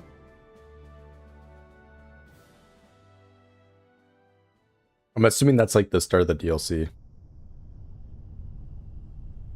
Who the fuck is this guy? ほう感じるぞ。取るに足らぬ小林かおらぬと思っていたが、どうやら少しは楽しめそうだ。闘争の果てに至れ。Dio? 力の頂きで持つ。 He got the gold chair and everything.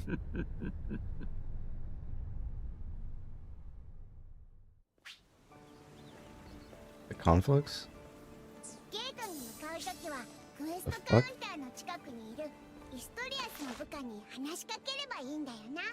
Wait, I can't tell if that's DLC or not. Is that not DLC? I genuinely have no clue. Whatever. Right, I needed that for, I think, the weapon upgrade. I honestly forgot what that was for. What? No, I'm not gonna upgrade those. They're not the special ones.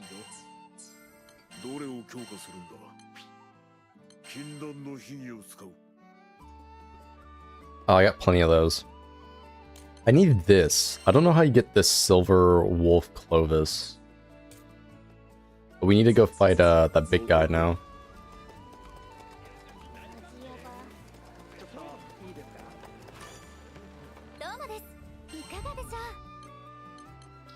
He is here, I think.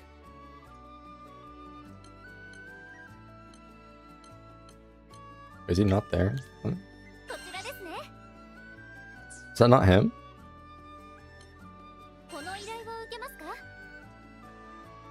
Whoa, this gives you hella stuff, but it's a bunch of potion stuff. Wait, is that not the guy? I guess it's someone. Wait. Where the fuck do you fight him?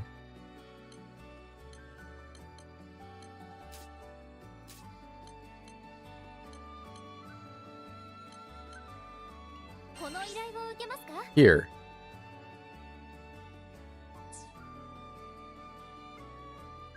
Oh, later on in Maniac? Oh, so is the only way I can get that last material... So there's no point to do this now then, I'm guessing. Okay. Well then we just do a different quest.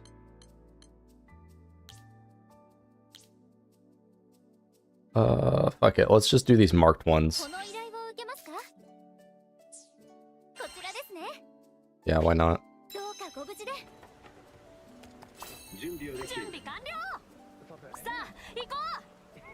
Time to beat more ass.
No overdrive for you, mister. You're gonna get this big ass sword hit. I will take 4% of your HP because it does this shit ton of damage.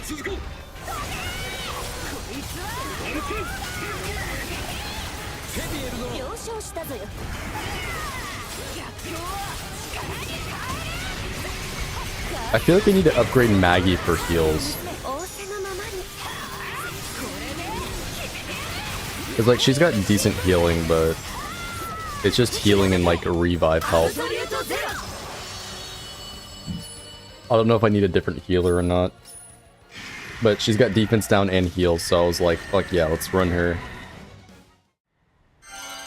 I think her on like a full support build would be pretty good.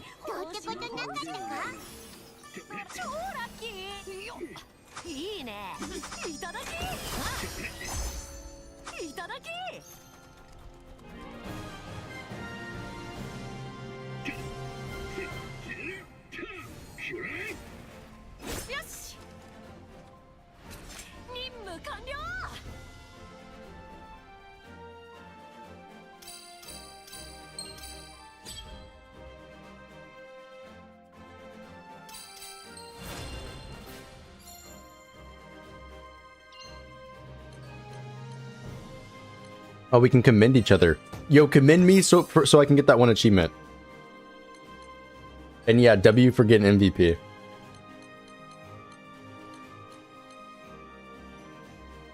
I forgot what these are used for. Region 11, huh?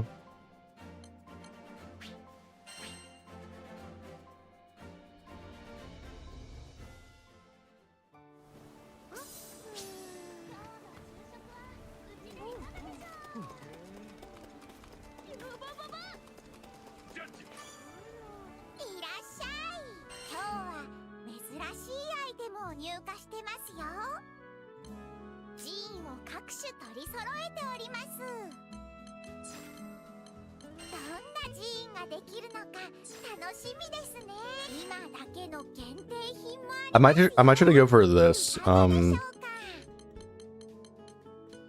This. But I have no idea how to get these materials.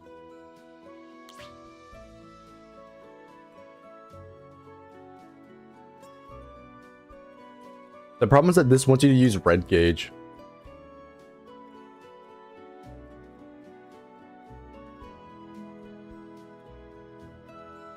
And like, so far red gauge seems to be not as impactful. I just sit in yellow gauge the whole time. But I guess if I put enough like drain and stuff, I can sit in red gauge and not have to worry about the HP. I need like hyper armor though, which yellow gives me. I don't get hyper armor anywhere else.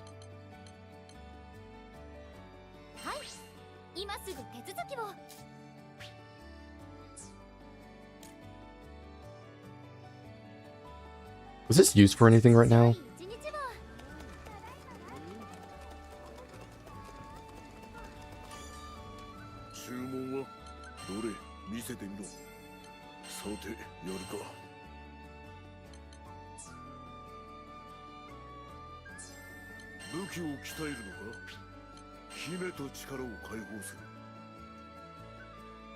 Ah. But then I can't get that material yet. Okay.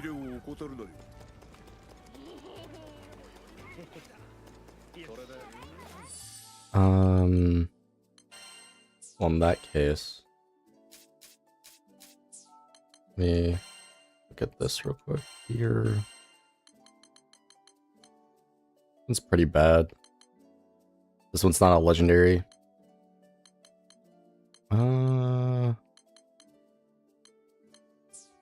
Might just re-roll for a couple of these.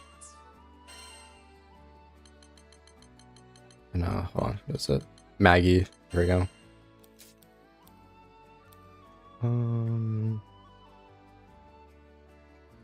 So I can increase her heals. Or give her an invincibility shield would be pretty nice.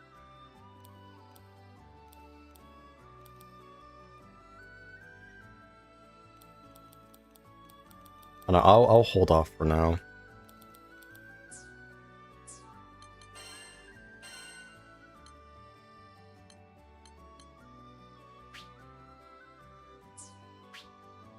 Yeah, her gear's pretty weak.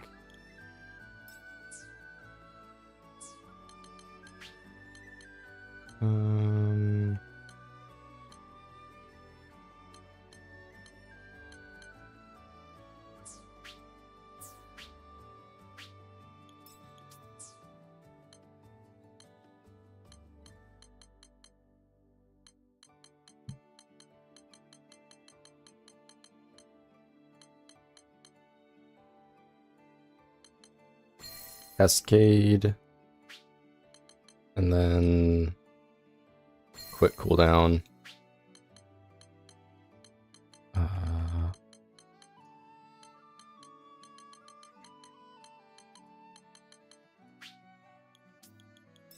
Rare.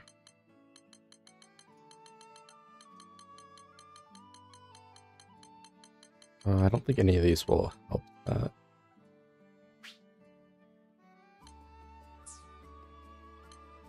Yeah, gauge gain. None of these are going to help that.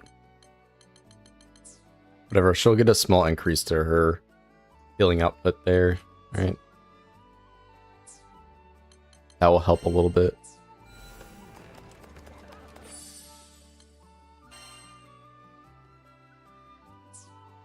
Let me go roll these here.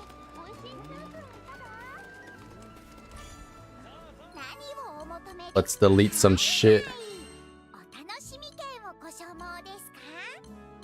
I don't need these. They don't got 2 stats on them. These are the ones, they got bad stats. Boom. Bet. Trade. What do I got here? Support? No. Defense. All these defense ones. We don't need any of these. Actually, HP we might need. What the fuck? Greater Aegis. Huh?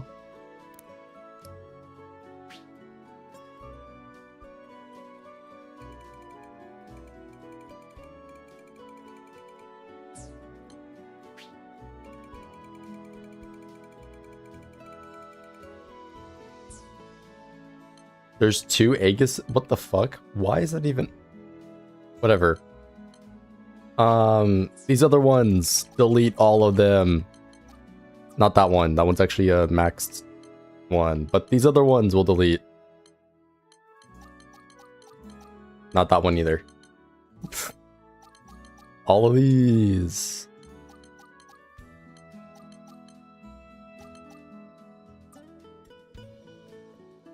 Yeah. Fuck defense. Alright. What do we get? Stamina 5, okay. Region 5, okay. Not good. Crit and quick cooldown. Okay, that's not terrible. Not terrible. I don't like the HP though.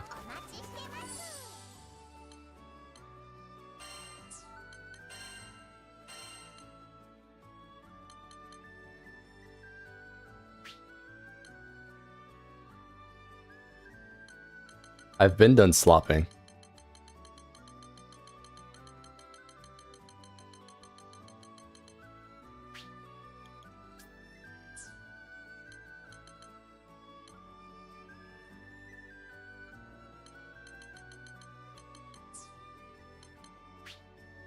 So we can replace this with stamina 5 here and get another power boost. Boom. Granblue? Dude, Granblue is fun though. Alright, I have another 5 for this, and it's stamina, so we're getting another massive attack boost. We can peak out at 50% attack, which is pretty damn nice.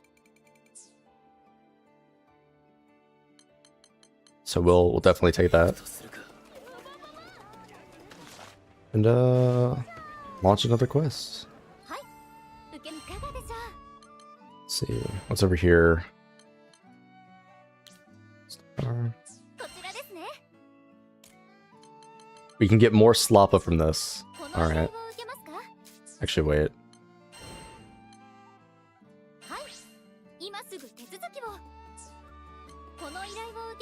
Haha, this guy's weak to me. We're doing this one. Unfair competition check. Minecraft stream?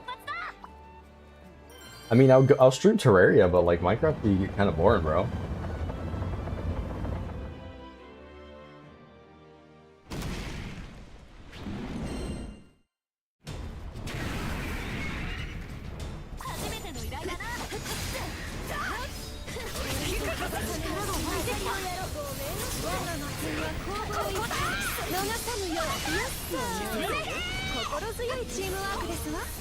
I don't know if I want to do that.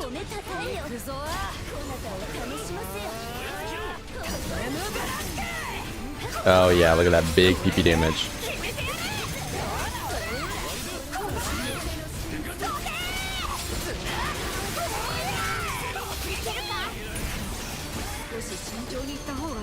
I just don't fuck with Minecraft like that. I accidentally turned off yellow gauge. Help.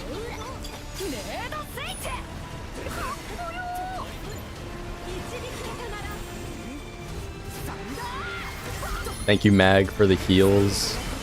W assist character.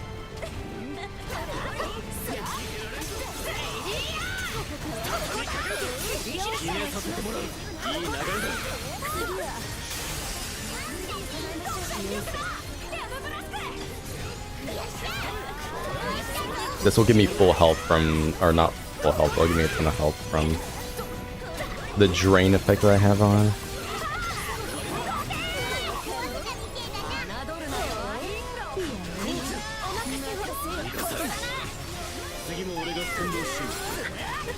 And while he's stunned, lay into him.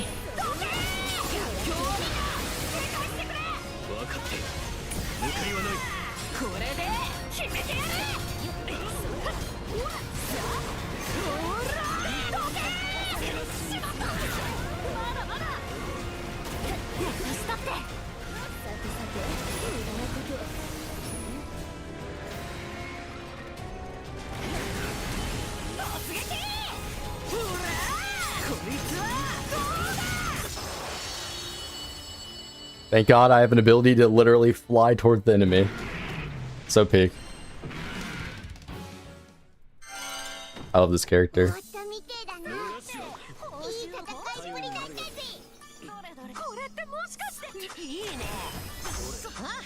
Bunch of random shit, I don't know what it does.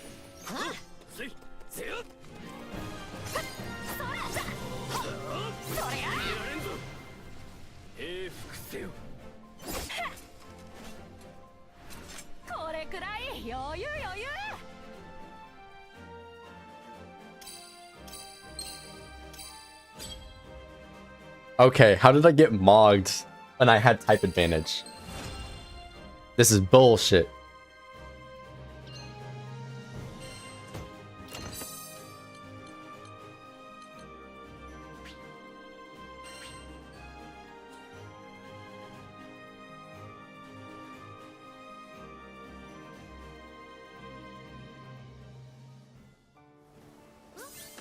I got mogged in an unfair fight. Literally the worst thing that could happen. Quick, what? Oh.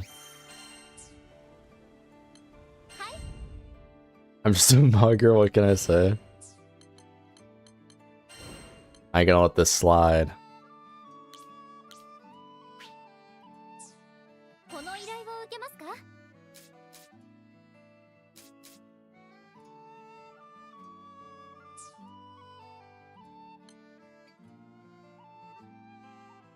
The Goblin Warrior.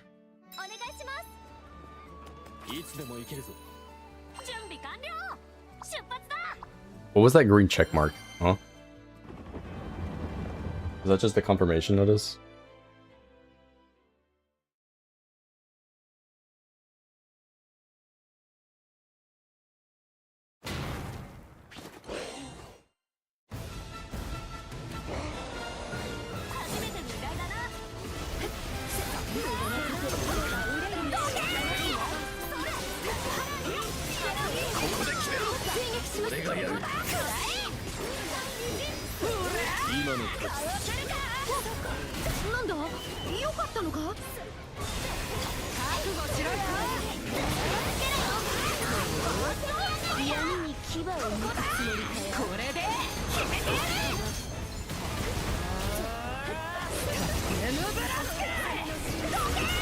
I can armor through this, you can't stop me.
Okay, I was gonna say, is he gonna die or is the bot gonna ult?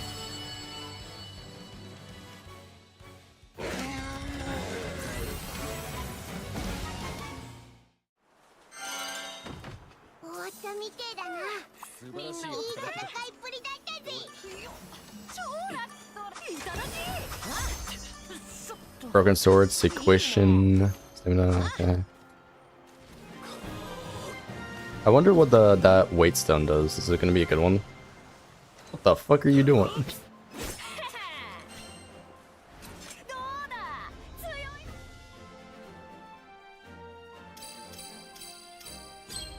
Well, okay, bro. What the fuck is that number? What do you mean lost connection to servers?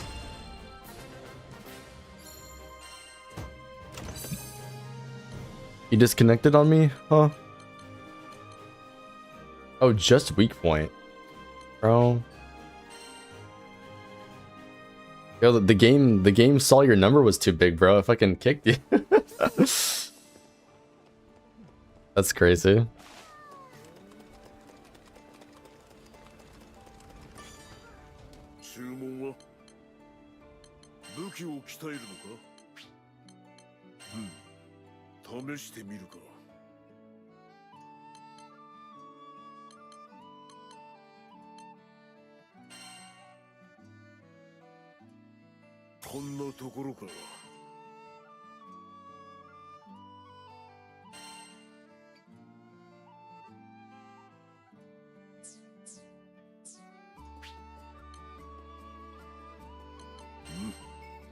Oh wait, I got more of these? Oh, I don't know how to get those, so I'm kind of being careful about using those.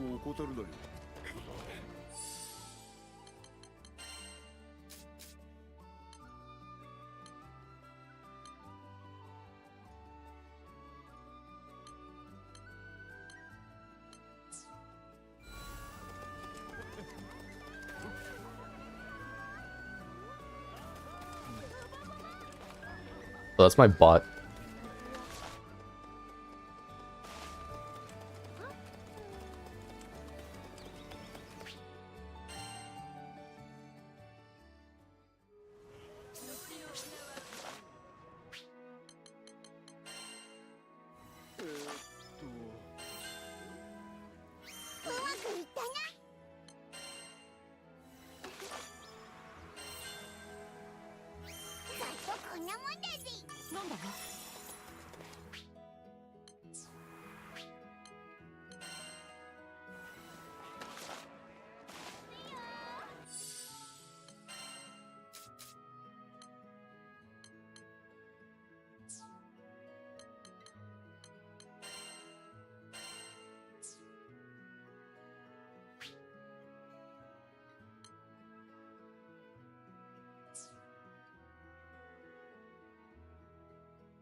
Wait, am I no longer online?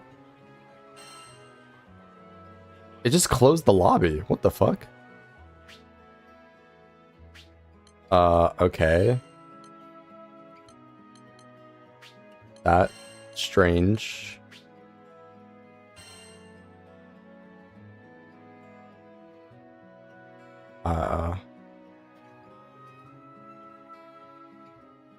What the Yeah, that was... I don't know, that was weird.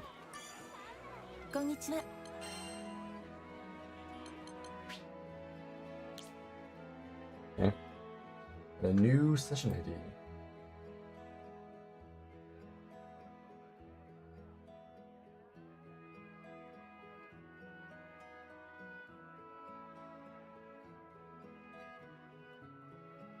Yeah, I guess it was me. I don't know.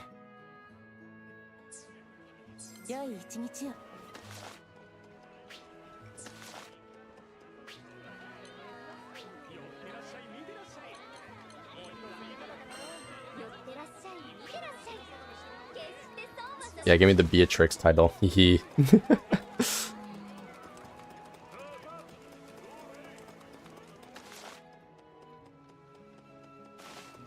You don't gotta be mean to Frankie like that, dude.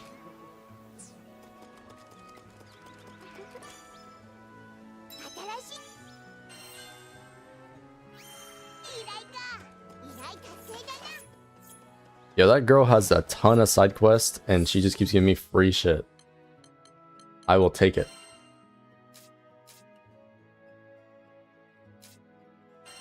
Do I re-roll this? I kind of like having the stun power, but it is low. The attack is good, though.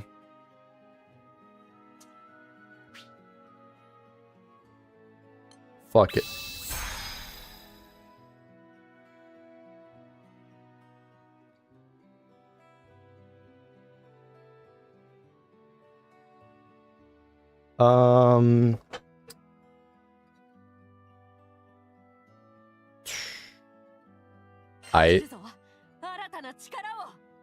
Oh, that's ult damage cap. Damn, so I can giga boost my ult. Hehe.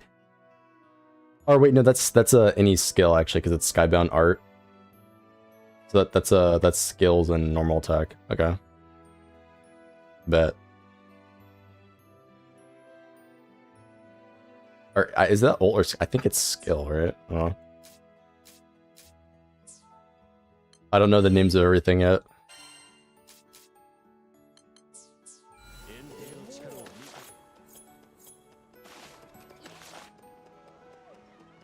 It's ult? Okay. I will take ult cap increase because doing big ult damage is very cool. Even though I don't think I was close to the cap either way. I think the cap on her ult is like really high either way. It's whatever.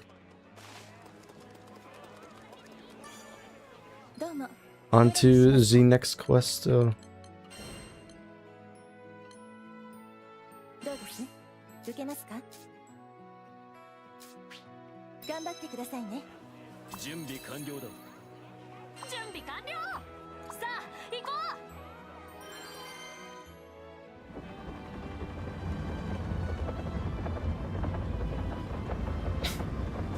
Yo, why is Twitch chat beefing with each other? Ain't that deep, bro.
I need to put on skills to get my ult faster, that way I can launch this shit.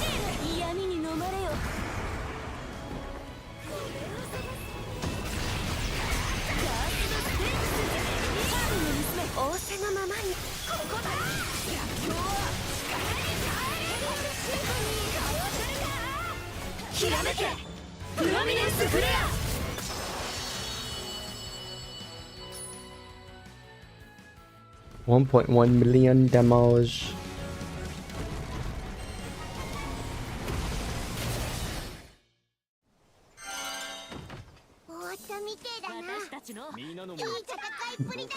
Wait, I got vouchers? Oh shit. How does that even work? 100 skill points and vouchers?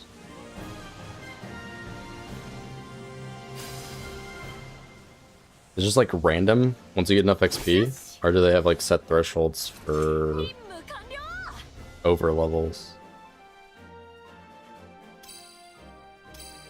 It'd just be like every 5 levels gives you... Bro's mogging me right now and I don't like it. Oh, wait. Oh, I can't go back. I meant to condemn or accommodate.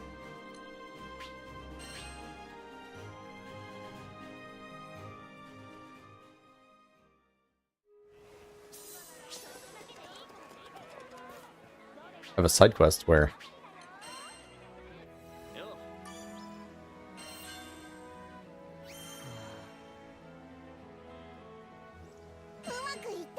What do you mean 2 Moggy? Nah, bro, I want to know what's up with that.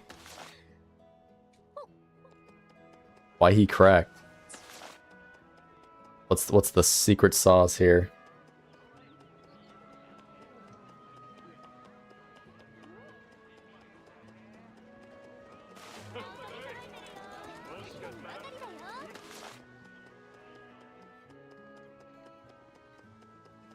That guy's in the 7 Deadly Sins. He ain't that strong.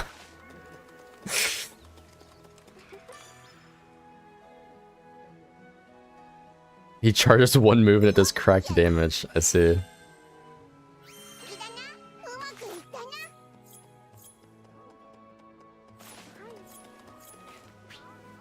He can't be that strong if he's in the 7 Deadly Sins.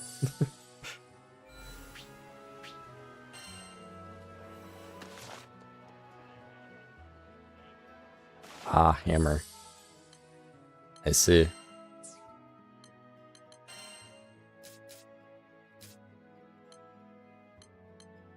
They gave me a bunch of trash, bro.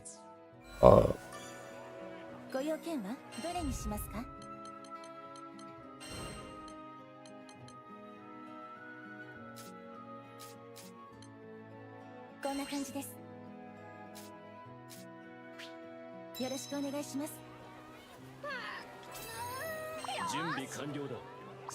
Look around and find out.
Bro is not T-Rex.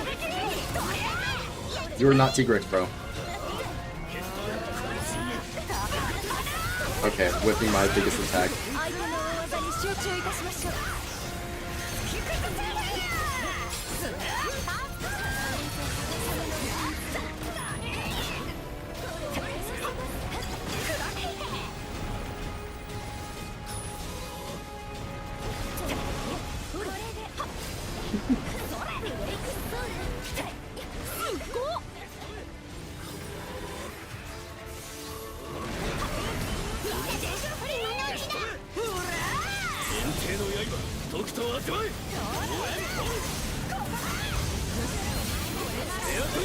Oh, you give me ult charge and for big PP damage.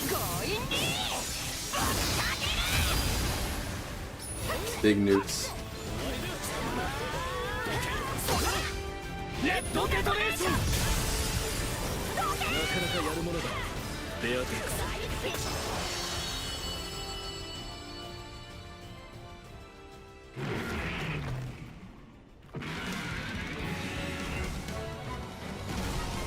I don't think she's gonna be playable. I don't think any of the gods in Genshin are playable.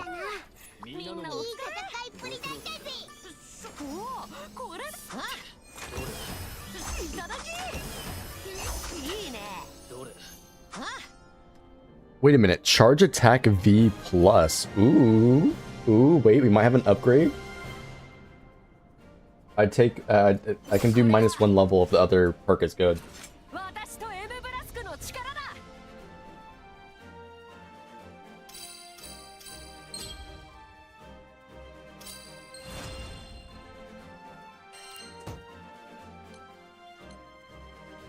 So this is just charge 5, so I can get pure damage there, and this is charge plus guard.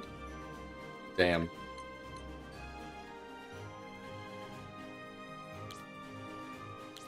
That's not bad. Regen crit Bitcoin.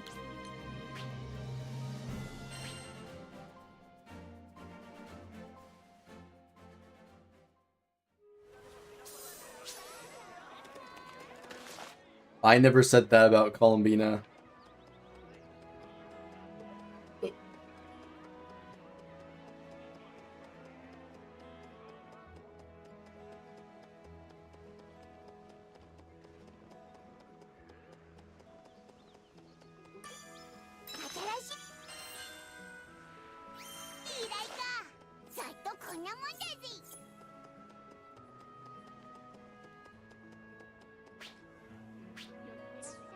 Bro, let me fast travel to the fucking side quest. Come on.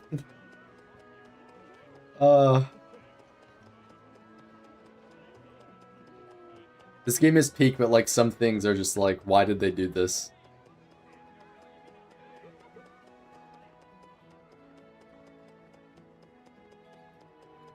No, that's just because some motherfuckers went off about nothing. That happens all the time.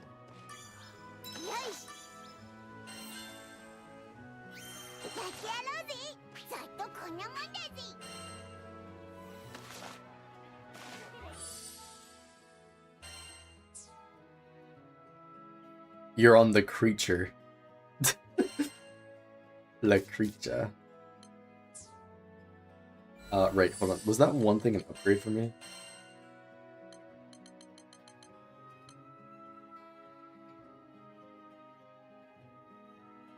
Yeah, that's just the Fanon stuff.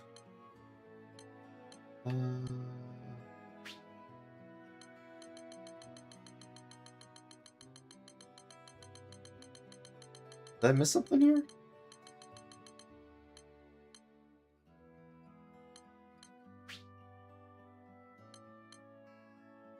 Oh, I'm not running charge damage. Oh.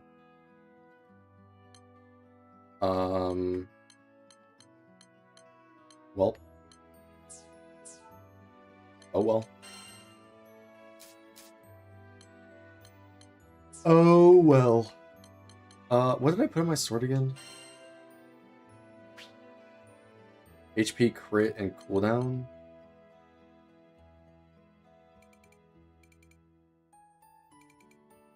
How much is on the cooldown? Because I might swap this other thing. This one seemed better.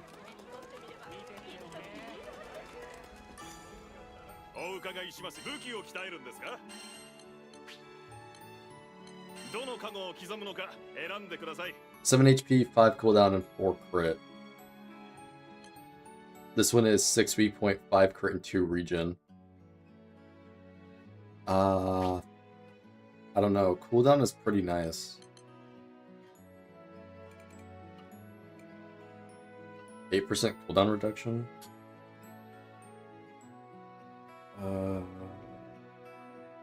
Or no, it's at a... Wait, what's my current one? Is that 15 now?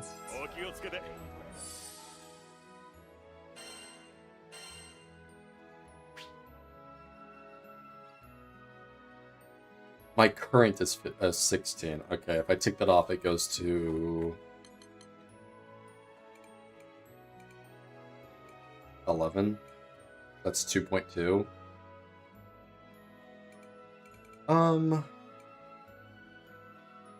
I'd get back attack damage and 1 more into crit.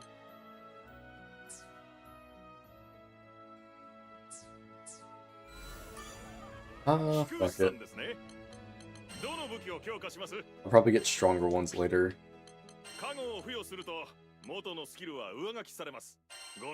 Regen is pretty nice though.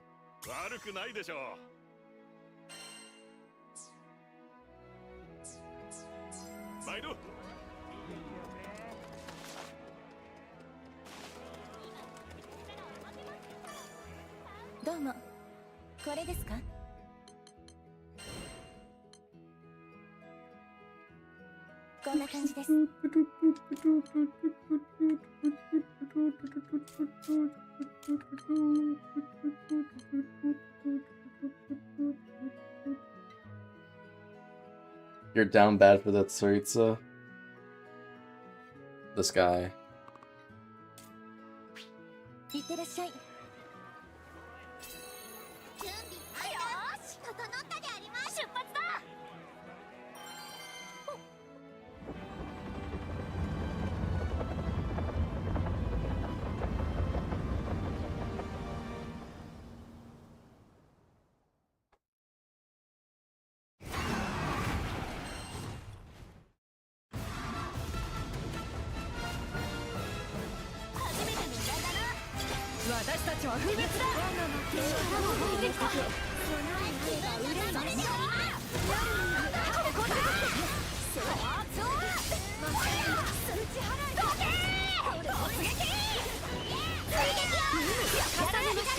Get this flying fuck out the sky.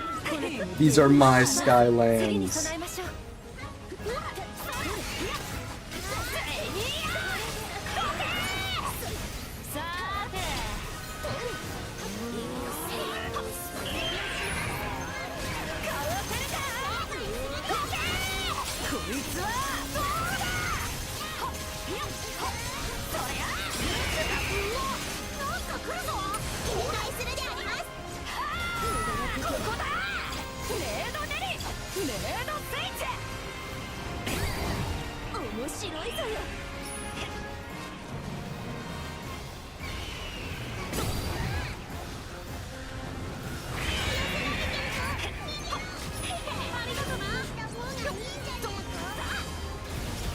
I egoed that a little too hard, I won't lie. Fuck.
Have they never made white eyelashes? I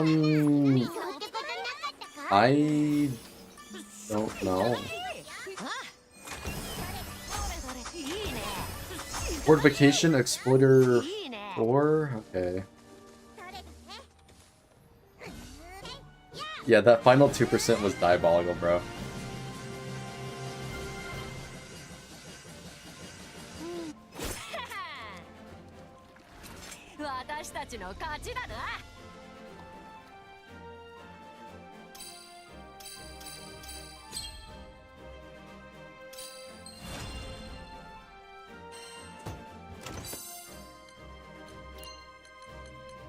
I keep forgetting to accommodate, fuck. It's only HP, bro. This game's a fucking scam.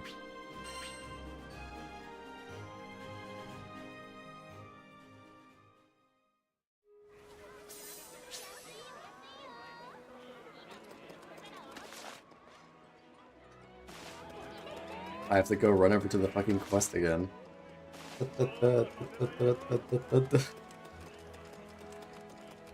Depends on the stone. Yeah, but like, fuck, it pissed me off. Give me good stones already.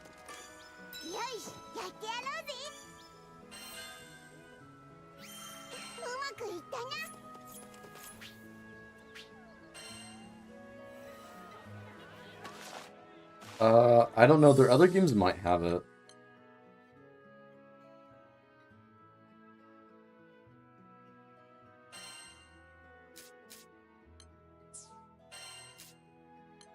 Okay, I pick third, go a little crazy, you know? Ooh, I have a lot of these. Actually, it's probably not worth.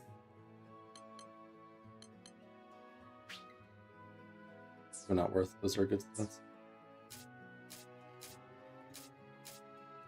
I can start putting those into another character.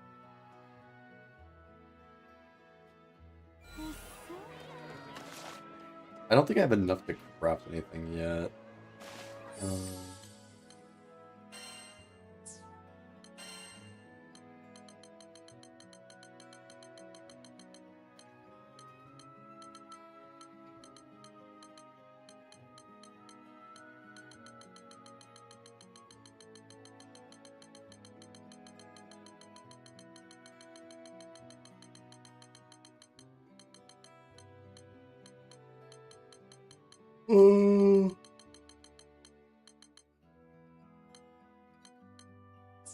Yeah, okay. どうも、どれにしますか？この依頼を受けますか？よろしくお願いします。いつでも大丈夫であります。よーし、出発だ。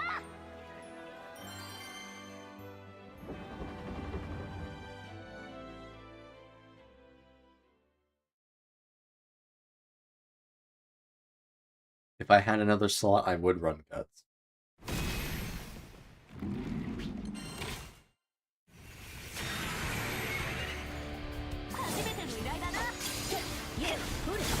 Actually, that's not true. Fuck guts. Give me damage.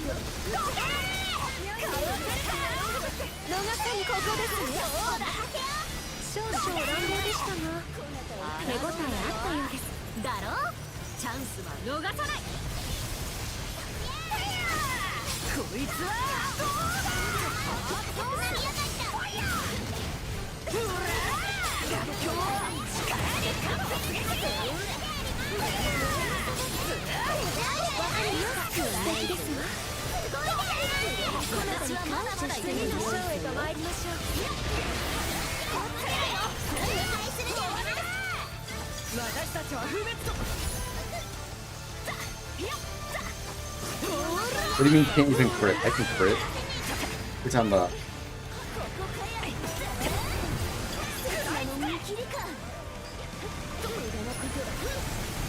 Bro, I got like an 80% crit rate.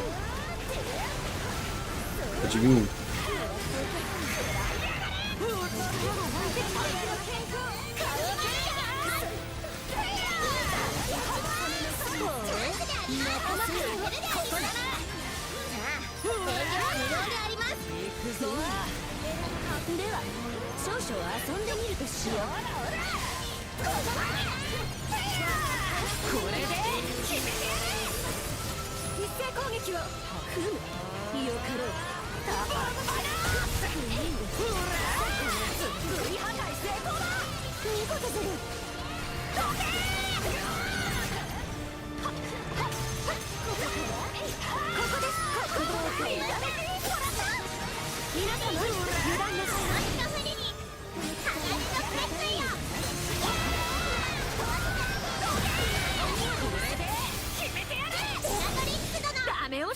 Should have been 100.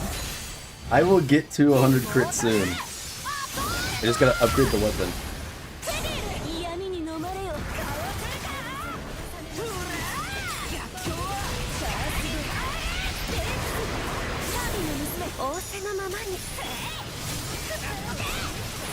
Both their ults will do barely any damage because they're not level.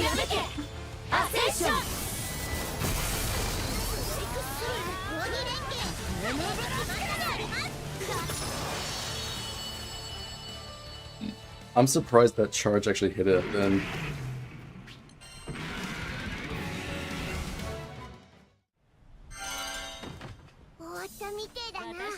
We didn't destroy all the parts. Trash. Link together 4, attack 4. I don't know what the other thing was.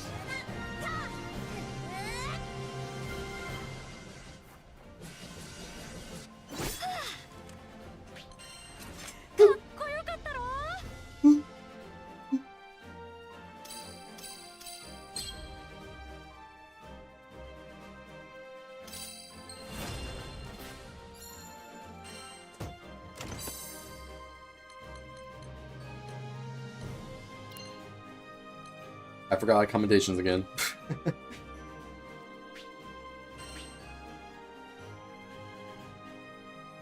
How many do you need for the achievement? Like 100?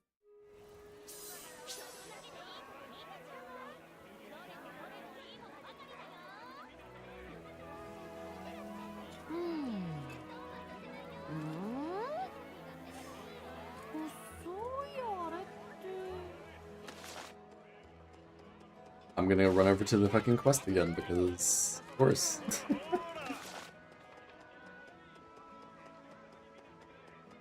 Grind out them side quests.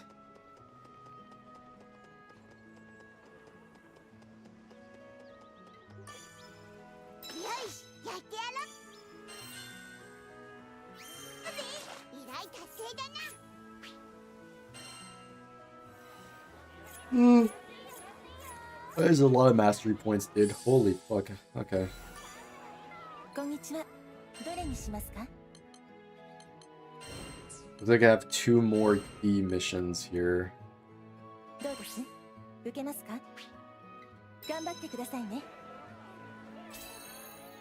Hey, I love side quests. They give me a lot of extra stuff. My stiff, I mean, mastery points.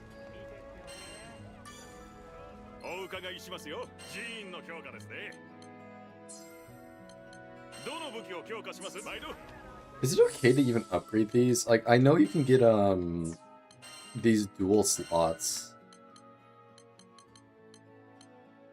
But, like, I don't know...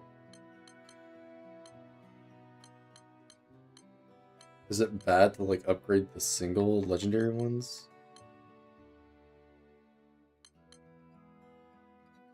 Okay.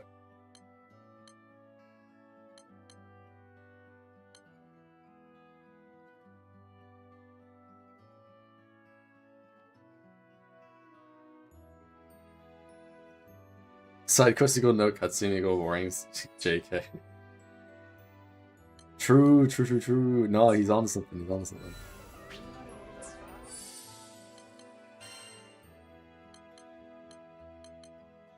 Make your support's a little stronger if I wanted to, huh?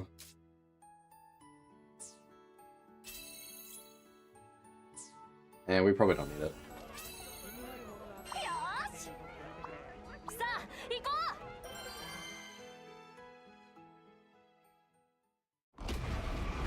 It's a fucking skeleton!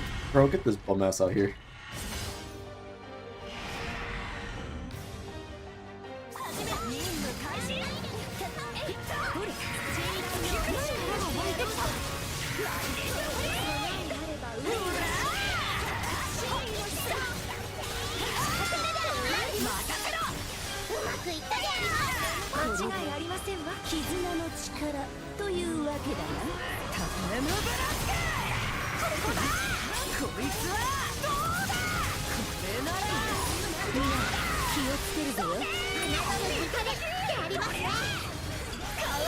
See, I know I'm gonna fumble here because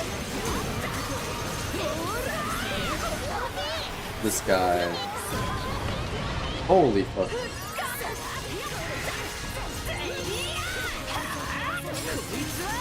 This guy's weak to that element.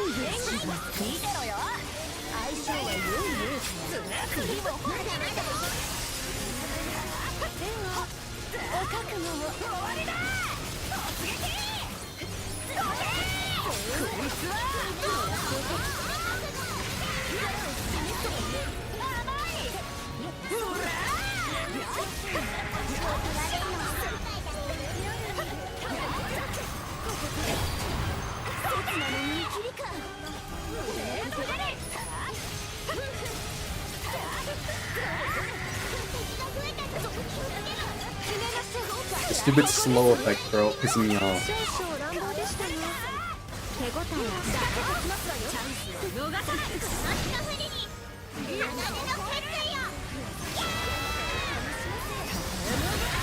Holy, what the fuck was that? I just see a small ass attack and then 5 seconds later, the light of doom.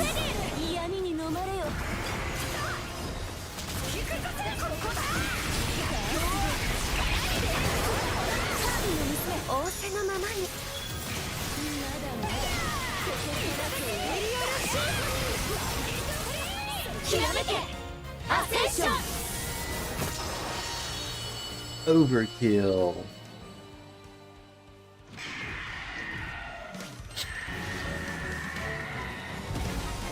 That was Saber? So this game has like, what, 3 sabers? I mean, technically more because there's a lot of basic sword guys in here, right? Immunity 5, okay.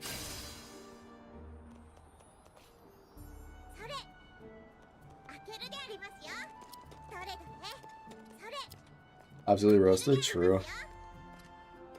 You got bodied.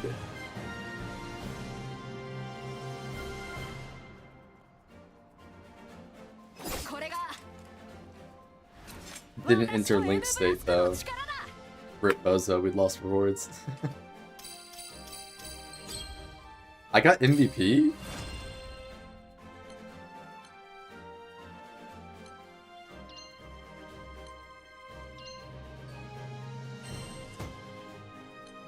That's surprising, you had type advantage.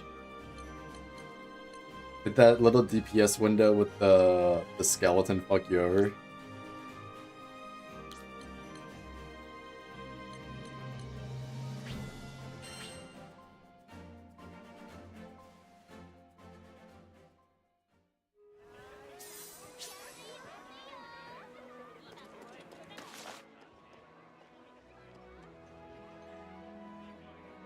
Oh, I wasn't able to see yours. どうも。これですか？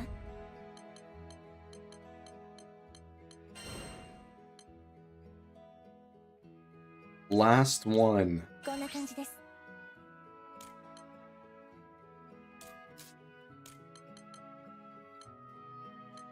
Ooh, charge attack damage plus random. Okay, I can actually use that. I bet. I don't know what the other stuff's for. 受けますか？いってらっしゃい。 This one gotta have some good stuff for me. Potentially. And I gotta level up the supports. Is there any other way to get like big support buffs, or is it just the small like buffs that the character skills have?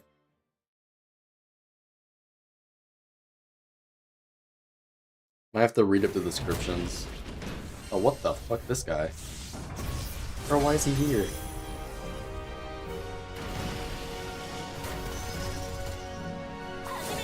Isn't it a character?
I'm still on red gauge, so we got big beats.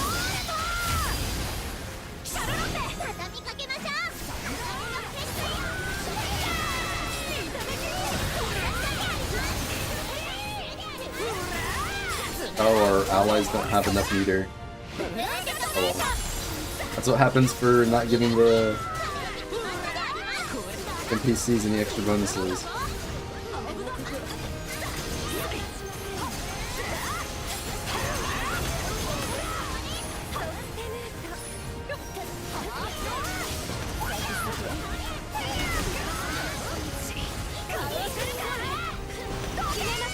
This guy got a lot of fucking help.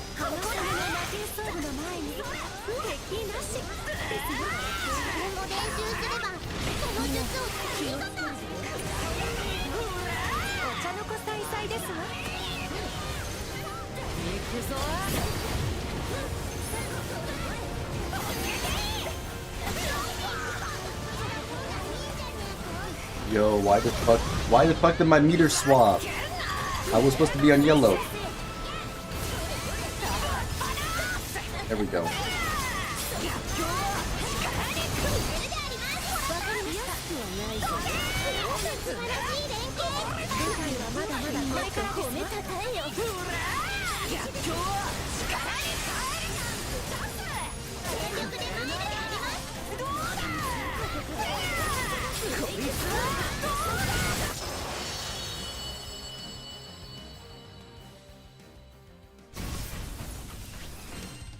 He was chunky. You disconnected? What?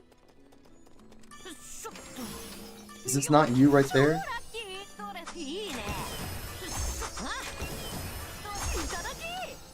I got a head unit.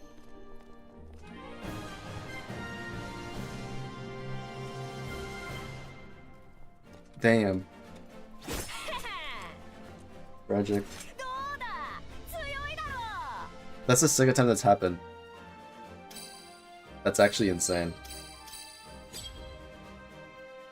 I did a lot of damage. Lord of crits.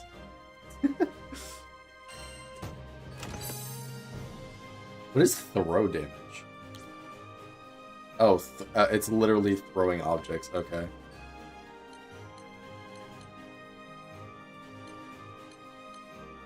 I did not get the skill.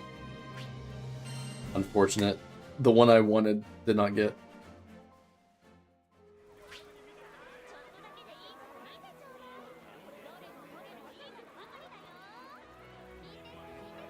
An expert on damage cap has arrived? Huh?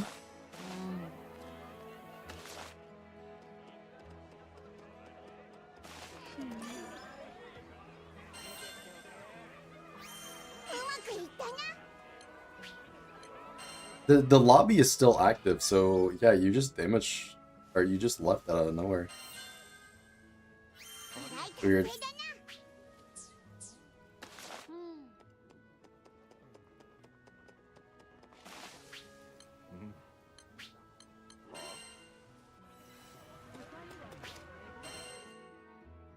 What's this expert want? What he got? Also, is it even worth doing these repeatable ones? Or are they just kind of like a resource sink? Because I did them a few times. I don't know if they're worth it.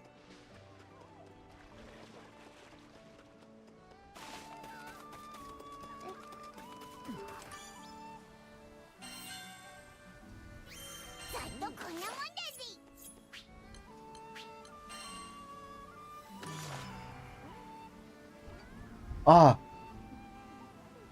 Ambrosia and Potent Green. I think Potent Green is probably useless, but like... Ambrosia's nice. What does the Potent Greens thing do?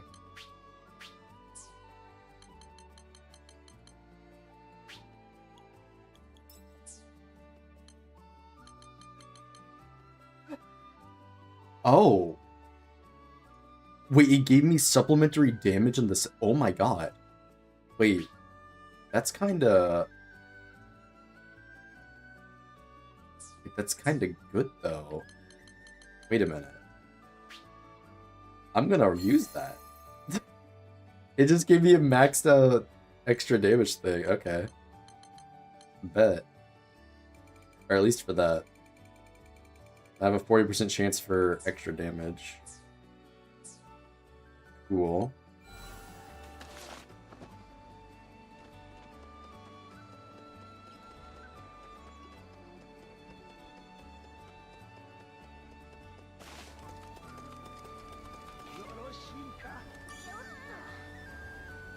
Damage cap plus. Change damage.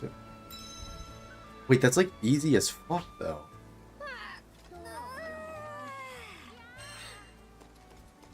He just gives me free shit for existing? Okay.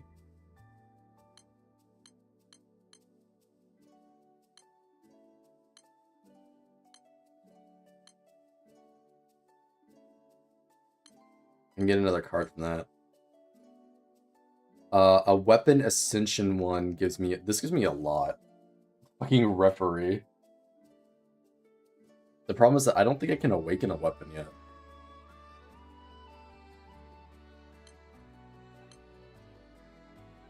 What is Immortal Shell? 500 crystals.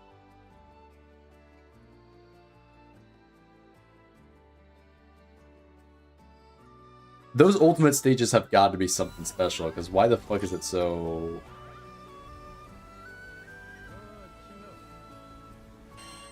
Why is it so high?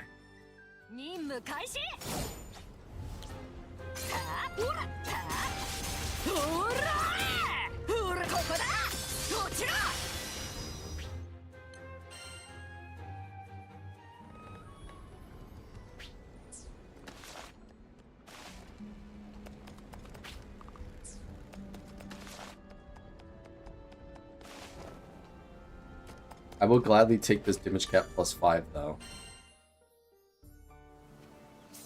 I hope the other trait's good.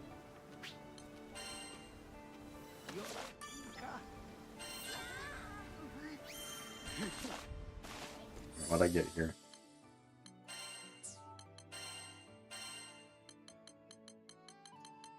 I have regular damage cap here. Aw, it's HP. Fuck.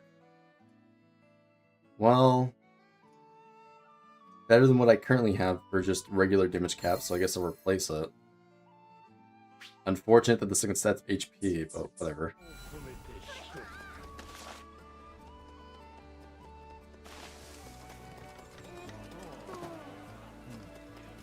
It's a legendary one, so that's what matters. That's the most traits possible. Berserker Echo.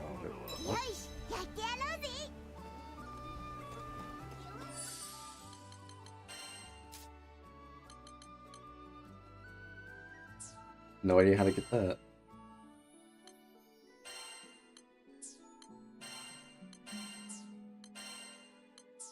I have a log too. Wait, claim all. What's this?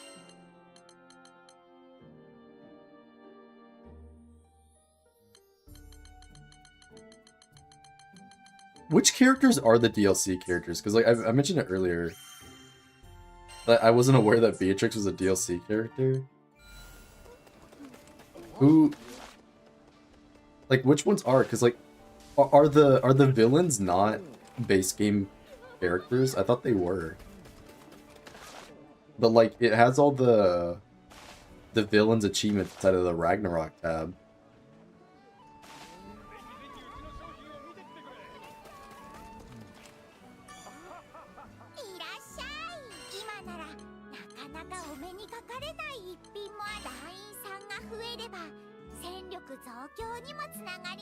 Belle, Beatrix.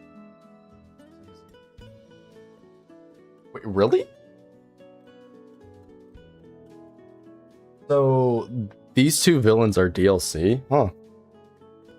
I thought they were base game. That's cool. It's a Beatrix, Fidel, yeah. Okay.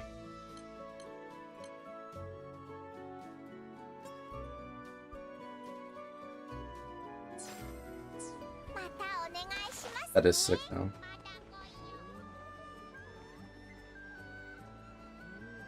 Right. Okay, that makes sense.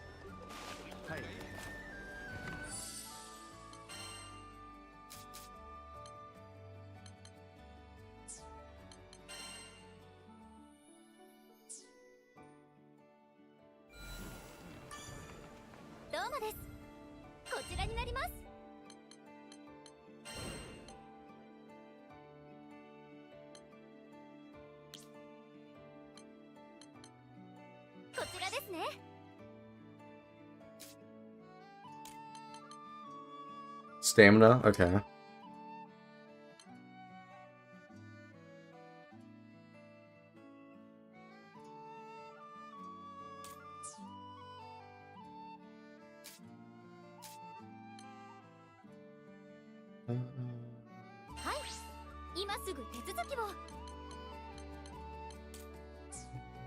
Okay, wait, so these are like guaranteed legendaries now, I see.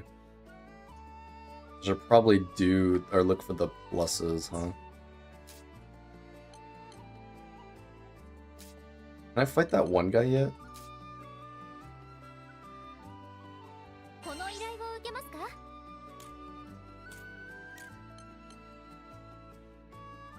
Wait, link together with it, that's pretty good. This is id.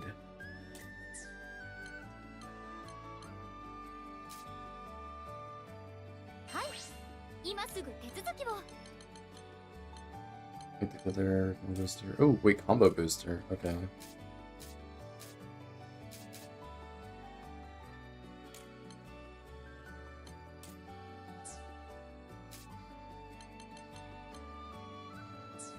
Still cannot fight him yet. Ugh. Gotta keep going.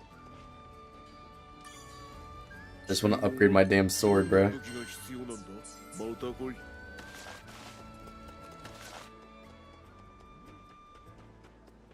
What is this?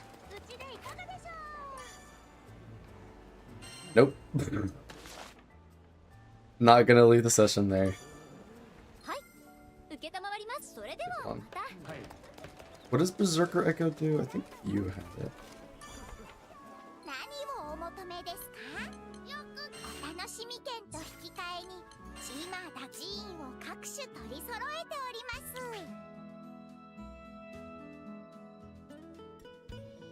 Oh, yeah, that one was really good. Yeah, 100% chance for 20% more damage if you get 25k more attack. My attack is nowhere near that. Yeah. I think I need to get a few more levels for that one.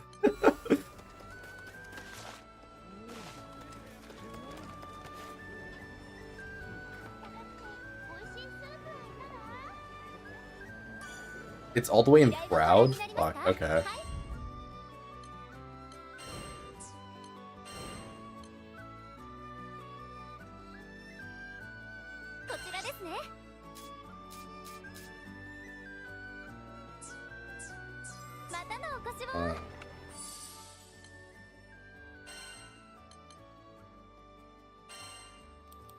Do I just like level up the support real quick? Not like we need it, but I don't know. Is there a way to? Because you said it was certain characters. Does she boost the support at all?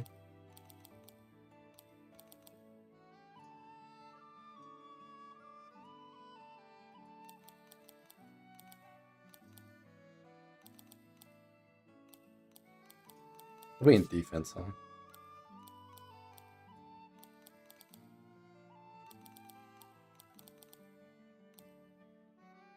That's boosting the heals.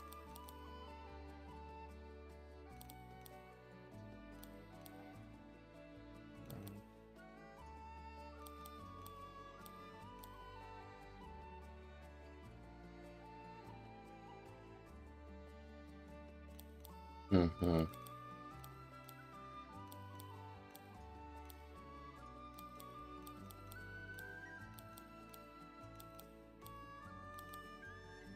Yeah, I guess not. Although if you stack cooldown, you could just have permanent uptime on like the buffs and debuffs. Although apparently I'm still locked out of upgrading Fidel's like fate tree thing because it's like DLC. So it'd be nice to get her free stats, but like it's locked out. She does buff though.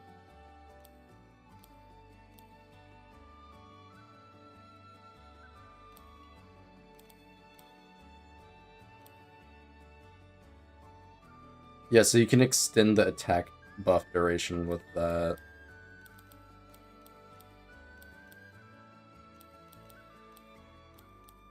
But I guess there's no, like, increase to the actual stat itself. Just a longer duration.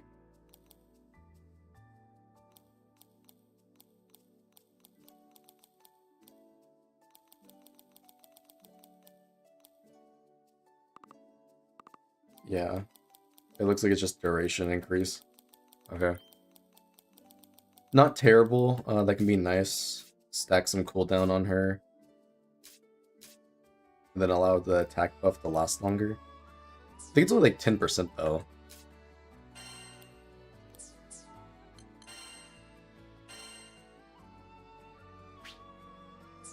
Fuck, where do I have skills?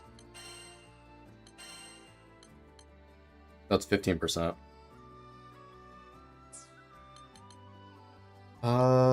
Does what's his name have a stronger buff? This guy.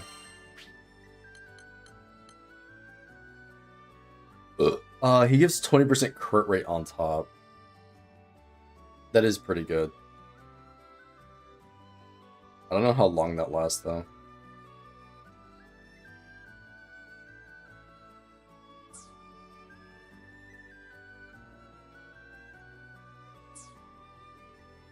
He said this is the only character that has like good healing.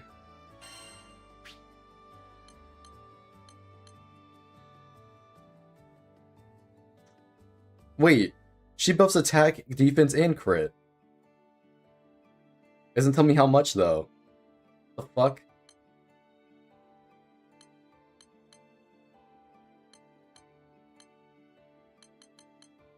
Bruh. How do I know how much it is though?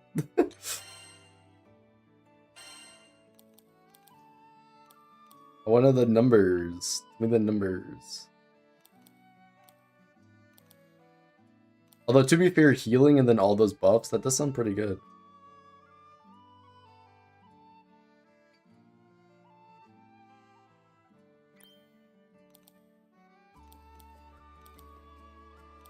Assuming some of these have to be a duration increase, right?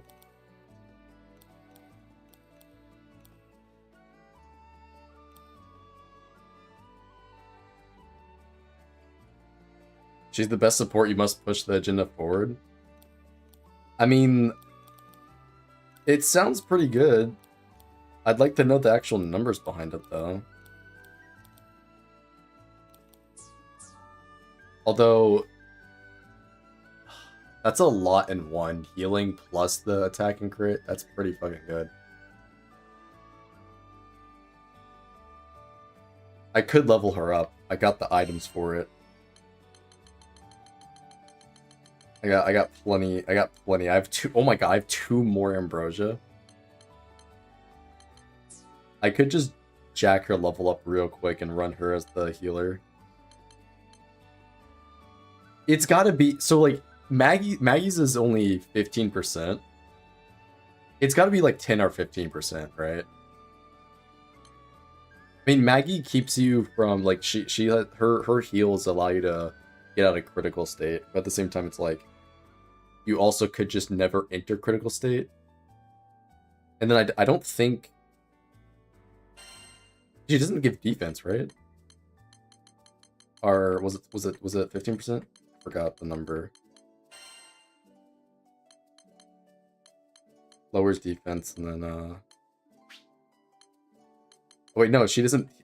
Forgot. She doesn't buff at all. It's just the defense down. Fidel was the one that buffed. It was 20% defense. Pretty good.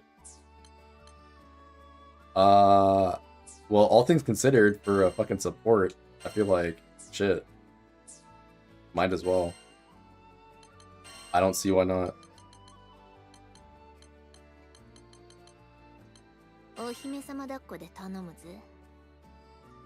I don't see why not. Seems pretty good.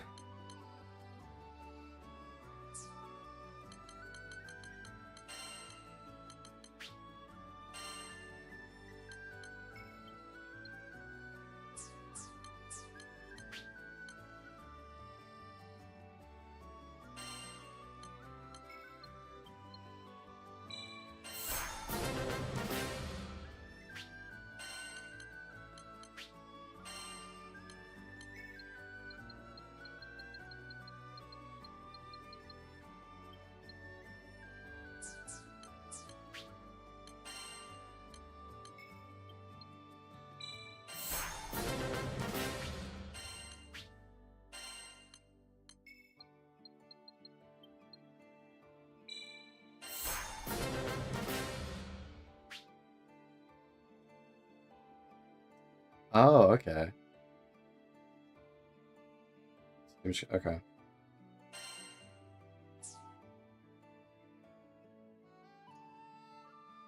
Wait, DLC Master Skills kick also gives damage cap? Oh, so her buff also increases the damage cap. Oh, okay, I see. Damn. Alright. Makes sense. I couldn't get her to 100, bro. She's like 1 off. Do these weapons do anything for her?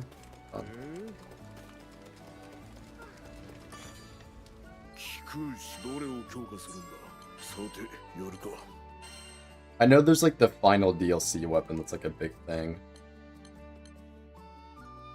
Right? Do I give her stun power? I don't know if it's like stupid to go full support. But I don't know if like the damage is necessary. She can hit like a trigger reveal attack skills.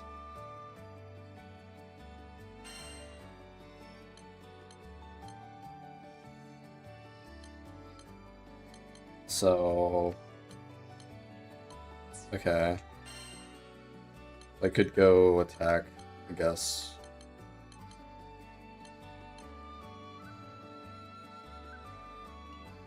Oh, you know what I can do? I can just go into the training thing real quick and... Wait, no. It doesn't show you how much crit.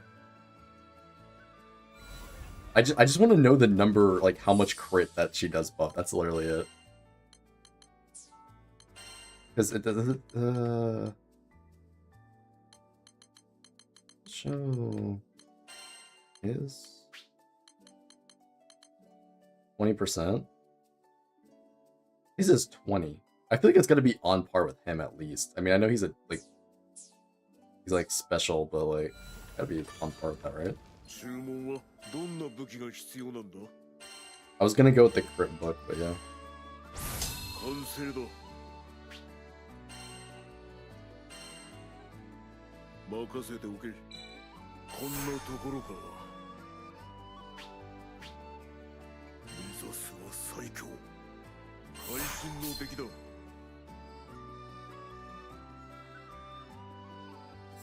%? The fuck?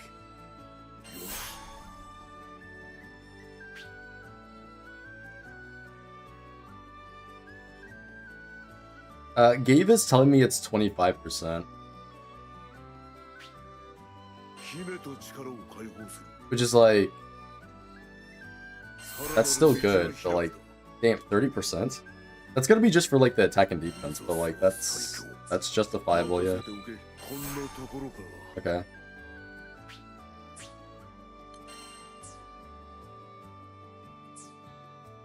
I mean, if it is 30%, then I can definitely just lower my crit rate then, right?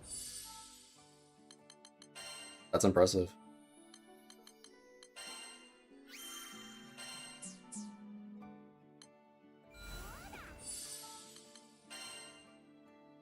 Okay.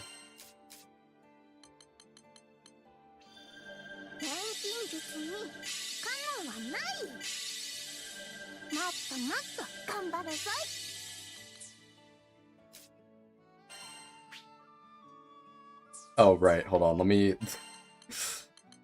I'm like, oh my god, that's a lot of points.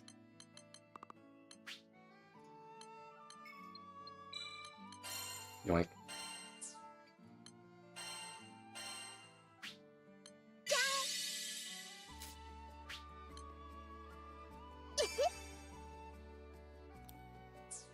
Voila.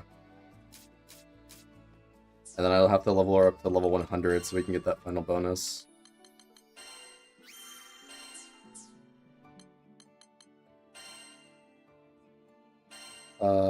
Right.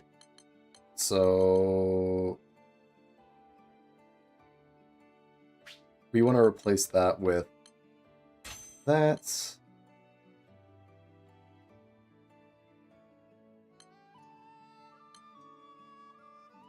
That's the healing. Do we want to replace this? Removes 1 buff. I don't know if that's good. Attack lowering. We don't need that.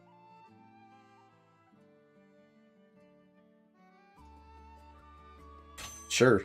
Healing. That's assuming we go down. Actually, probably don't even need that, huh? No, we don't need that. We'll give her a damage skill for that. We'll do buff removal. Actually, no. I want to attack down. Yeah. Okay.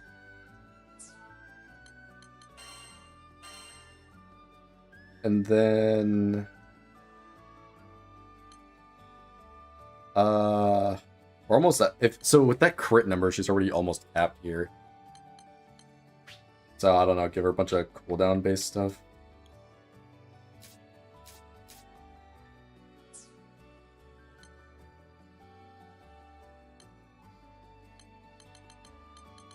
None of this.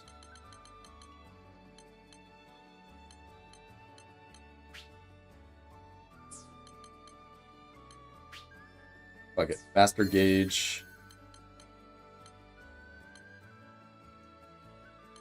She can take Maggie's. Yeah, she can take the Cascade thing, and then we're currently not using the character. Oh yeah, no, Maggie's quick cooldown as well. Maggie's healing. Get replaced, bitch. And then I don't know what else. I guess damage skills for the rest of them, huh?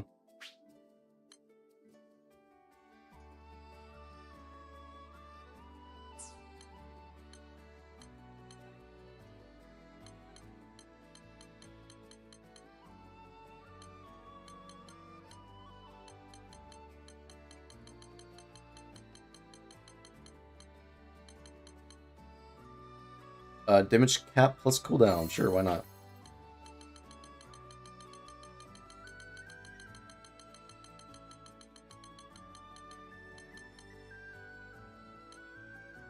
For the meantime, I shall give her crit there. And then stamina.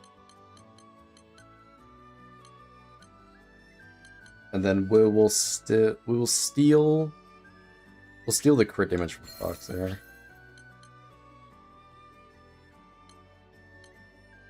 I just realized I need to do the Fate stories to upgrade her.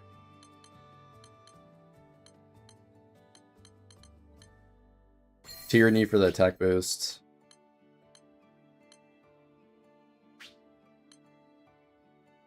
Actually, wait.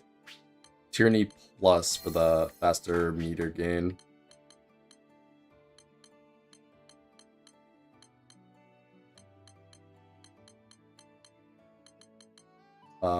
Yeah, linked together, and then I'll have to... Hold on. I can't be in an online lobby for this, fuck. Hold on. I'm gonna close it, upgrade her, and then we can go back to doing the thing.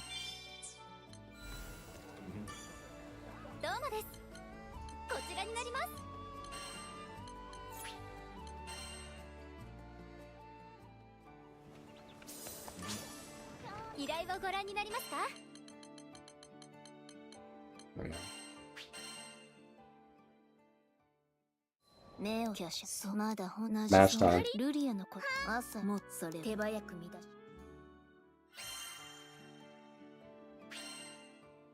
I did wish the game just told me what the numbers were though. The other characters it do, but hers it doesn't. Big sad.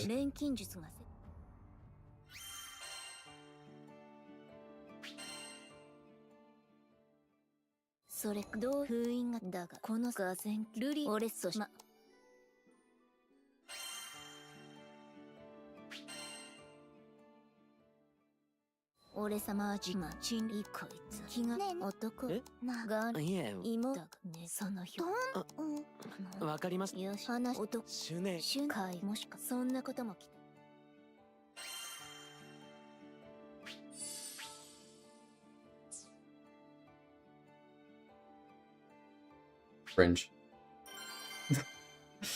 I have to actually play as her? Ugh. I just want her as a support bot. Alright, time to learn the character on the fly.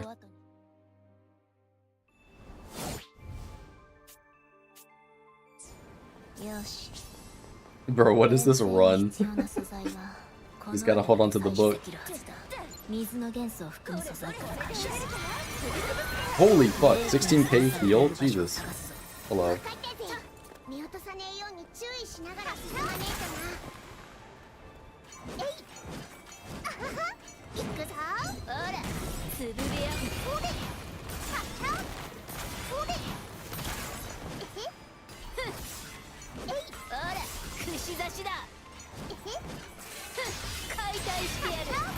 Why is she so aggressive when she uses her, like, heavy? Like, what the hell?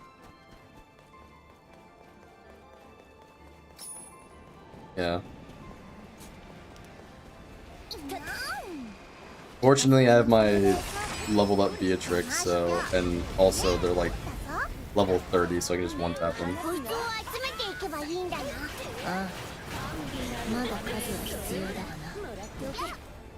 Bro, why is she like sometimes a little girl and then like other times just like evil?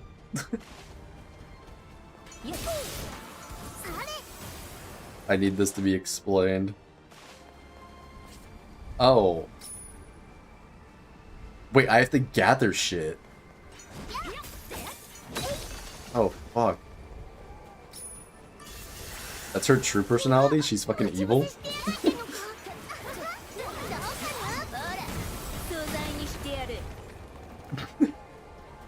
Mad funny though.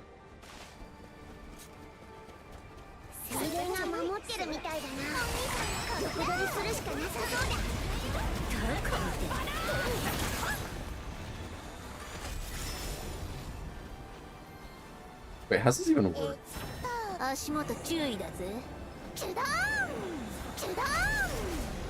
Are these mines? Oh, they are mines. Oh. Okay.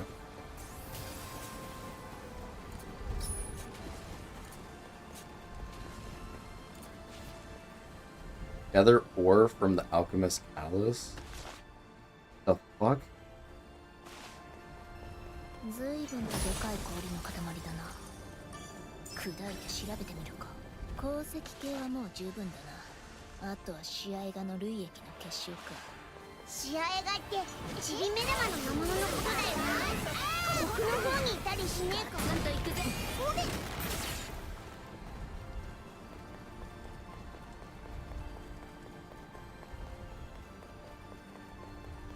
An 80-year-old male alchemist before transforming into a little girl. That's peak.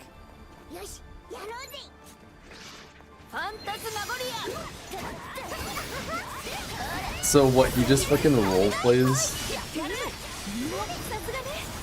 Holy shit, 60k, bro, Jesus. Yo, why is she sleeper?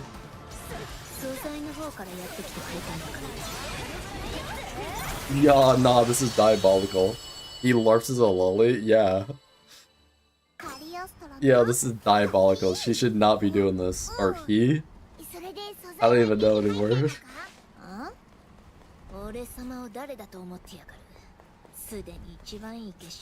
can just imagine when it's upgraded like the full cooldown, she's just spamming the fuck out of the abilities.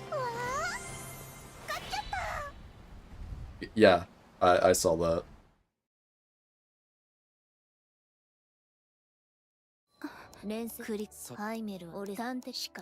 I cannot believe bro LARPs as a lolly.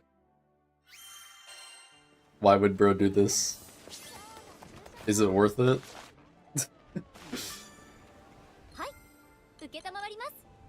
Why did he choose a female?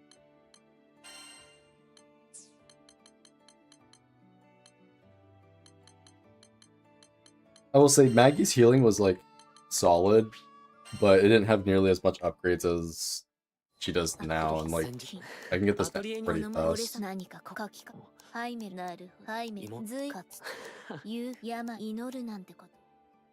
In my old age, that's crazy.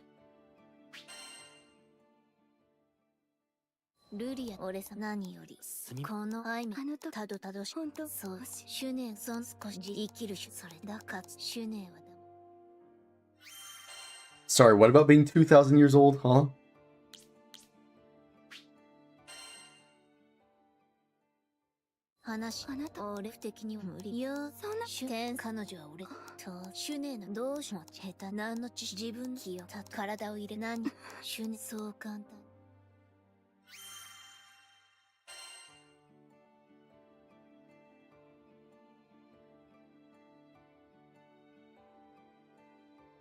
Because of ego, so became a cute girl. Crazy.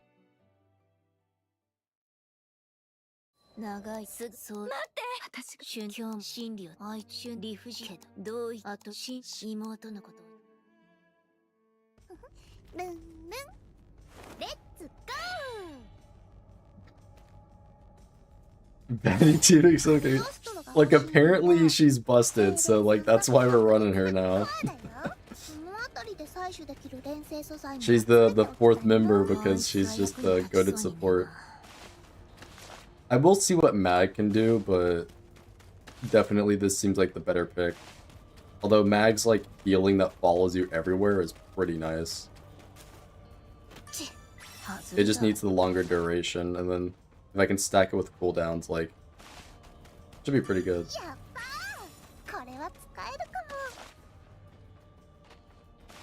But like this gives me a bunch of buffs, so.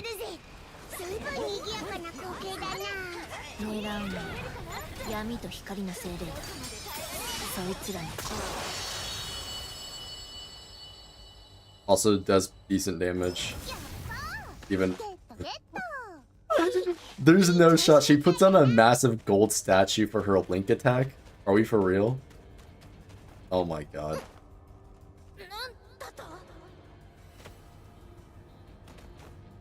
Tag is my bro, and my bro makes the best baddie.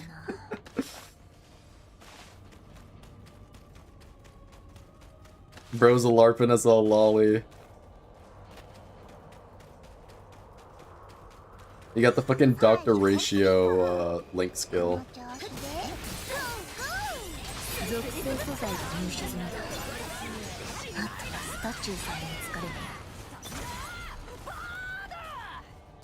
Dude, she should not be hitting this hard. Crazy work. Actually, I don't know how defense scales. Maybe that's why the numbers are like inflated.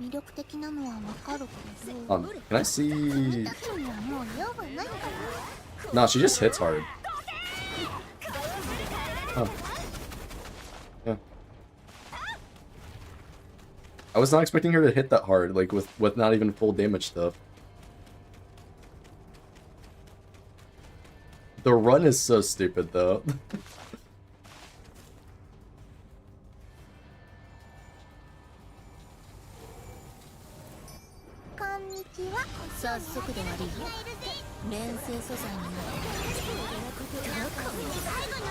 Okay, just one shot those guys. I mean, I know they're like level 50, but damn.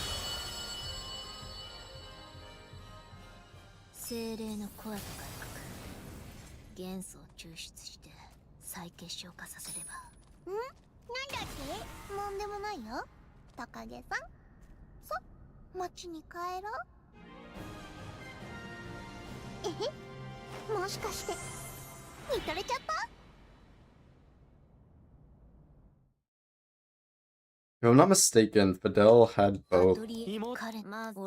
I need to like progress all the way in the DLC though to get her upgrades. Sadly, I think Fidel, if I'm not mistaken, has both. The part of the reason I was winning is because she has yeah. So this lowers defense. I need this to last longer, and if this lasts longer, then we'll be locked in. Because before Maggie, it's like you have 2 defense down characters, it's like so that's pretty good, but I don't know. Fucking Tag here seems pretty busted. So the true LARPist has appeared in the character, I guess.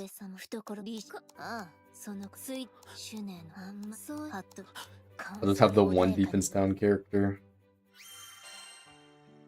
If I can make it last longer, then that will be ideal.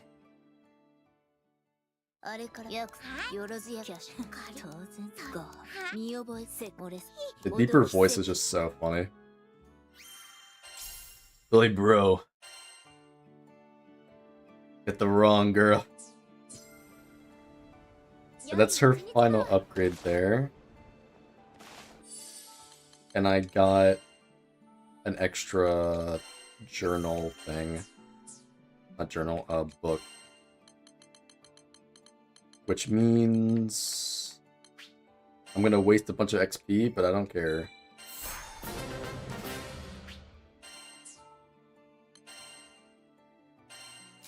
Alright, roll.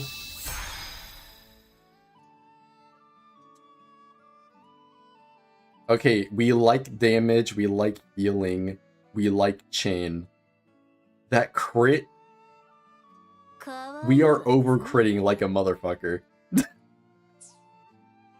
Bro, I have like 150 crit right now.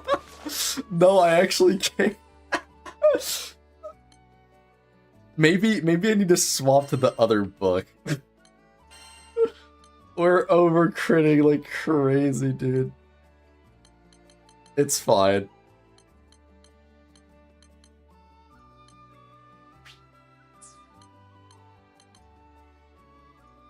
It's fine, whatever. We don't care. What do we want here again? Already have a tyranny, and then you have a damage cap. I have linked together. What's skill damage?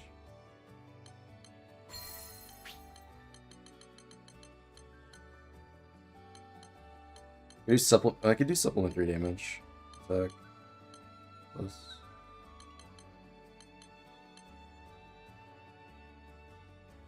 Overcritting will be good in ZZZ, so it's fine. Yeah. Oh my god, wait, she's all ranged attacks. Right? Do her slashes count as range attacks, or no?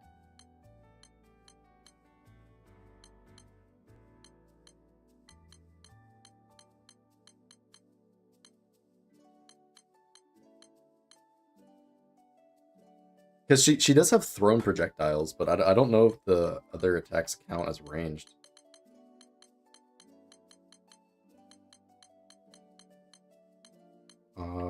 What's the last slot I should put on her?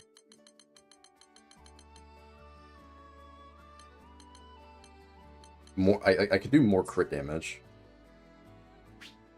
Or more cooldown.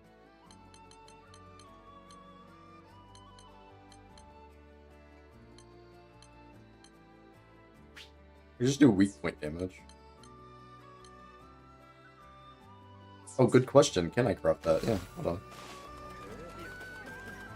Does she have a good one?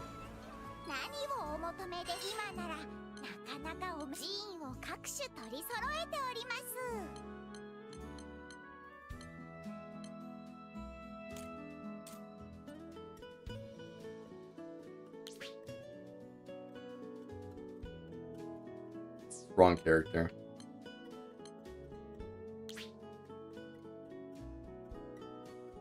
It's also the wrong character, fuck. Am I even in the right menu? No, not her.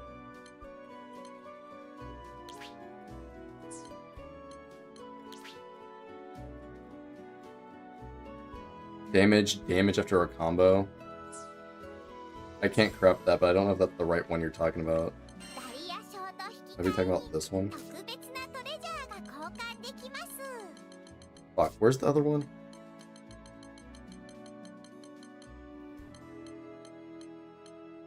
There's another one down there? Okay, hold on.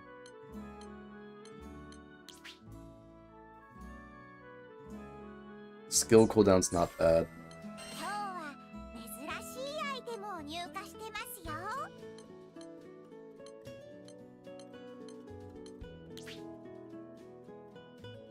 Nope, not that. Wait, what is this?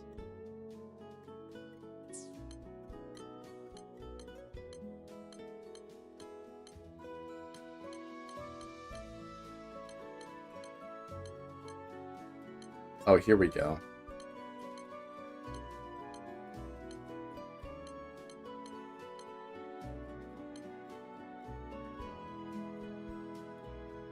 Earthworm Jewel, Terra Horn. Okay, I need to... We can grab those and I can craft it. A fully charged collapse that gets defense down. Wow. This character is doing a lot.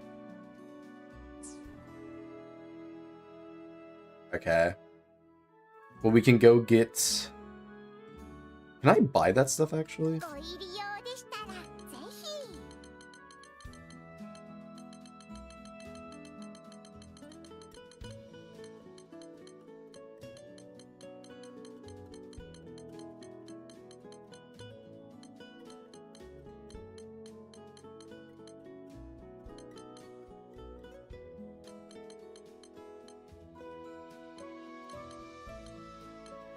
Too bad I already bought these guys.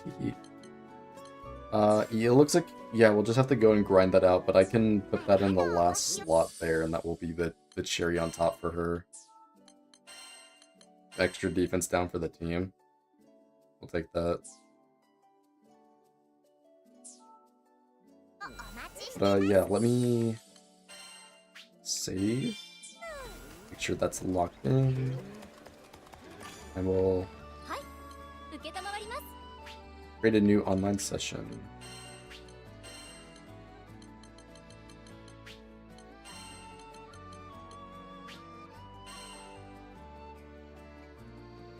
Now we have our busted support here that will let us do big PPTPS.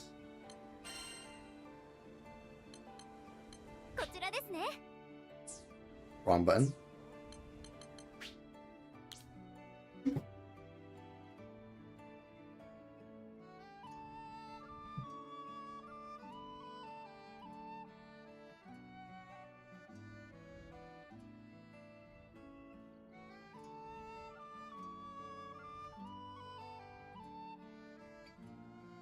There we go.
Now we have our broken support. Onto the boss. Wait.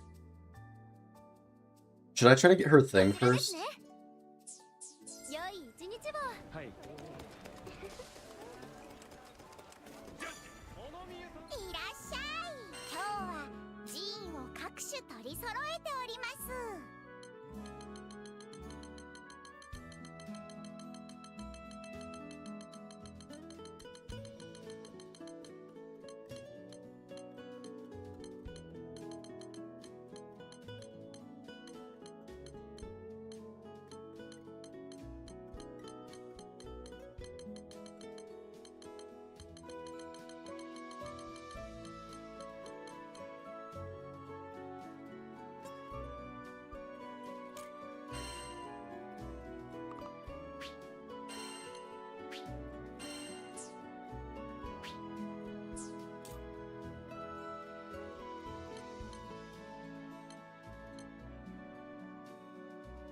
So this is the second one for her. The other ones I was not impressed by. What's this one do? Oh. Okay, I actually fuck with that. Skill cooldowns.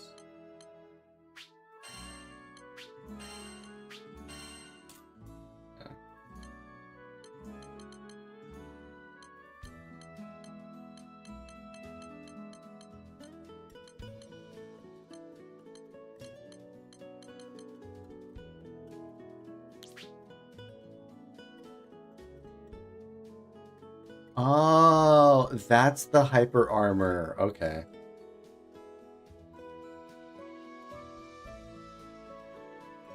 The cooldown one? Okay. So that's the hyper armor right there. Other potion?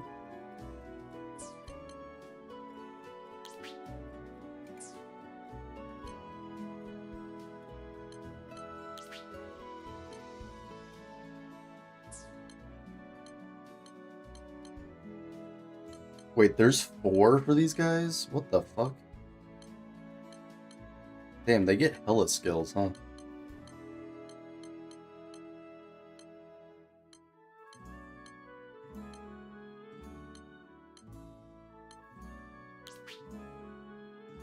This one was the increased damage taken. I mean, like, it's just raw damage, like, it's pretty solid. And then supplementary damage, plus 10% guaranteed, which is, like, not terrible, but, like, it's just unimpressive compared to the other one. But the cooldown one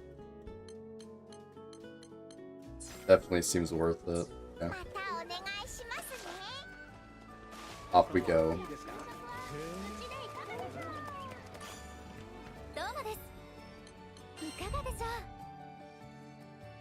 That's the treasure.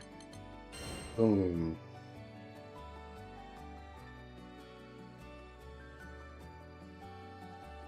Really?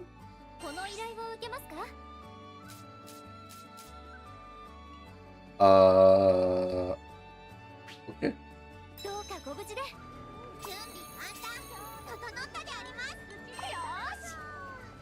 Fidel's there for emotional support. Baddie emotional support.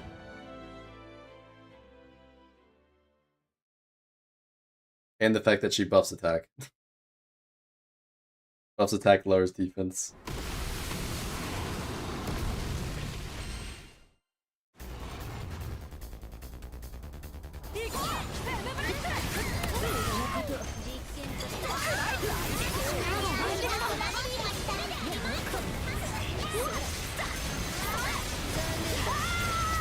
Hold on. She gives damage cut as well?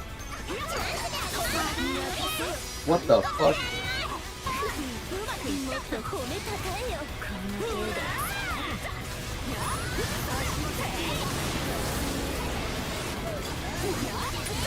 Or is that something you got on?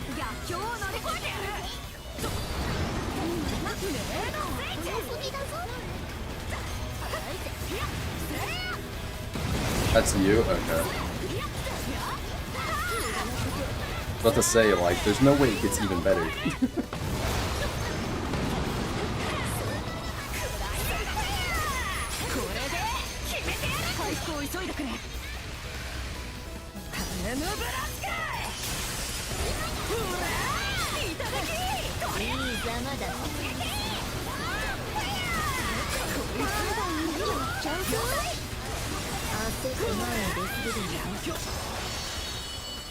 Yo, she didn't activate her buff once. What the fuck?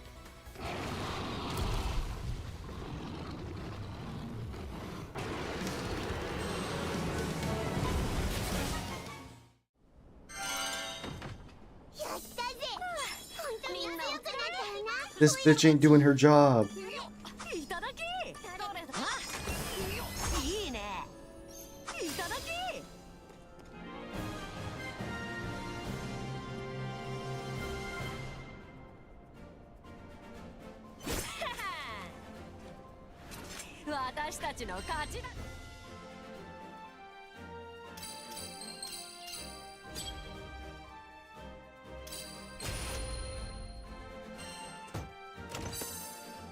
Ooh. Okay, got 2 of those. I believe you need 8. So we will do it one more time.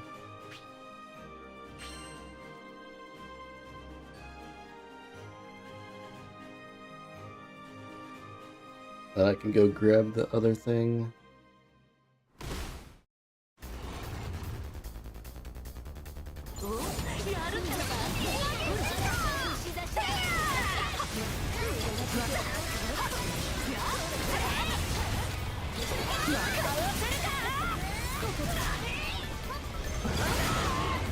I was not expecting that. Dude, that fuck-ass golden statue is crazy.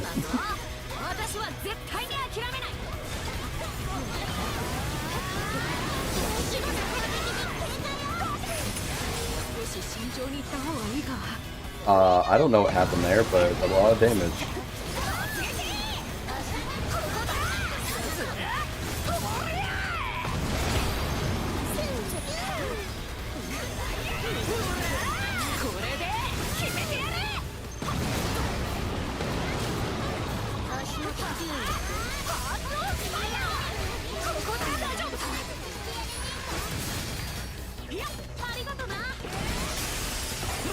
Adele, my girl, you gotta get up.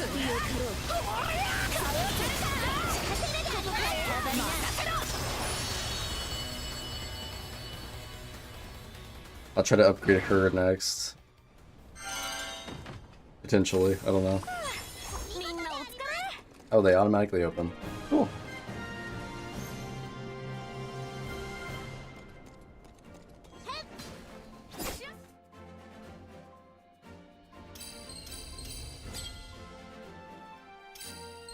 No healing needed as you fucking die. Alright. Wait, I gotta cancel that.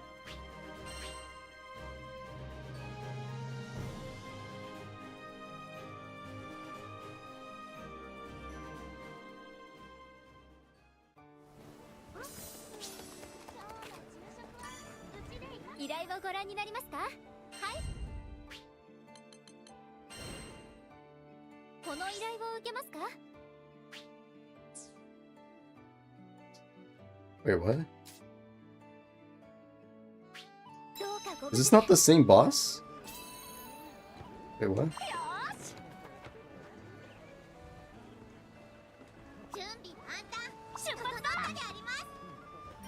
Am I tripping? No, it's the same boss. Oh, I guess attack his head? I don't know.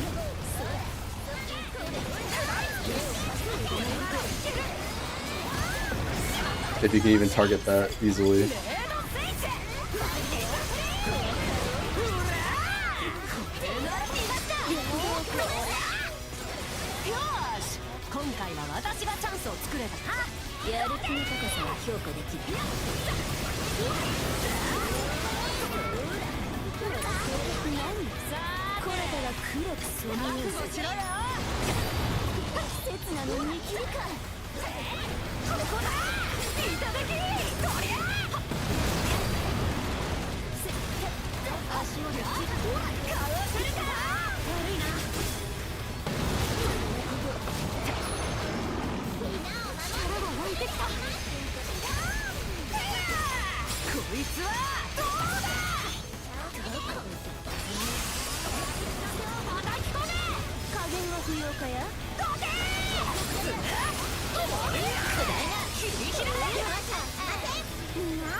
Okay, we broke the head that time, so we should get a part by Monster Hunter logic.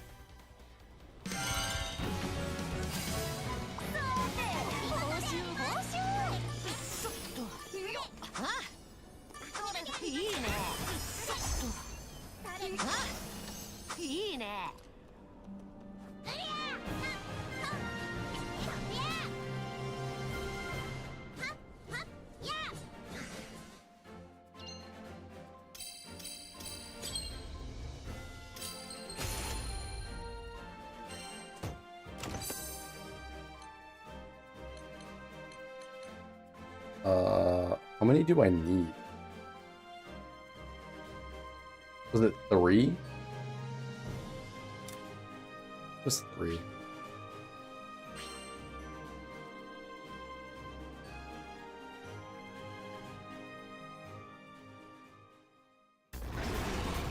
Break the head again! Let's go.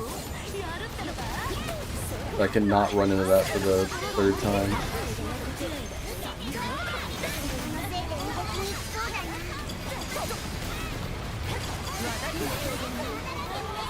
I'm being stupid with my skills. Being very stupid with my skills.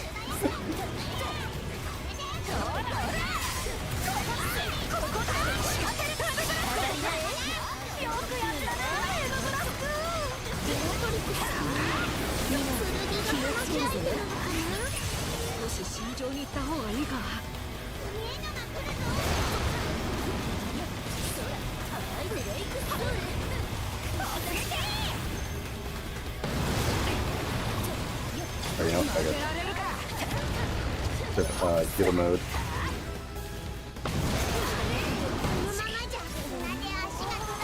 I'm fine.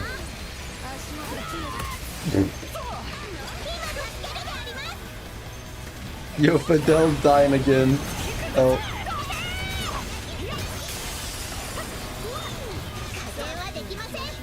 Get me on that head. Pause.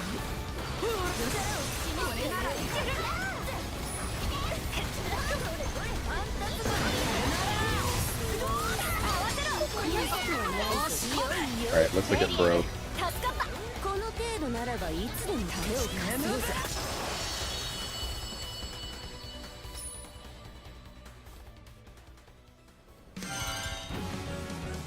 Open.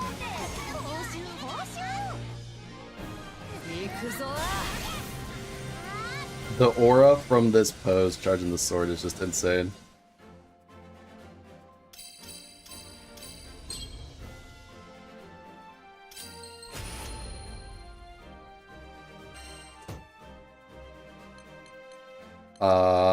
Didn't get it.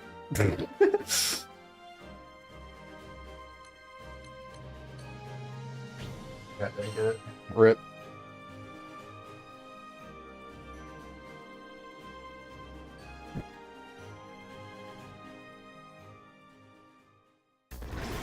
Now I know it really is just like Monster Hunter. 1% drop chance for parts.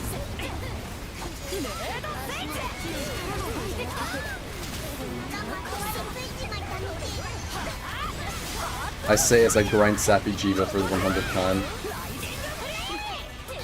To try to get 1% damage boost.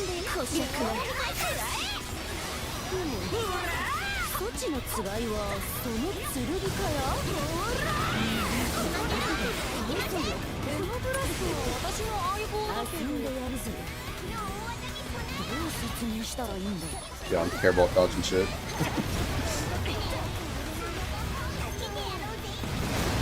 There we go.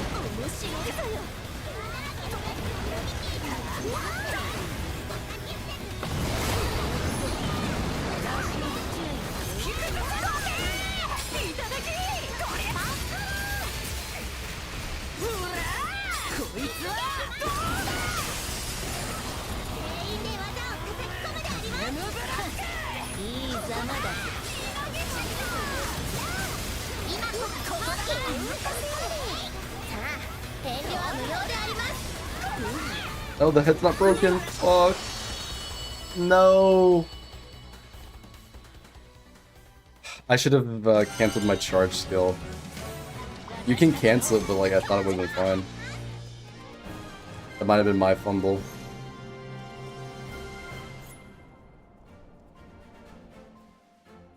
Unless I get lucky here and still get the part either way.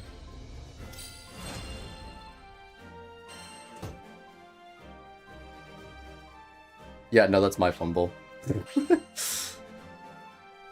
I should have saved the charge skill.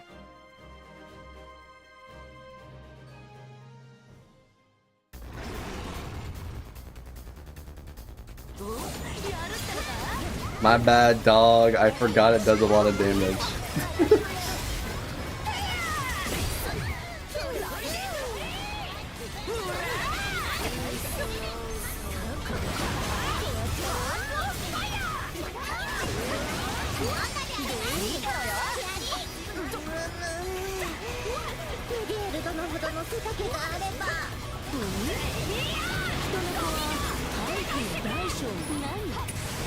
Or you could just stop doing as much DPS, I don't know.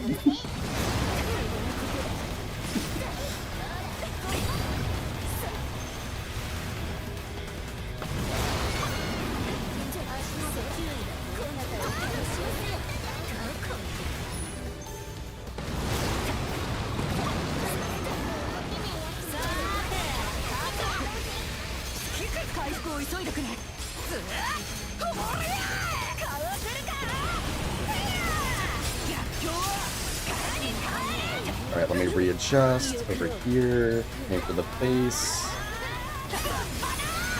There we go. There, I hit the head and only the head that time.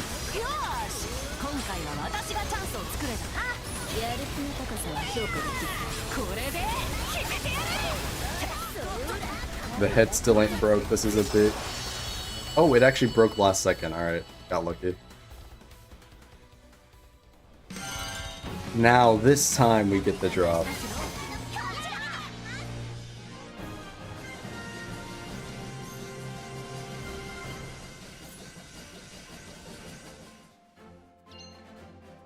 Actually, having multiple level 100s is really helpful for the vouchers. That means I can farm up other stuff faster, huh?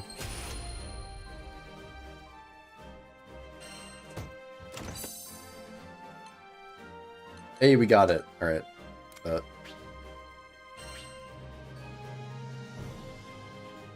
Back to the city.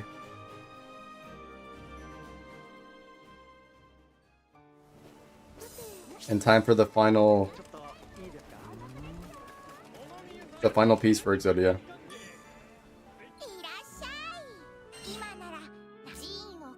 The final Infinity Stone.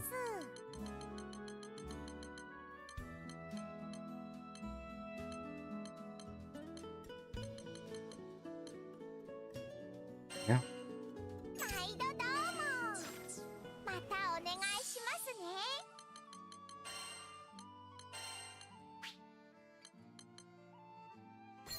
Boom. And now she inflicts defense down because this unit couldn't do enough. And it's specifically with her collapse skill, right? Or... It's not a skill, huh?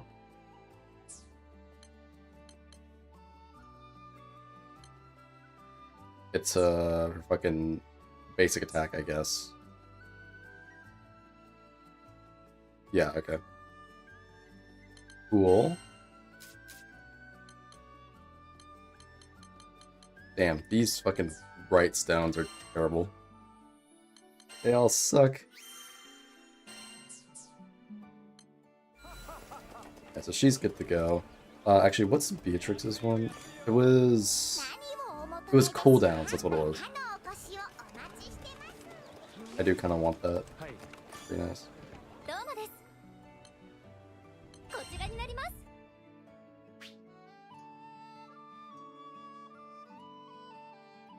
Yeah, that's what I'm thinking.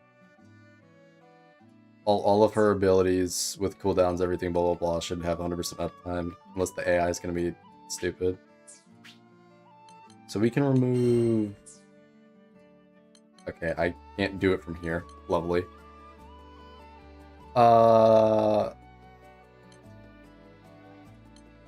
Frozen Horn, Ice Jewel, and a Frost Orb. The Frost Orb's easy to get. I can just buy those. I'm assuming this boss... Yeah, okay. Cool. Grab this. I'll get my 20% cooldowns. Yippee.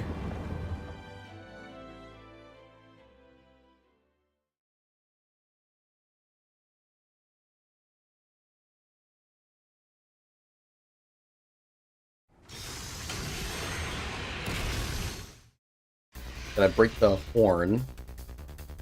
So once again, target the face.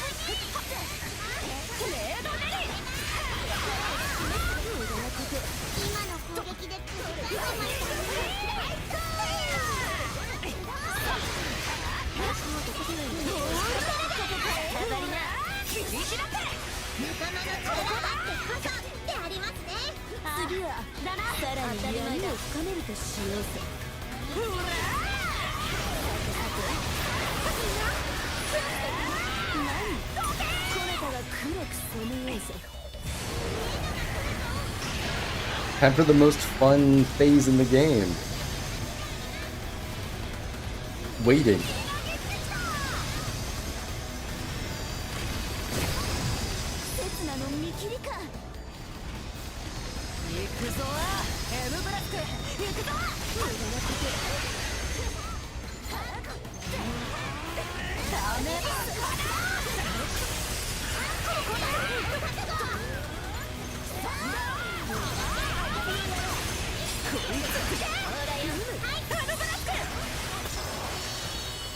I think we do too much damage. I don't know if we're gonna be able to get the horn reliably. We might be doing too much damage. Maybe I can buy one. I know sometimes this stuff shows up in the shop. Oh, I got it from RNG drop actually. Got lucky. It'd be nice if I got it from 2 RNG drops there, actually. Make this even faster.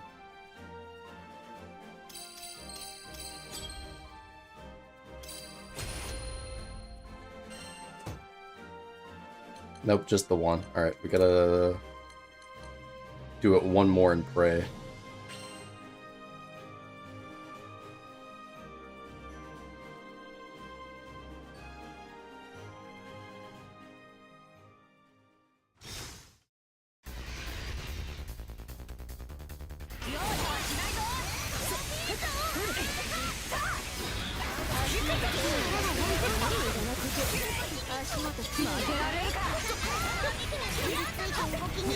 Wait, I forgot. I made Tag do a bunch of damage.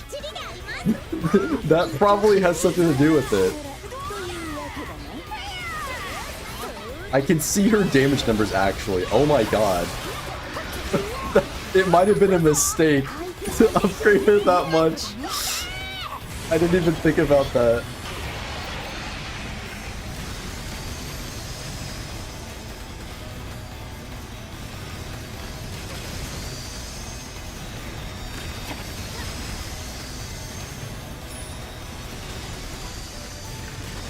Gotta take the OP character off the team real quick.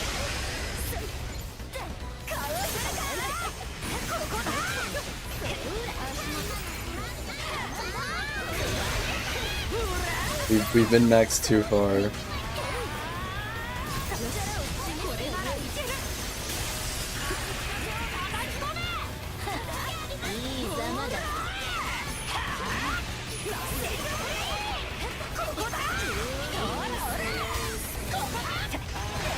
Oh, nice, you broke it. Let's go.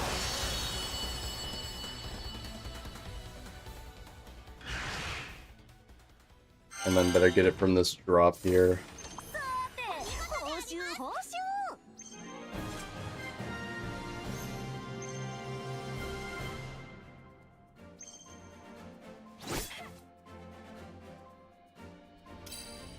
Yeah, W part snipe.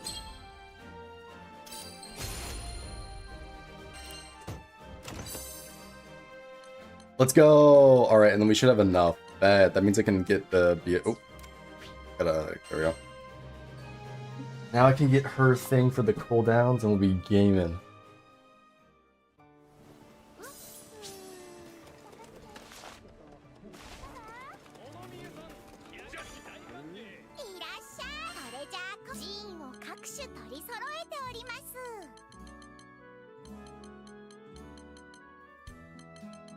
It's like all the way down here or something. Fuck, where is it? That one. All these guys need the same fucking parts. Hold up. Here we go. Frost Orb, right? I can just buy that.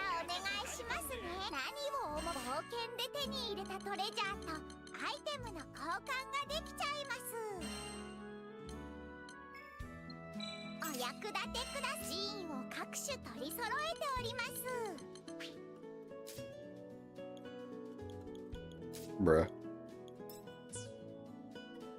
That sorting does fuck all for me. Let me sort my character, please. Thank you.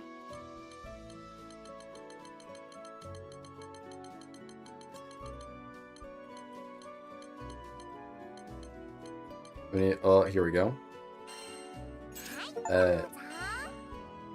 My evil eye approves. Attain the character only sigil for one of these characters. Oh. Cool. Got another achievement. Closer to getting 100%. Let's get it. But cool. I think this we can replace, right?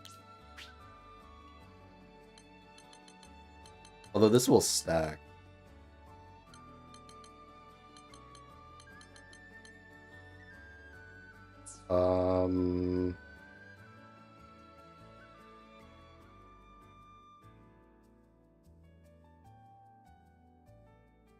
I already have Cascade though. Drop Cascade. Are you sure Cascade and not just regular cooldowns?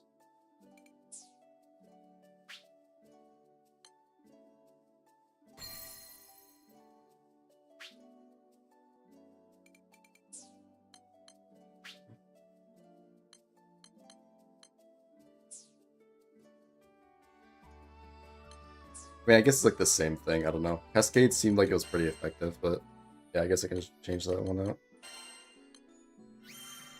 Oh my god, they give me a 40 vouchers for, or 30 vouchers for nothing. Alright. Now we are gaming. Ooh, I've got another 15,000.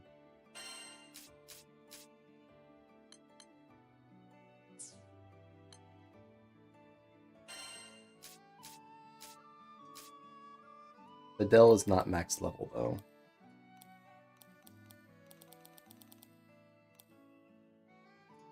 Now we can play the game. We were already playing the game. What do you mean?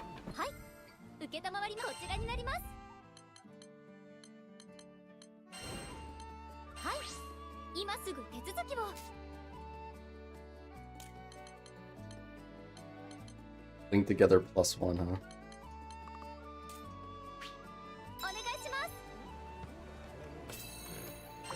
Well, now we can fucking destroy content, that's what. Beat the cheeks off the id.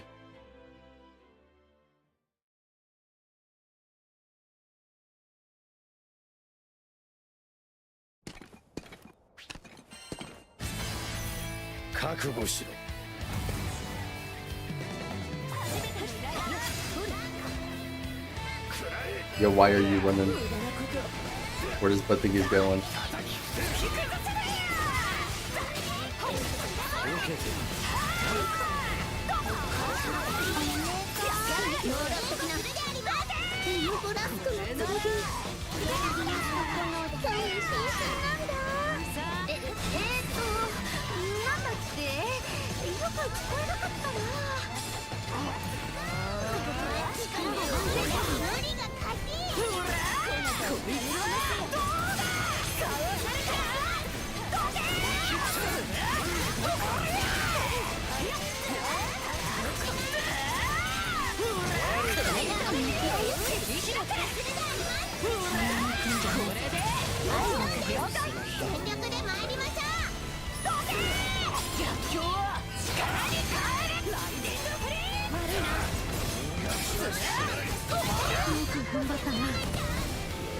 Ooh.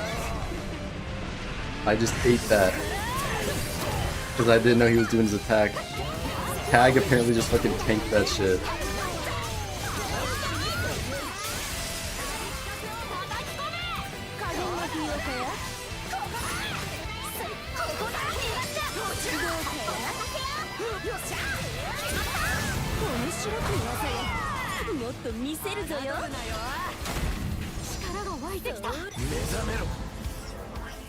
Do I have to cancel this or can I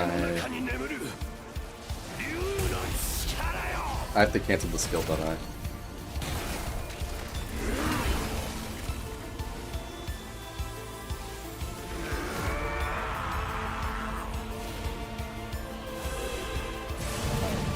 Oh wait, just cancel it for me, okay.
Get flashbanged by Fidel every time, bro.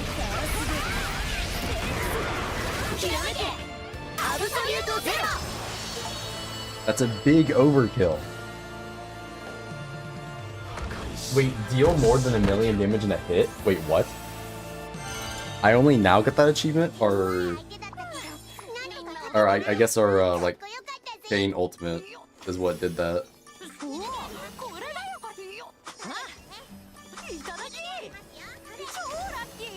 Ooh, damage cap 5. Okay. I already have one of those, but that's nice.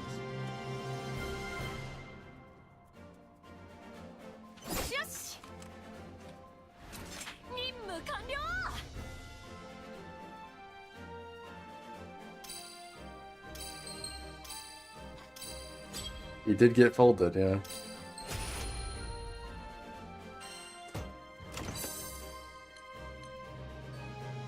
Ooh, damage cap and flat attack. Okay, not terrible.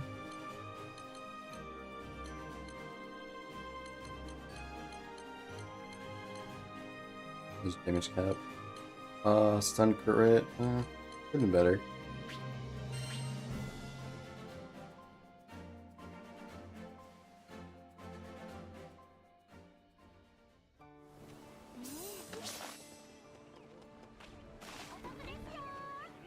New quest available?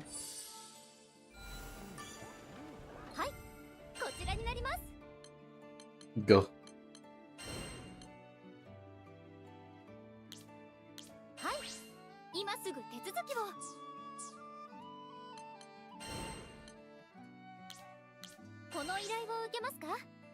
Oh wait, this is the one I need.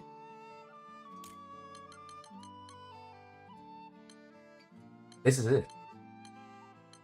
Oh, and it has Tyranny? And Crit Plus? Okay. Nah, bro, we got default sorting for this guy. I have whatever the default is, that's what I do. I like seeing the completed list. Bro, shush. When I go back and finish the other ones, I'll sort by difficulty, alright? Once everything's 100%, then we'll sort by difficulty.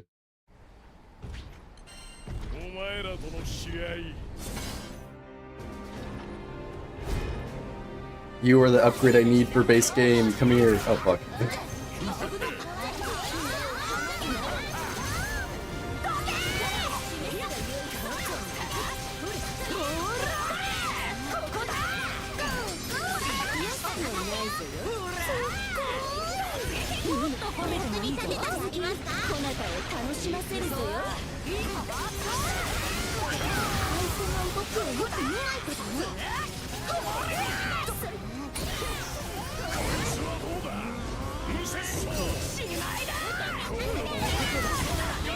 I can't take that. I can't take that.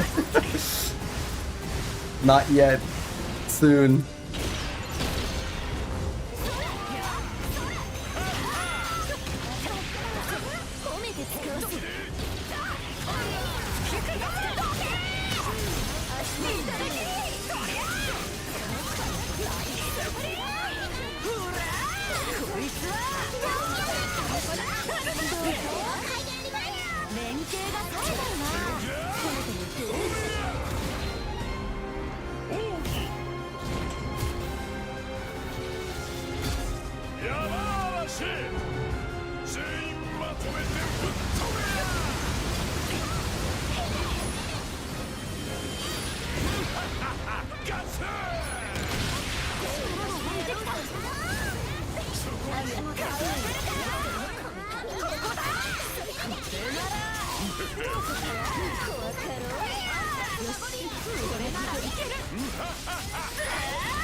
The Petrify is so nice, bro. I gotta upgrade that shit immediately. Oh fuck.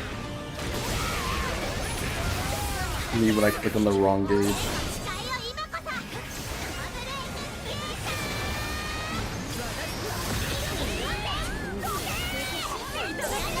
Oh, they gave it to me.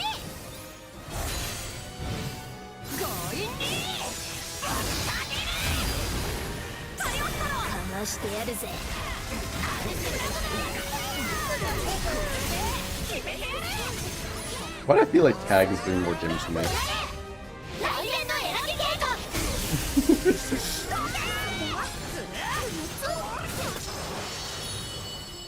God damn.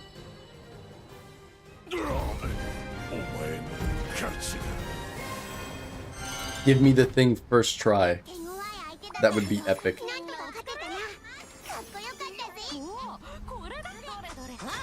I got it first try, let's go. Let's go, we got it first try.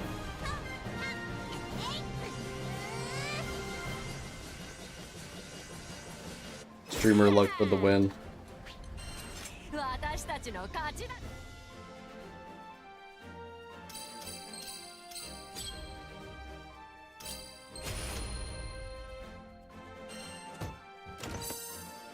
What's this one? It's just crit. Okay, big critty. What does this do? Boost your attack power, but healing from allies won't restore your health. Well, I don't know about that one, Chief. I'm not a big fan of glass cannon builds. Crit rate region? Okay, not terrible.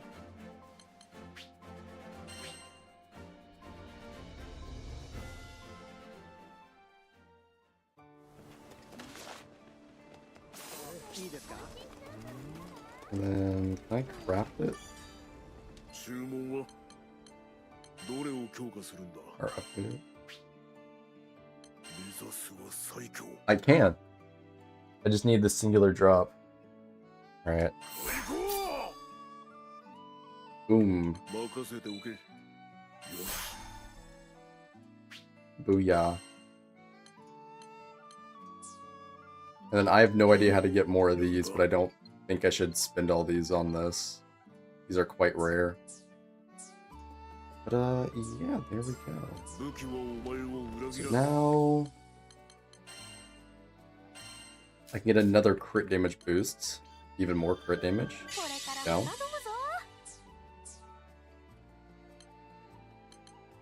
So if I keep the gear, 84 crit rate, and then I don't know what my crit damage is like. All I know is I should have a lot. So I have 39 plus. Or is it just 39 on top of 100 or whatever the fuck the number is?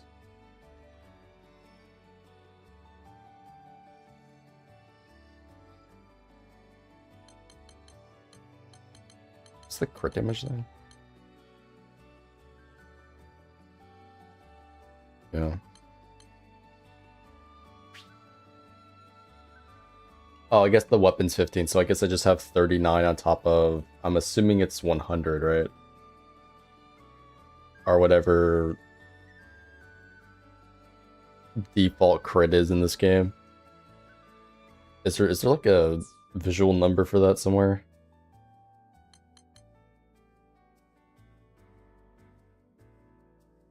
Probably not, huh?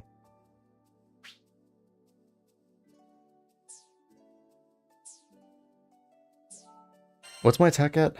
Almost 10k? Okay.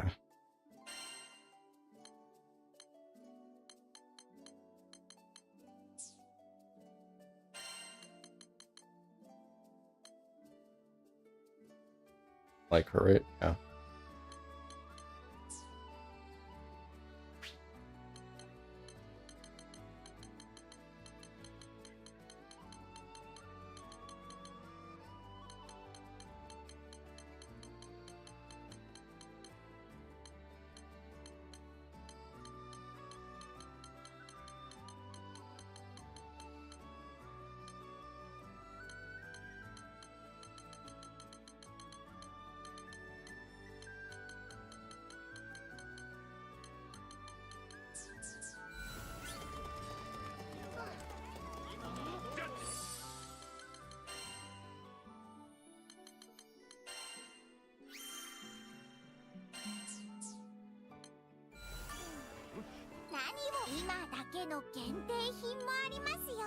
Man, I don't need boss souls. Fuck that.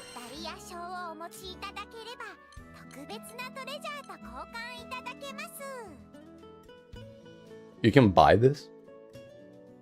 Oh, it's weekly. What the fuck? Every Sunday?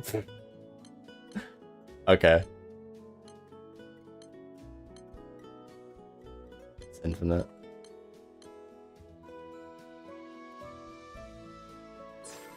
I have 50 vouchers, huh? I am gonna recycle all of these. Yeah, I'm gonna recycle all of them. I don't even care.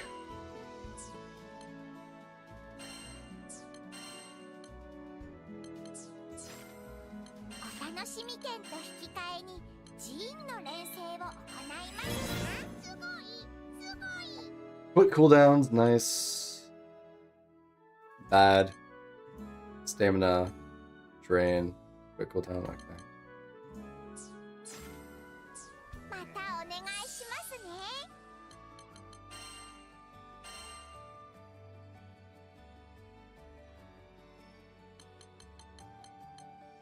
All of mine are 5 except for combo booster and quick charge, and this one's obviously so we can get some extra healing.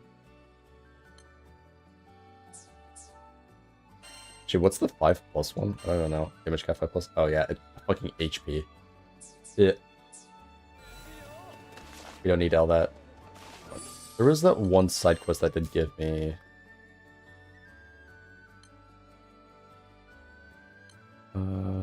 No. How the hell do I even get that?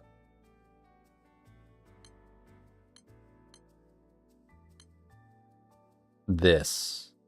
Awaken and Ascension weapon. I'm assuming that's the DLC weapon. Or maybe it's something else. What the fuck is that?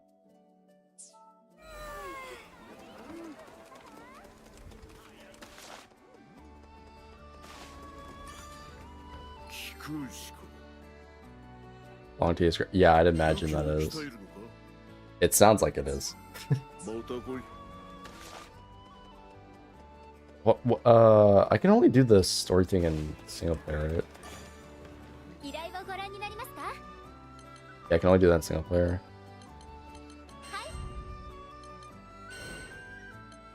What time is it? Almost 3 in the morning. Fuck, I gotta do my dailies and stuff. I know I have like an hour. It's like the reset's at like 4, right?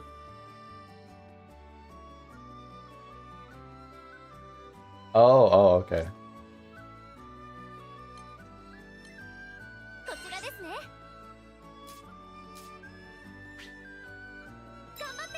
I don't know who fuck. Oh my god.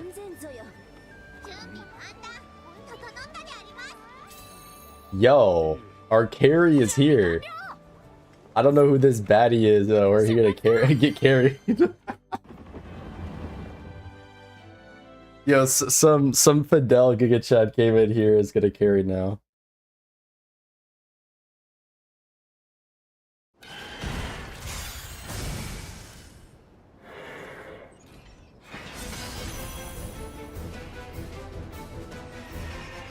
Is he gonna insta kill? Damn, he's doing a lot of damage. Oh. I see.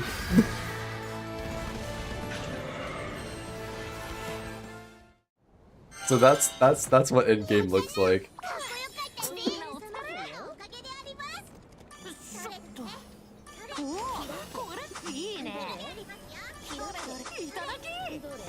Awesome.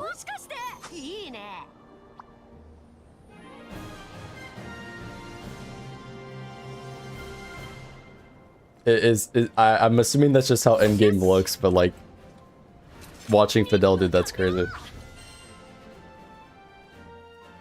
that just like a thing she can do like by charging up her skill?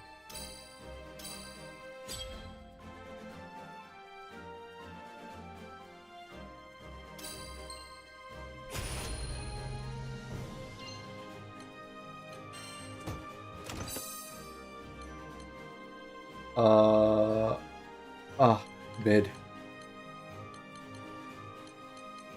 Oh, hey, I got this.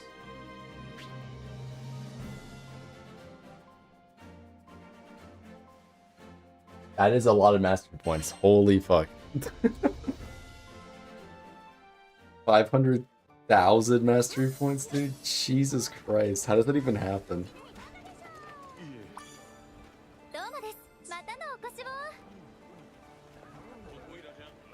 I don't even know. Tab.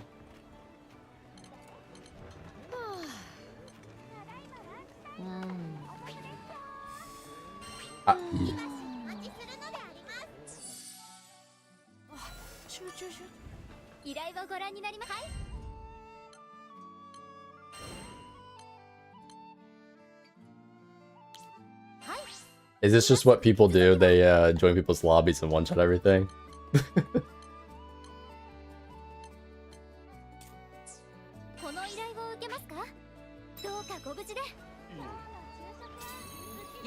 Pretty much. Fair enough.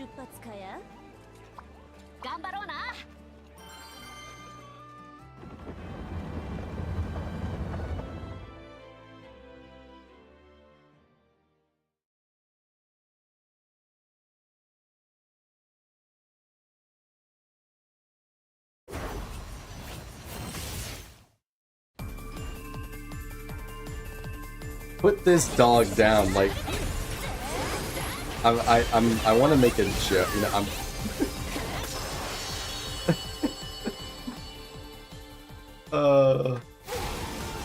Higher place.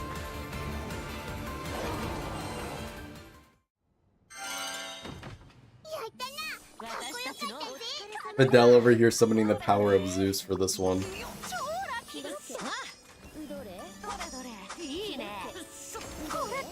Oh, is your character also maxed out?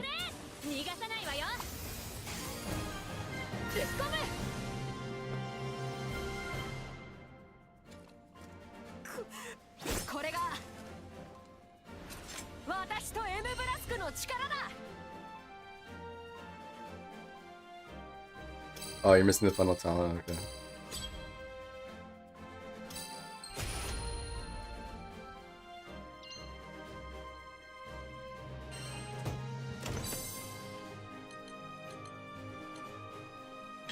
Ooh, I think I needed that.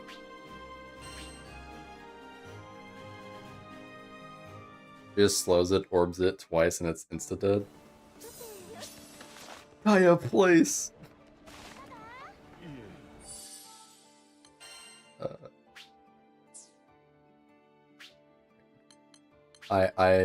Yeah, I want to remove that stuff.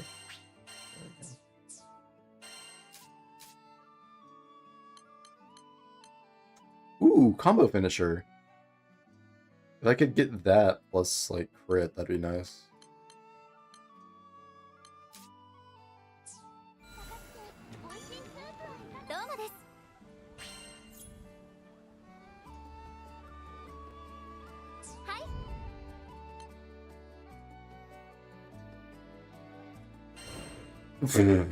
That is an absurd amount.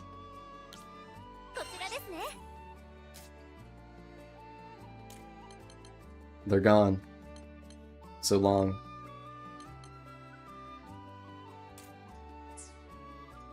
Oh, this fight's kind of whack. It's gotta be done though.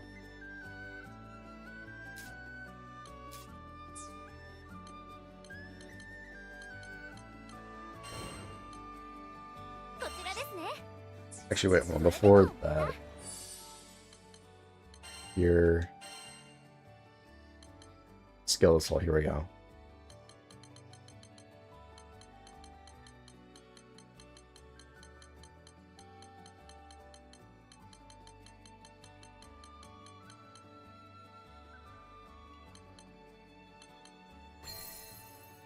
There, skill assault 5. I'm sure I'll hit the damage cap soon. But like this is working for now, so we rock it.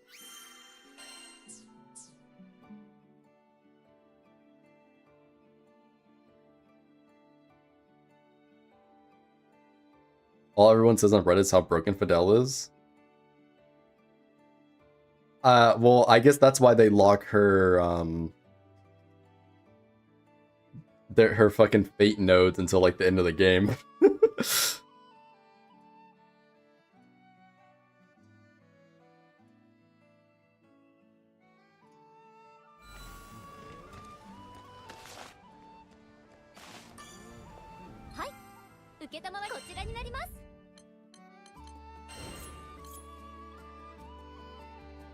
You joined! Yo! Weak point damage.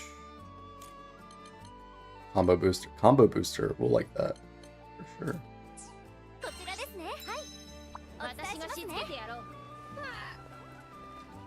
What's good? Your mother.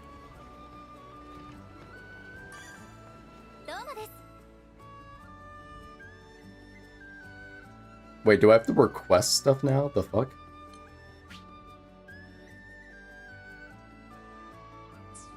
Huh? We just fucking load a quest, bruh. Fuck.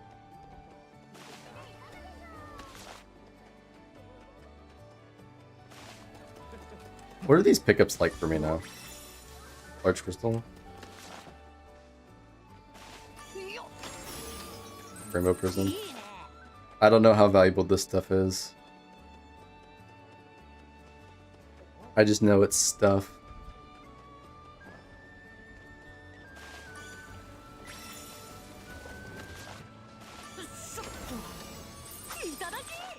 Frost orb. Rupees. I ain't cancel no quest. Why am I being framed for this?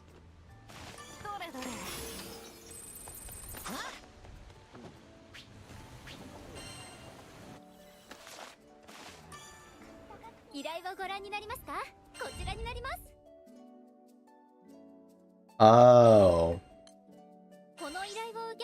Whack.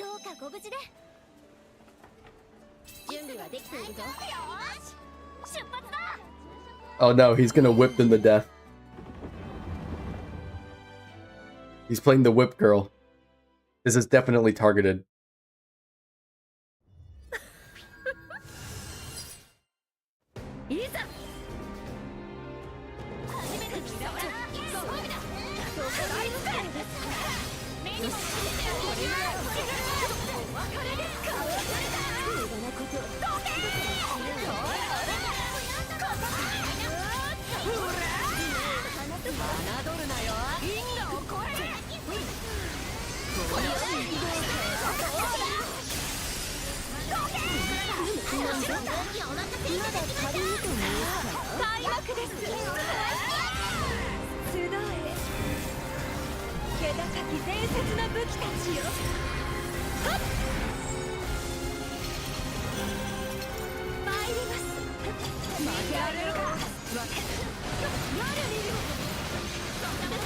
Oh, she summons her little dudes now.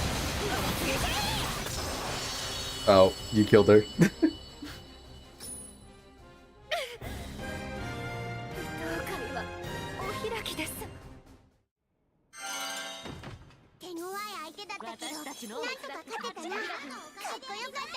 Well, Fidel was next on the list either way, so at least I'm validated in that.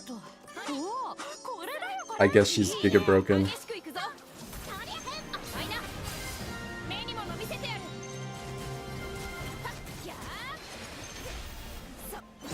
Well, actually, it was gonna be the Fox girl, but I also want the better support from Fidel, so I guess I'll just prioritize Fidel. At least before pushing the fucking master levels or whatever the fuck.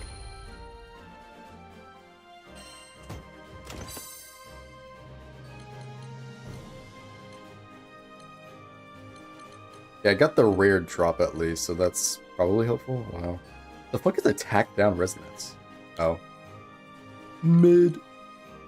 Improved healing? Yeah.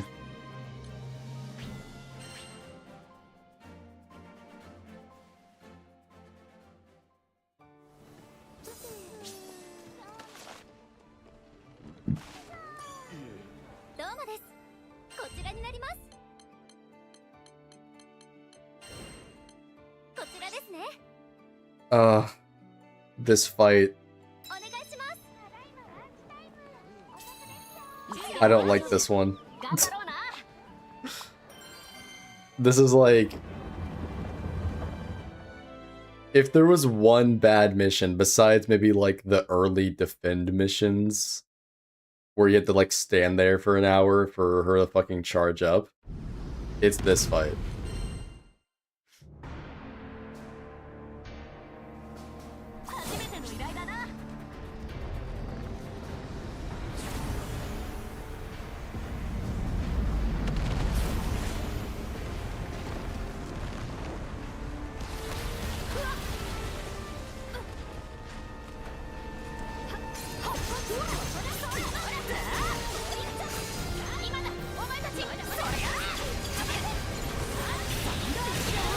Oh, you okay.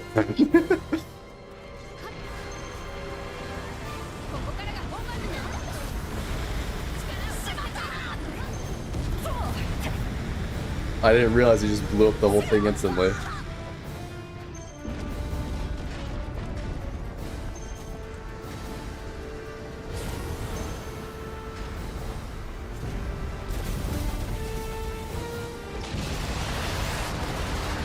Wait, why the fuck is he already in overdrive, huh? I haven't even got the other leg yet.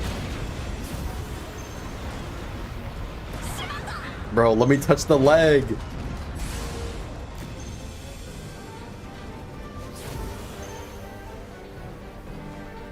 I can't tank this. I don't have my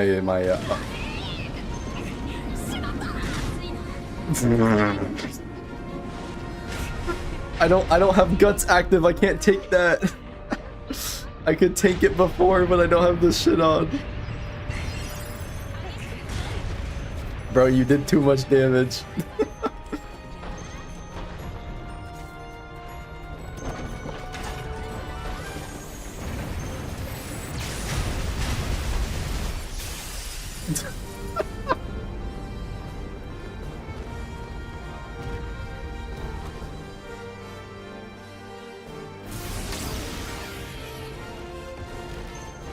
Bro's doing too much damage, help.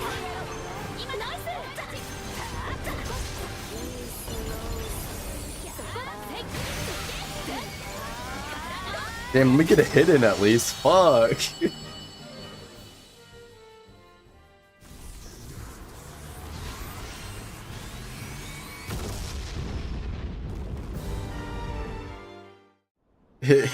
Let's take hitless a whole new direction where I don't hit anything and you hit everything.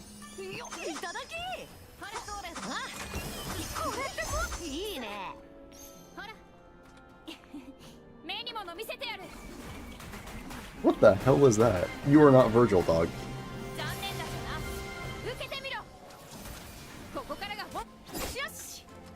Very fun for the streamer.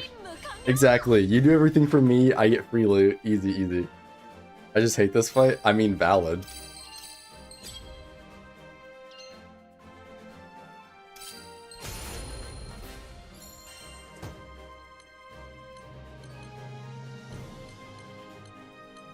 Ooh, 10 vouchers, cool.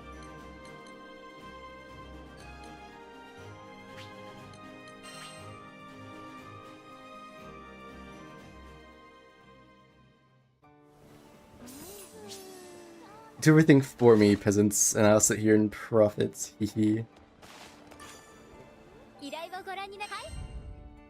Oh my god, this is the fucking lot. Is this?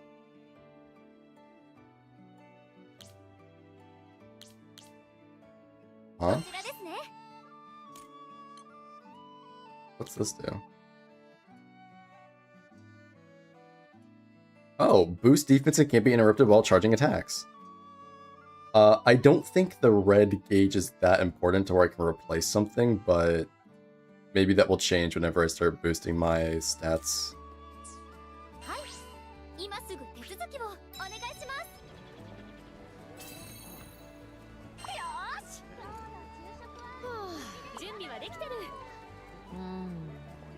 I don't care.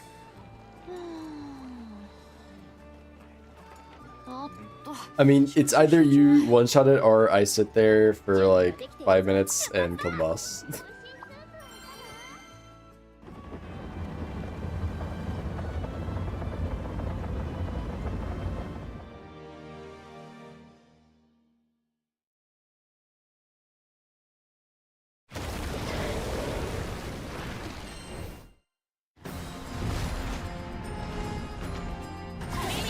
And in fairness, that mech one is like hella act.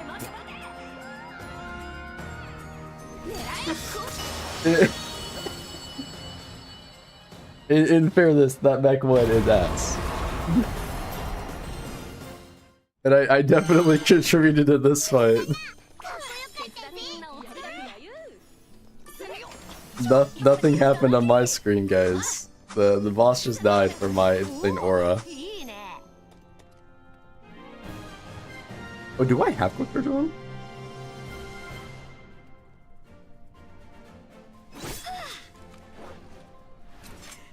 It was my aura, alright? I didn't fall off the map.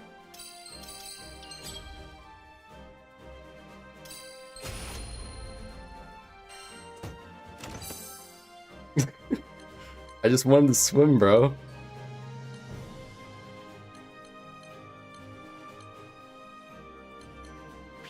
Getting all the drops.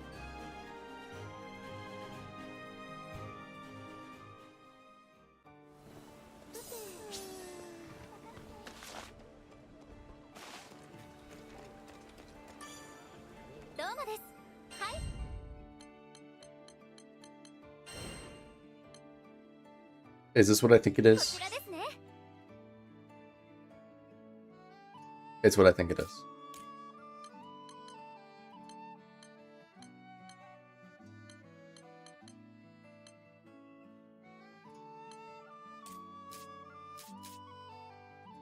This fight is also boring. This might be the second worst one.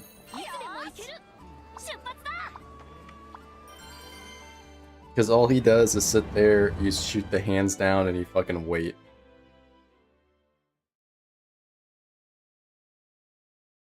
It was really annoying doing it on Beatrix because like I just had to wait for the hands the whole time.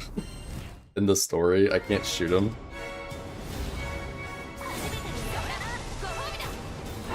Blow this guy up. Send him to the Shadow Realm where he belongs.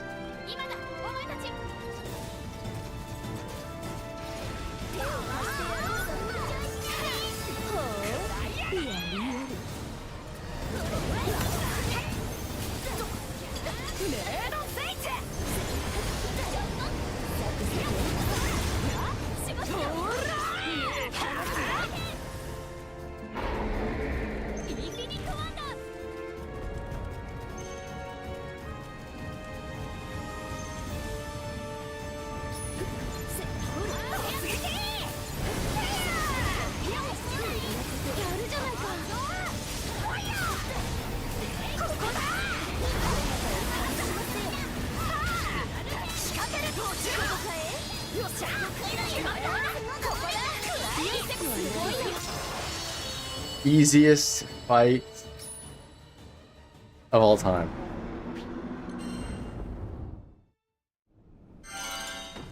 Easiest fight of all time.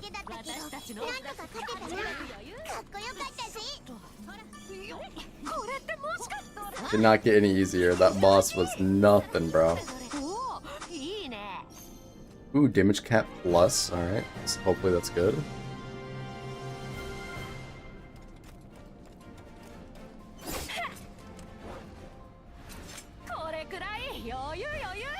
I thought this game was hard.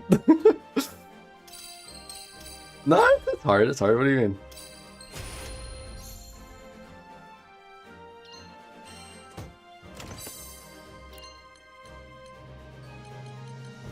Oh, burn dude, why is the second stat always fucking terrible for me? Yeah, it gets harder. Yeah, whenever you over level and then go back into the other stuff, you just like one tap it all. I mean, the story for me was like super easy because I just was like, I was over leveled for it. Oh, rank up.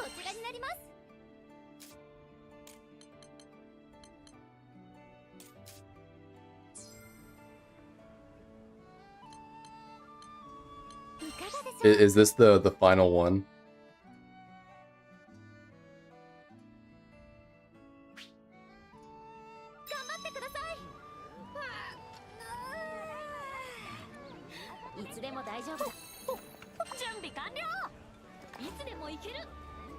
The first prod quest? Okay.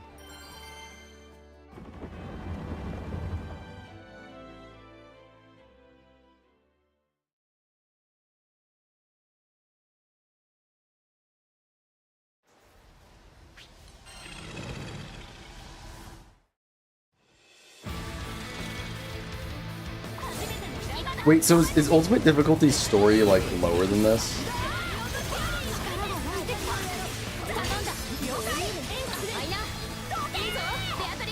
You have to have the DPS time tagline.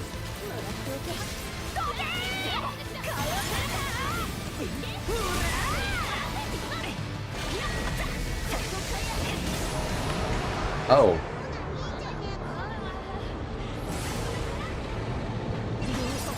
My bad, Chief. I didn't know I was gonna get one shot.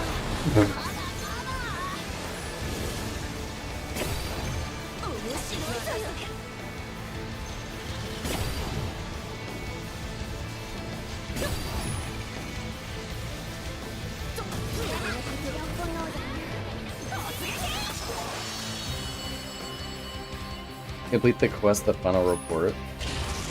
Alright, another step closer to 100%ing this game, let's go.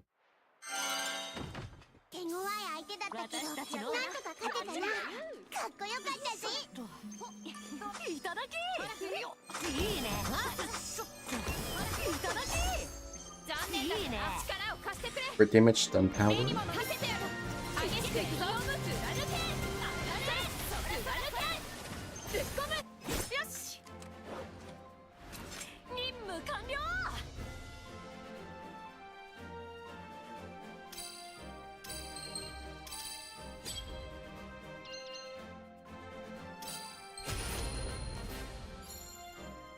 My Fidel is almost naturally leveled to 100. She's been here the whole time just leeching.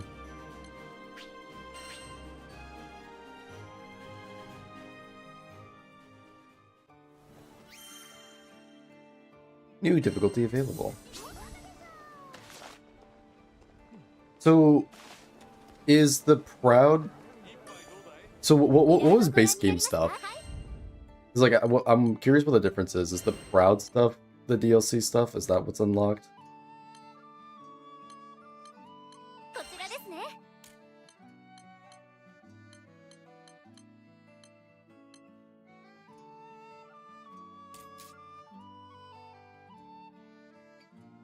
Okay, so the final base game one is Proud. Okay, okay. So now that this is the real end game here. Got it.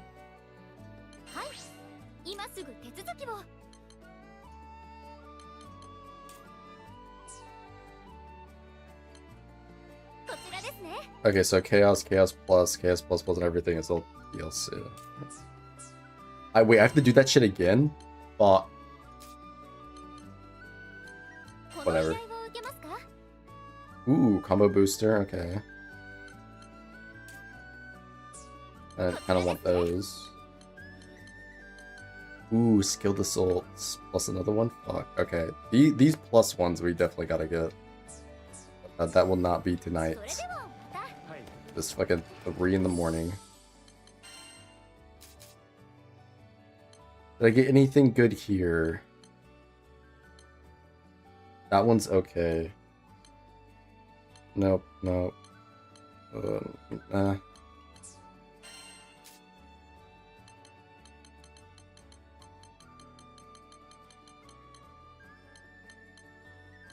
Got crit damage 5.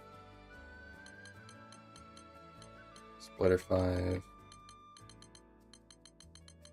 Damage cap plus burn res. Nope.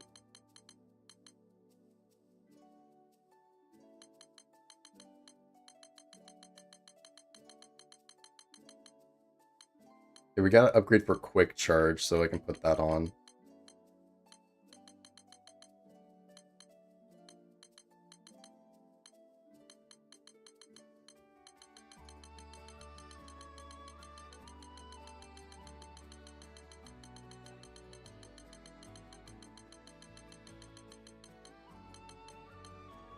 Also the hyper armor one. Can be good for other characters.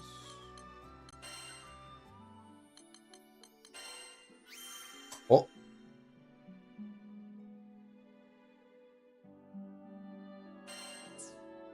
Okay, give me a bunch of XP books. That's nice. And power level more characters if I wanted to.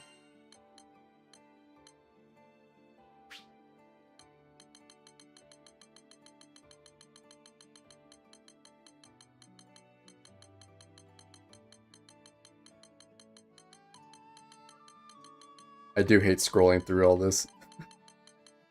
It just be like that though. Yeah, and then we can replace quick charge with this. Boom. And that gives me another boost in attack and even faster charge time. That goes all the way up to 16%. If I upgrade this, it goes up to 21% charge time. I have no idea how fast that is. Play your moderation.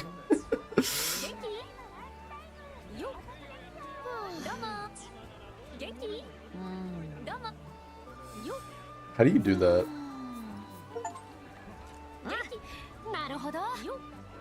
I got achievement, let's go.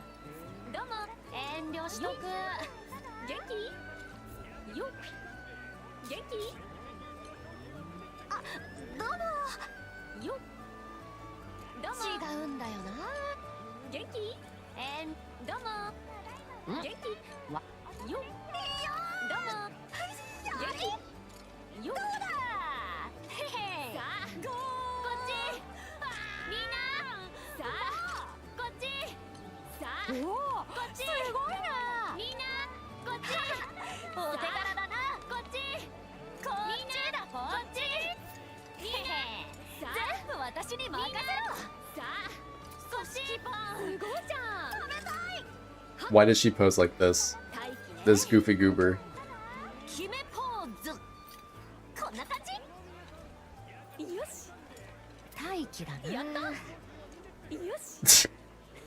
You have no reason to sit like this. This girl is goofy as fuck.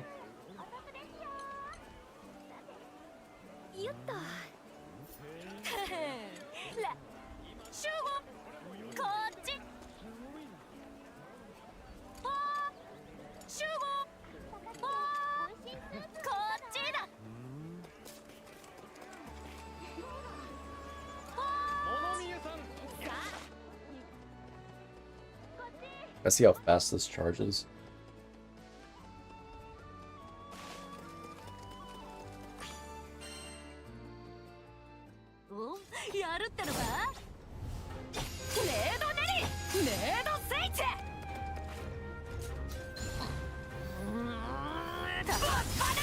That's pretty damn fast now, and it's doing 700,000 damage.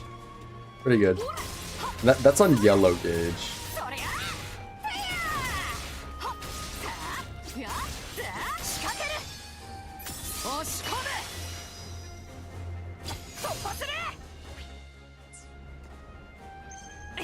I will simply wait for the cooldown.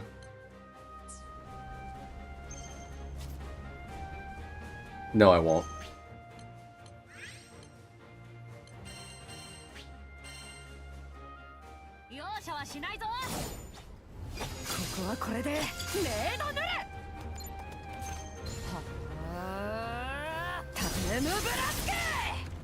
$800,000 with red.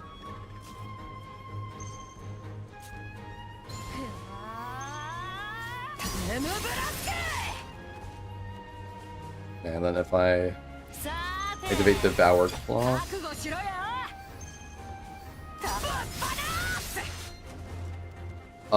that was 900,000, I think.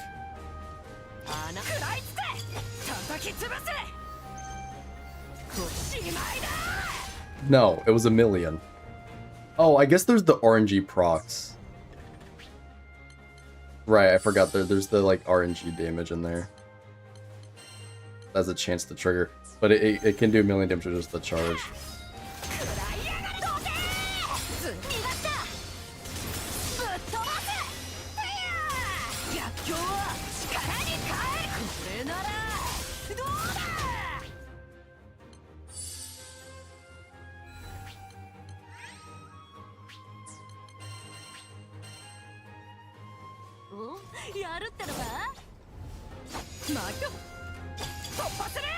I don't know if it's worth sacrificing the armor that has yellow for red.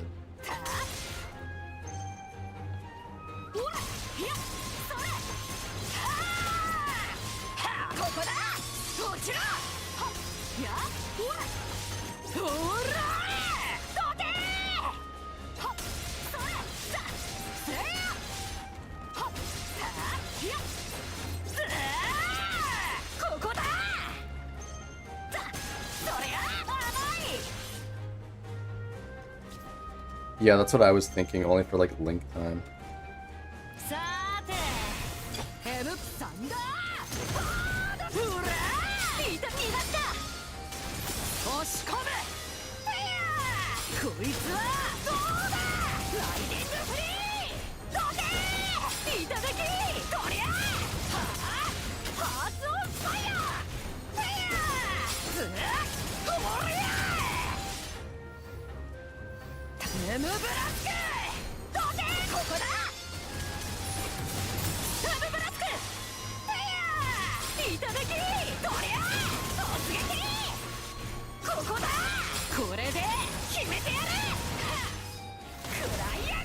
I should probably start with the charge actually, huh?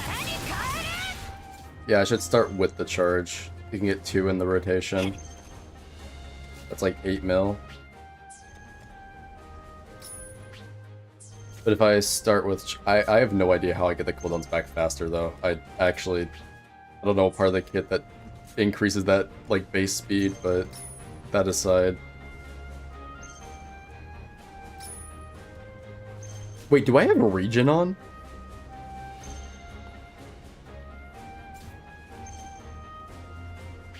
Wait, hold on. What was it? I thought the crit was drain and not regen.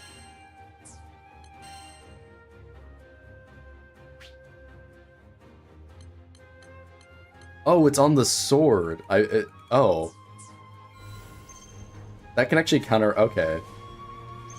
That can actually be kind of nice with the red. But if you only use it during link time, it's not like it matters.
It's like the same damage.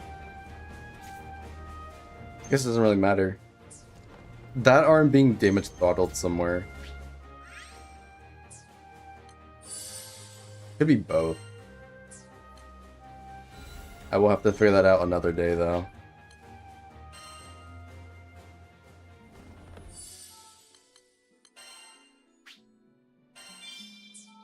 We shall save that. Although, actually, before I switch, before I log off, for continuous grinding stuff, oh my god. There's so many items. Okay, besides those like few fights and like the teleportation and like, you know, other gameplay stuff, I think the biggest issue is the UI. Like, it's not the worst, but it could be a lot better. It's kind of like how Monster Hunter is, where it's like the UI is not bad per se, but it's like not good, right? Are we... You know what? Whatever. Left and right move page faster?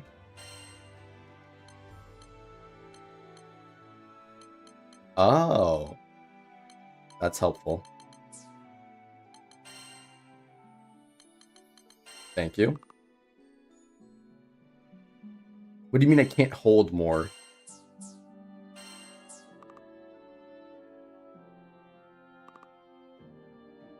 What? Wait, what am I capped on?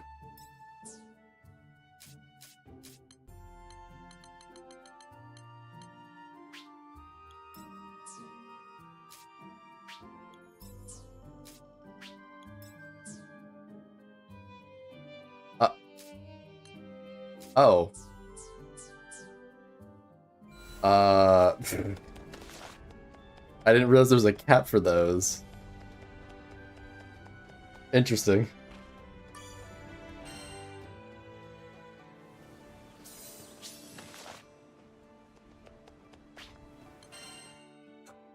I did not mean to go here. I meant to go to the other city. To see if that fucking bitch had another quest.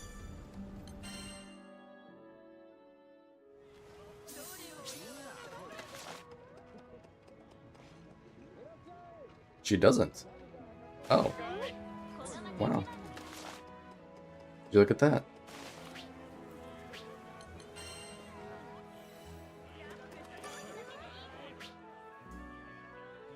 Huh? Aw, damn.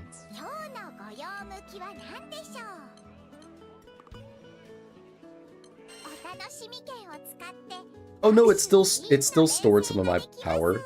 Okay. I was about to say like, damn, I got robbed, but no, it actually kept it.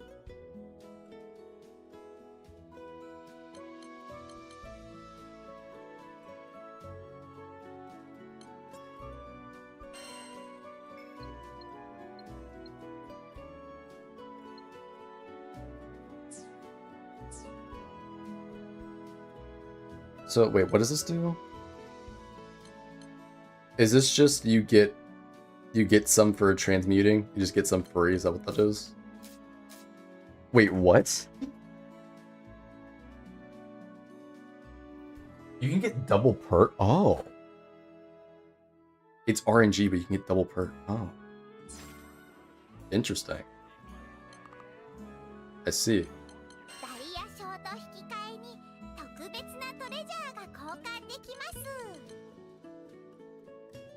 Yep, thank you for joining. See you later.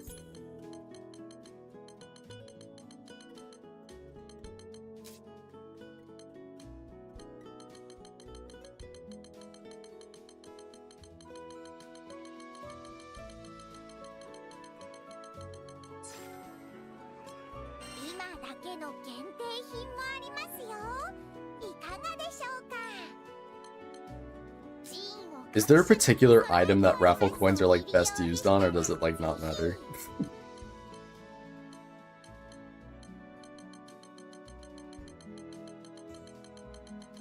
Because I guess I'm just capped now.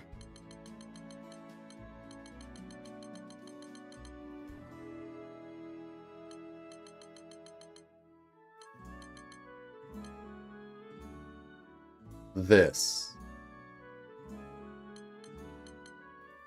Alright.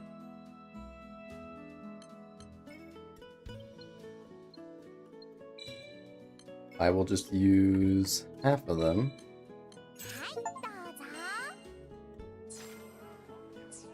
And that solves that problem.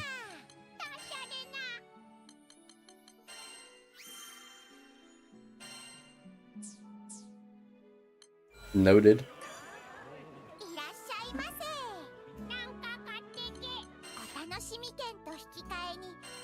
Let's see what I get. Regen plus slow res. Ugh.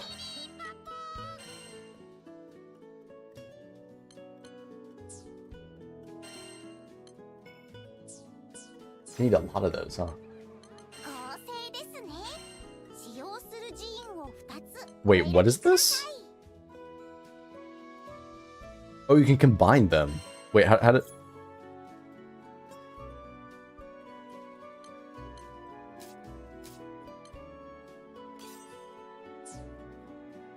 Is it a fusion between the two traits? Or is it an RNG between the two?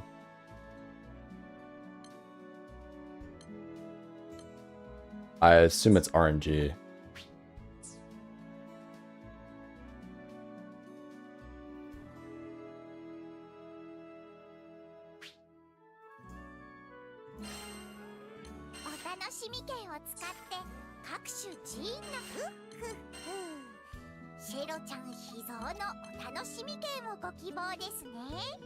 That one's not terrible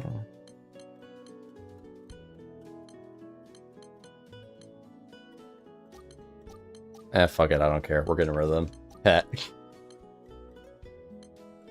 Wait. I think that though. Actually, I'll keep that one. That one will keep.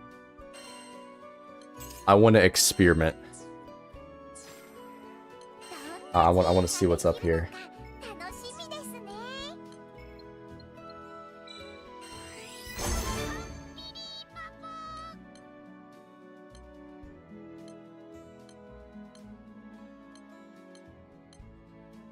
Ooh, Cascade and Steady Focus. Okay. Okay.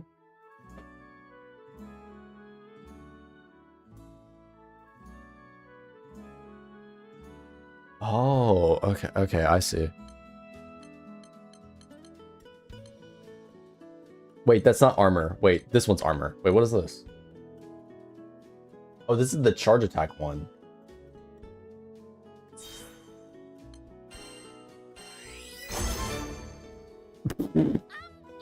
Oh, I got a character trait. That's for Lancelot? Yeah. That sounds pretty good on him, I'm not gonna lie. I don't know.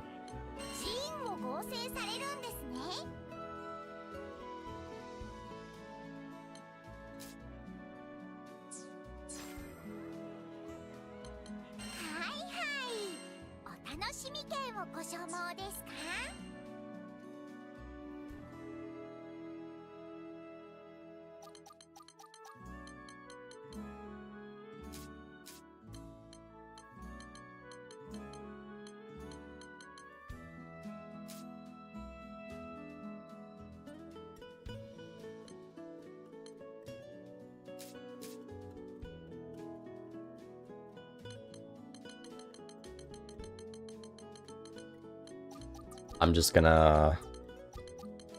We don't need him. We don't need him.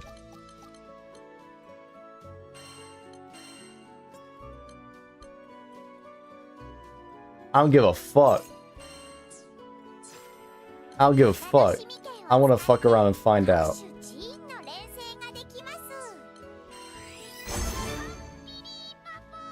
Drain. Ooh, that's the bow girl. No, that's the whip girl. Never mind. I didn't even get to read the rest of those. Whoops.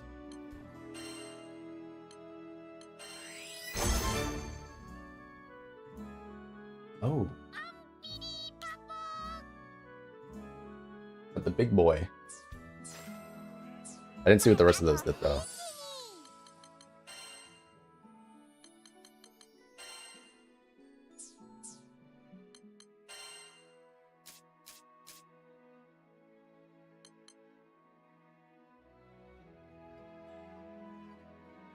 That quick charge. Wait, this has guts? That's kind of ballin'. Level 3 guts, you at least get 2 procs for free. That's like a banger extra trait. For me, at least. Because I'll just die.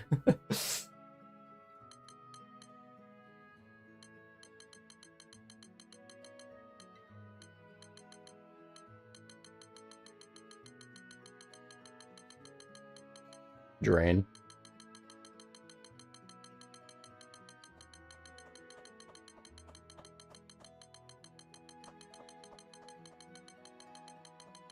Was that it? Only like 4? It's even a 5. Okay.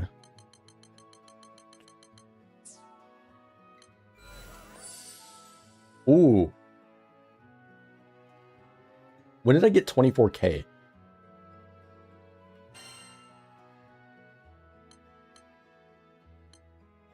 Whatever.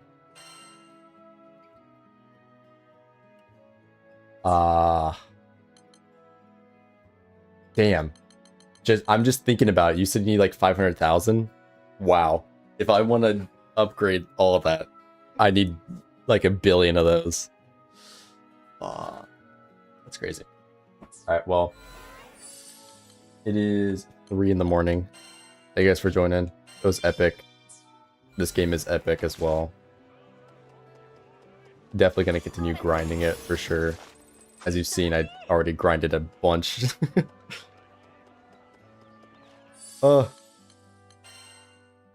I wish there were more games that are like this. They're just like straightforward. Because like, in a way, it's grind slop. But I fuck with that. Yeah. I fuck with grind slop. I will always take my grind slop. How far am I in the achievements? I've got 46 achievements.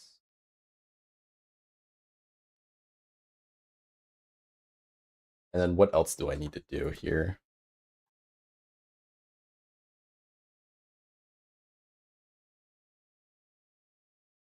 Buff 20 times in battle, okay. And then okay. This is literally like complete the game type shit. Awesome. Unlock all characters, excluding add-on content. I'm missing like 4 of the single voucher. I have no idea how to get them. I guess I'll find out. 10 million conflict score, okay. Click that in 90 seconds. Mori, go critical edition. Acquire 18 auras. Okay, so I have to do the roguelike thing a lot. Unlock chaos plus plus. Alright, so complete the game. Got it.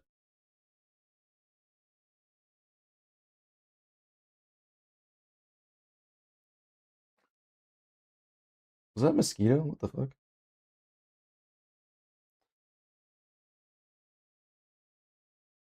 Break the master level until it can no longer be broken. What does that even mean? Earn all achievement. Dude, this game in Monster Hunter. Earn all the achievements, of course. Acquire 4 Calamity Auras in a single... and then there's 17 hidden ones? Holy. That's the max trait thing? Okay. Damn. A lot of grind. Fair enough. Well, I'm here for it. Game is sick. Alright, chat. Thank you for joining. I think I can probably cut up the first part of stream for like a couple videos eventually. But yeah, thank you for watching. I'll see you next time.